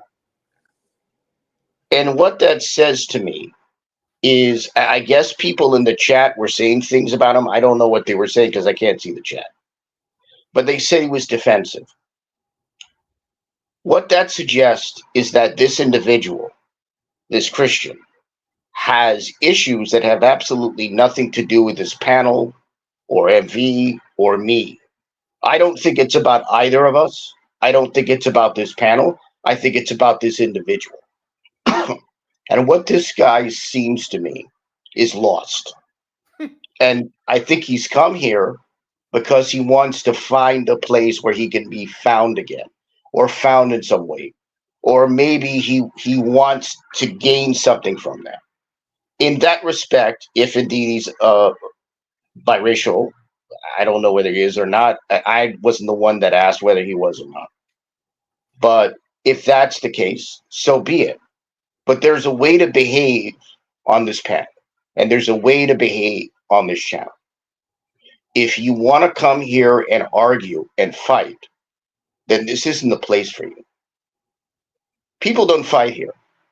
The times that I've come here, I don't think I've ever seen arguments. I certainly have never seen anything like this. And there is something wrong with this Christian, this person. And again, I don't think it has anything to do with him coming up here and talking about mulatto people. I think he has psychological problems. I think he clearly has mental health issues. And I think he needs to get help. And you can't get help if you're coming on a panel and screaming and yelling and arguing for no reason. The reality is, I don't know this person. I've never seen him before. He came up here and started attacking me for no reason. It's strange. Now, again, what he said was irrelevant. Something about a happy meal and I'm old. First of all, those two don't go together. But the fact that I'm in my 50s has nothing to do with it. Again, you have to understand that this channel and probably other mixed race channels, but this channel, what I've seen is that it isn't about blaming mixed race. It's not about bashing them. It's not about attacking them. So when you come on a channel like this and a panel like this and start attacking mixed race people, and you start attacking mulatto people, and you call them sellouts, then the question is, who's the real sellout? See, if you're all for solidarity with mixed race people, you can't be for division, no matter what. You can't be bashing people that you intend to unify with or you intend to get together with, because that's never going to work. There are things that I don't agree with mixed race people. That's why I don't deal with them. If they want to be monoracial, I wish them well. I don't go and get in their faces and go on a panel. I don't have arguments with them. I don't have disagreements with them because it's not worth it. And see, that's the difference. When you've lived life like I have, you understand that there are things that need to be done certainly. And so when it comes to respect, if you want respect, you have to show respect. You can't you can't try to disrespect me and think you're going to get respect from me. I don't apologize. I'm not going to apologize to you because there's nothing to apologize to. You're a worthless piece of shit. You are a troubled, upset, warped, screwed up individual. I feel sorry for you. I don't know what your problems are, but coming on this platform, you've disrespected this platform. You've even disrespected this man by your behavior in this forum and the way you conducted yourself. You're no better than the women in that video. You know what? You're just like them. You're nasty. You're vicious. You're disgusting. You behave in a trash way. And you did it on this panel. In the times that I've been here, I've never seen anything like this. Never. People don't behave that way. They understand that they have to have manners and they have to have, there's a way to do things, there's etiquette and protocol. Now, again, it seems to me that you're a very screwed up person. You seem to have psychological issues and mental problems. I don't know who you are and I don't know anything about you, but I can tell that you've got problems. I would suggest that you find a way to solve your problems. And if you can't behave properly, then you're going to have problems on this channel. And you're not going to have them from me because I won't be here all the time. You're going to have them from other people. And when you deal with other people, they will come after you. You don't know YouTube. I do. That's one of the reasons I'm not a content creator on YouTube. There are people that will go after you and rip you to shreds. So the way you're behaving, you're setting yourself up for slaughter. You're like a lamb for the slaughter. Like I said, there's something wrong with you. I don't know what your problem is. If you're looking for if you're looking to find out more about mixed race people and biracial people, mulatto people, good. That's positive. But you have to behave in a way that's appropriate on YouTube and on this channel. He's nice to you. See, I don't give a crap. See, it's like Muhammad Ali. You will fall in the round I call. You mess with me, you'll get knocked out. I don't need to deal with you because I know you're a screwed up person. You're a sad person. I don't know what happened to you, but whatever it is, get help. Take care of yourself. But don't come on here and make a fool of yourself. Don't make yourself out to be an object of ridicule because that's what you did. The people in the chat, they'll understand that. They may not tell you that in the chat, but they'll know. So the thing I would say to you is, like I've already said, take care of your issues, whatever they are. I don't know who you are. I've never seen you before. And you don't know me. So you don't know my life or anything I've gone through. You don't know a thing. And I don't owe you anything. You're a stranger. You're a disrespectful, rude, obnoxious stranger.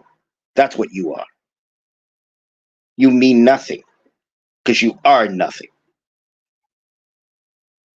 You're lint. You're microscopic. That's what you are. As the old expression goes, you mess with the bull, you get the horns. You really think that I care what some stranger who doesn't know anything about me or has never heard of me thinks? Are you good? Are you good, Al? Are you good? I think you kind of went on Yeah. enough. All right, are The you last good? thing I want to say Get is it out. this. The last thing I want to say is this.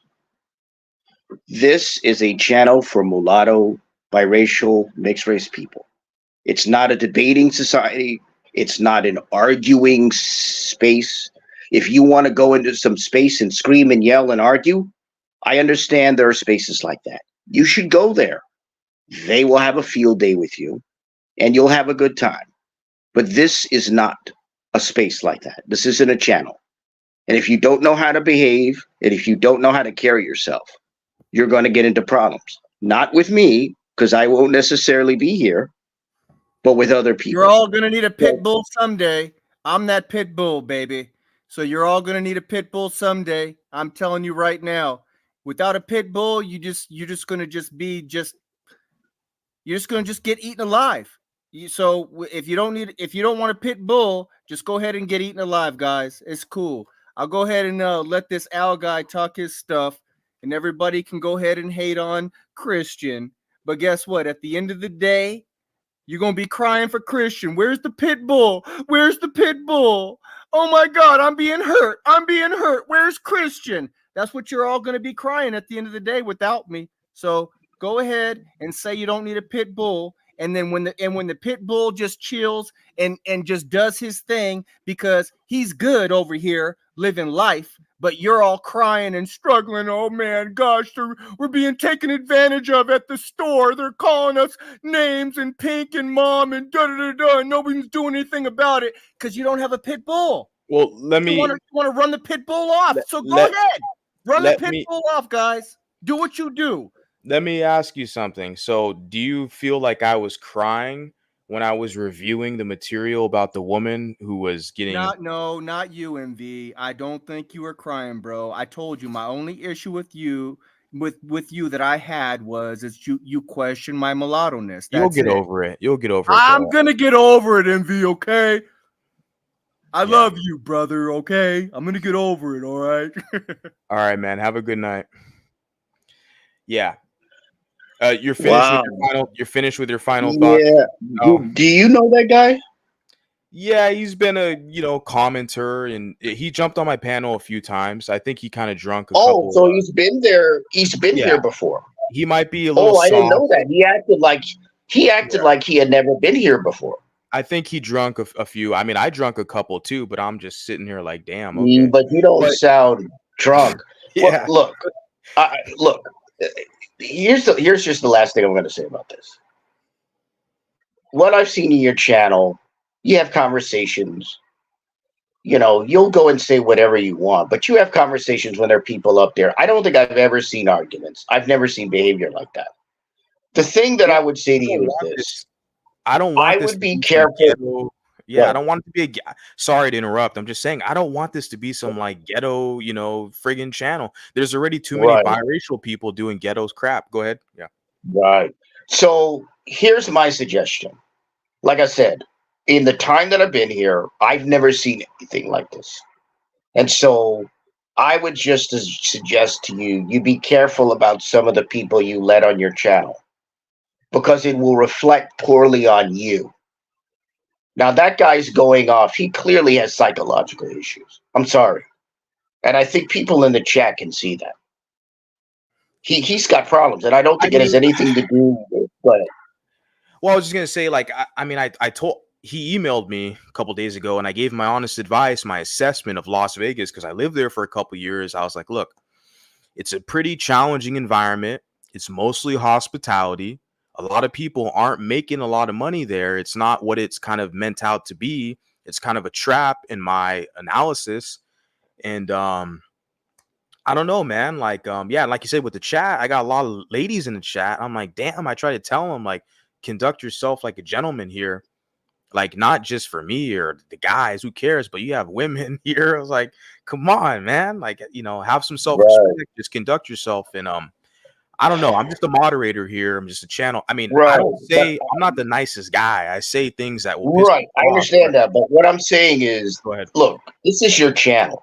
And in the time I've been on your channel, I've never, when you've had other people here, in the few times I've been up and you've had other people, nobody has behaved like this.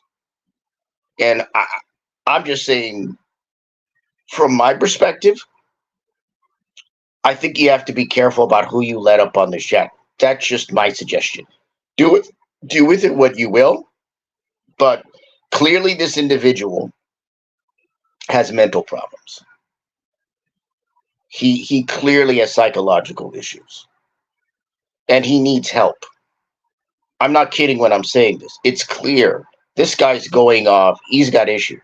This guy didn't sound drunk. He sounded crazy.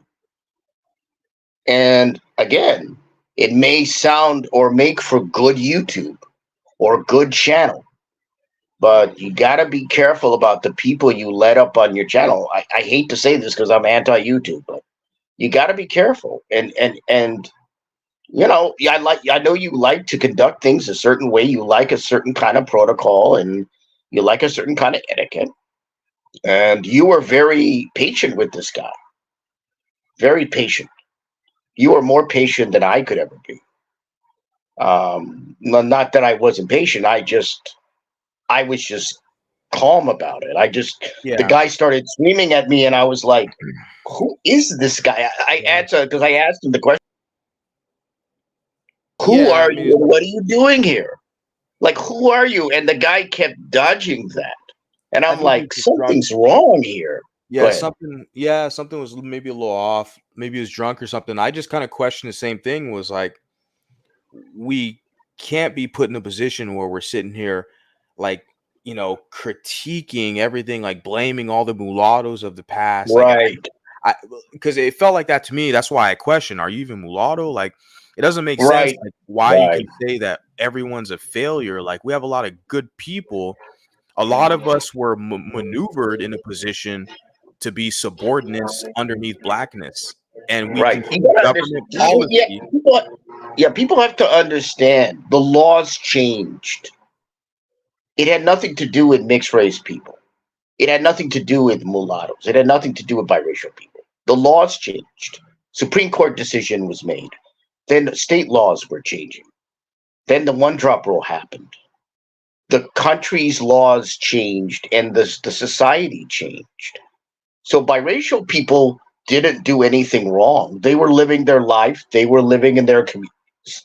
They were doing what they could.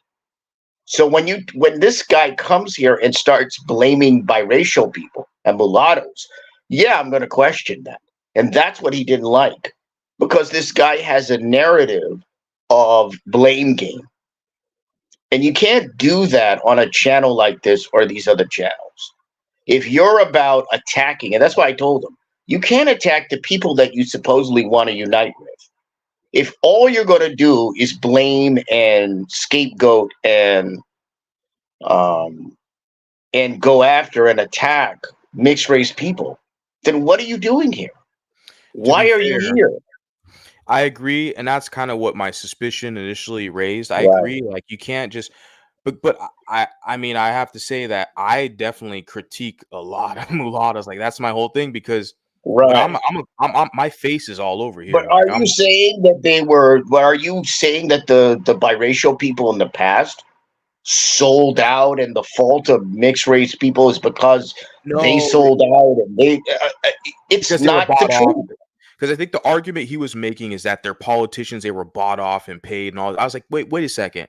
No, I think a lot of them sympathize with the Black plight, W.E.B. Du Bois, Booker T. Washington. They wanted to use their privileges they had, being mulattoes, having access to these HBCUs and universities. They learned skills like engineering and law and medicine. They took that knowledge they had, and they wanted to pass it down to Black people and help Black people. And so they were sympathetic towards the Black plight. And so that's true. That's true. So therefore, the white establishment, they saw that, noticed that, and by the time the 1920s, they kind of concocted a plan to basically neutralize that mulatto group from giving access of white, resources to the black group. They're like, let's just lump them in. Yeah, they made them into de facto. They turned them into de facto legal black people. Exactly. Holy black Exactly. people. And that's what I don't feel like they sold out though. That's the thing. I just feel like they were sympathetic. Yeah, that was the crazy part. When he said that, I went, "Oh, this guy has a narrative of blaming biracial people." And like I told him, you can't blame the people that you want to unite with. You can't do that. It doesn't make sense. Why are you here if all you think about biracial and mulatto people is they're a bunch of sellouts? That they're a bunch of traitors. They're a bunch of ingrates, or a bunch of people that are looking out for other interests. What kind of person would want to do that? I'm like, that's showing a great amount of disrespect for biracial people. It really comes down to a respect factor. The guy came on the channel and the panel, and he just went ballistic. Again, I told him, I said, "You're no better than those women in that video." He was just as hysterical as those women in that video. That was the scary part. And when you think about it, that was the weird thing. I'm like, why are you so hateful towards someone you don't even know? It has nothing to do with me because he doesn't know me. It has to do with him. It's the alcohol. It's not alcohol. It's his own neuroses and his own psychological and mental issues. The guy is clearly mentally deranged. He's got issues. It's clear. Anyone can see it. I'm sure people in the chat can see it. And I'm saying, you got to be careful about people like that coming on your panels, because you know what's going to happen? I'm telling you now, right now, you got to listen here. Sure. This is going to be used against you. I know it will. I know. Yeah. I mean, like I said, I defend the mulatto woman in the beauty supply store. Right.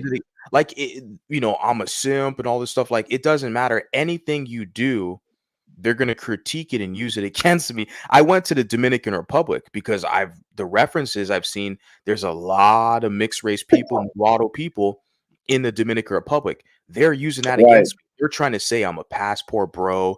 I'm hiring, prostitutes. And there's no evidence they have of this, but they're using it against me. Well, there are people who don't like you. They're going to say whatever they want. Anything I do, they will use it against me. Yeah. So I can't win anyways. It doesn't matter. Like, when you're a content creator and you have an opposing view, your philosophy is not aligned with the pro-black communist, they're going to attack you. They're going to find anything. So I can't win anyways. It doesn't matter. I just got to live my life. But well, I mean, it's not a matter of winning. It's a matter of your channel and about who you have there. So if you have a channel where, you have good conversations and people are doing that, that's fine. That's what I've seen here. I've never seen anybody like that behave. And I'm again, that can be used against you. It was the first time. Right. I mean, I've never seen anything like that. Like I said, Al, I mean, you've been on the panel plenty of times. And like I said, I defend you in the position because, like I said, I saw on Facebook, one of these biracial groups, I saw a comment you left in one of the groups from like 5 years ago. I was like, that was way before I even started putting material out here. I've only been doing this material for like 2 years, but I saw you were in one of these biracial groups. You've been in these groups for a while. I saw a comment you made for like over 10 years ago. So I was over 10 years I've been in these groups. So like to me, that's proof. You've already proven yourself that you've been involved with this growing consciousness, that you're in these discussions. So I already know, like, kind of battle tested, etc. If I want to say that, like, so you're good in that regard. I've seen your work basically, but I try to keep this as an open platform. I have the link dropped. Anyone can jump in. Yeah, I understand that, but you got to be very careful about who you have on your panels. And again, because that can be used against you. Now, I'm not saying they use criticism but what I'm saying is you don't want stuff on your platform used against you. Like if they want to go and use something else or come at you for some other reason, that's fine. That's up to them. I wouldn't say that's fine, but that's up to them. But you don't want to give them any reason with people and how they behave. Again, it's a reflection on the channel.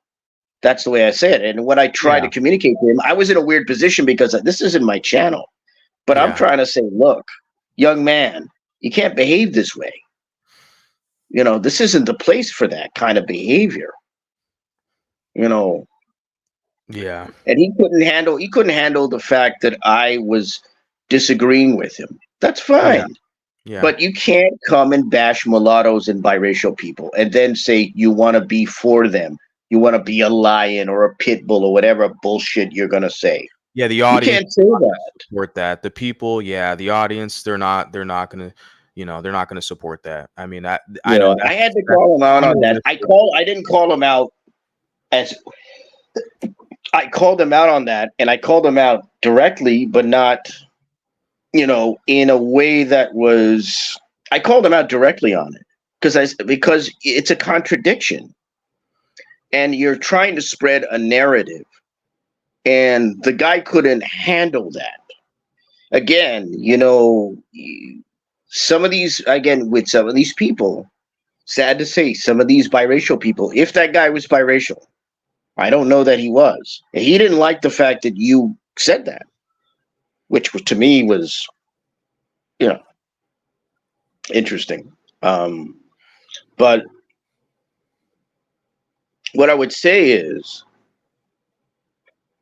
I don't really care. Again, the way I get through life and the way I carry myself, the way that I behave on panels is, if you've ever seen the movie Reservoir Dogs and you've seen Michael Madsen's character, that's the way that I deal with people on YouTube panels if a situation like this occurs. If you've seen that movie, then you know that they go back to the warehouse. Harvey Keitel's character is screaming and yelling and going off, and Michael Madsen is drinking a soda, and he's calm and he's cool. In his lowered voice. And that's the way that I handled this guy. I didn't yell, I didn't scream, I didn't do what he did, because I don't behave that way on panels. It's what I did was go ahead. Sorry, I was See, that's the way you got to handle people. That's my way. The way I do that is by not screaming and yelling. I don't do what they want to do. Because that's a tactic. It's a tactic of what I call reaction distraction. Well, what I was going to say, it's unfortunate that it happened just, because it's happened to you before in the Umar spaces. I believe you have a couple trolls over there who jumped on a panel and tried to attack you. Yeah, right? They did it recently. I hadn't heard from these people in over 2 years. Yeah. And they came out of the blue on a panel and they started screaming and yelling at me. Because I don't know what goes on there. I have no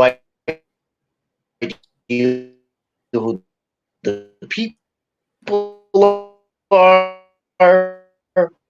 You're borging. Your audio is borging. I don't know what their deal is. They were mad because I don't acknowledge them. Because I say I don't know the people there. I don't know that what goes on. Yeah. Yeah, Al. I'm gonna end this now. So I'm gonna close this out. I think your audio is kind of borging right there. But yeah, I'm gonna close it out right now. So I appreciate you hopping on, and apologize for the direction that it kind of went, but I think we can kind of move past all that. And yeah, I'm just gonna kind of close it out now, guys. Yeah, kind of a interesting turn of events that happened here, guys. I don't know what else to say. Like I said, it's open. I got the link pinned. I'm gonna close it now. Shit, we're like 4.5 hours in, but I try to keep it pretty open to the public. I don't care what color t-shirt you have on. gentleman earlier in the chat, I told him, like, this is basically, we center the mulattoes here. We have our own shit now. We have our own space. Tough, deal with it. But I try to keep it open to the public, and what they agree with or disagree or whatnot. Just a guy with a voice out here. But shout out to the ladies, holding it down. Val, DC, Renata, Mulata, and all of you guys here. I appreciate you. Audio is saying it's bedtime. Yeah, I got to go to bed. I got to get out of here as well. And he put here, the mulatto identity was intentionally erased. Yes, and we look at the government policy with the 1924 Racial Integrity Act. We have to understand, guys, that was 100 years ago. Just not only the kind of political climate in America was vastly, drastically different, but internationally around the world, right? In Brazil, they didn't even end slavery till like the early 1900s. I don't have the exact date, but they were like one of the last nations in the Western hemisphere to end slavery in Brazil, right? I think it was like 1920 something. So by the time Brazil officially outlawed slavery, America, they already had, they outlawed slavery, 1865. So, but they had a mulatto group, a mulatto designation all the way back to 1790. So, but they done away with, omitted the mulatto designation in the 1924 Racial Integrity Act. Like I was saying, at that time, in Brazil, they still kind of had slaves. So it's a crazy dynamic we see here. And but here we are 100 years later. Here we are today, still asking these questions, marching forward, trying to figure out why we're in this situation. Because it's not, and I'm not trying to position ourselves as a victim, like, of the circumstances, or a victim or any of this stuff. We're just questioning the situation, and we're challenging the paradigms that exist. And we're going to hurt some feelings along the way. I know I am. As a moderator here, my voice on this channel, I'm going to hurt some of your feelings. That's true. That's fair. And a lot of you will attempt to hurt mine or say it, you're short, you're fat, you're bald, you're broke, you're dusty, and all this. Yeah, you'll try to hurt mine, but I'll laugh at you hoes in the process. That's okay. And but yeah, we're just asking the questions. I don't position this as being a victim at all. But the more of you who are articulate and astute, the more I want to welcome you over here, especially the lady here, Renata Mulata. I mean, what I've already seen from a couple videos she produced, like, I want people like her, other people who are academics, I want them to feel welcomed over here. This is a spot for you. This is a space for you. I want you to contribute. I want the audience, the people listening, because you may see people who are in the chat, the people in the chat right now, but trust me, there's a lot of people who never show up in my chat, but they're listeners, they're subscribers. A lot of people, you look at the views and all this stuff, you got thousands of people, they listen. There's some of these people, they message me on IG or they email me, all this stuff. So there's a lot of people involved in this discussion. So I just don't want, like, the people who hop on the panel or who are in the chat, it's not always a representation of the platform. These are just the people who show up at this time at night, late at night. I mean, shit, this is like late Friday night. We're Saturday morning now, right? Like, this is not a complete reflection of everybody who's kind of tuned in, engaged in the content. Just want to let that be known. I'm just one of the moderators. I'm the main moderator here, providing my voice and giving other people a voice. The whole position here for me is to give people a voice. That's it. So yeah, guys, I'm going to end this now. Love you guys. I appreciate your guys' patience. Like I said, I'm here just basically mainly to serve you. That's it. I am nothing and nobody without you guys. So yeah, guys, appreciate you guys listening, tuning in. Hit the like button if you like the content. If you don't, whatever. Share the content with somebody you feel will get something out of it. I know this stream is probably not the best stream to share, but my other videos, whatever, share it. And I'll catch you guys pretty soon. So adios.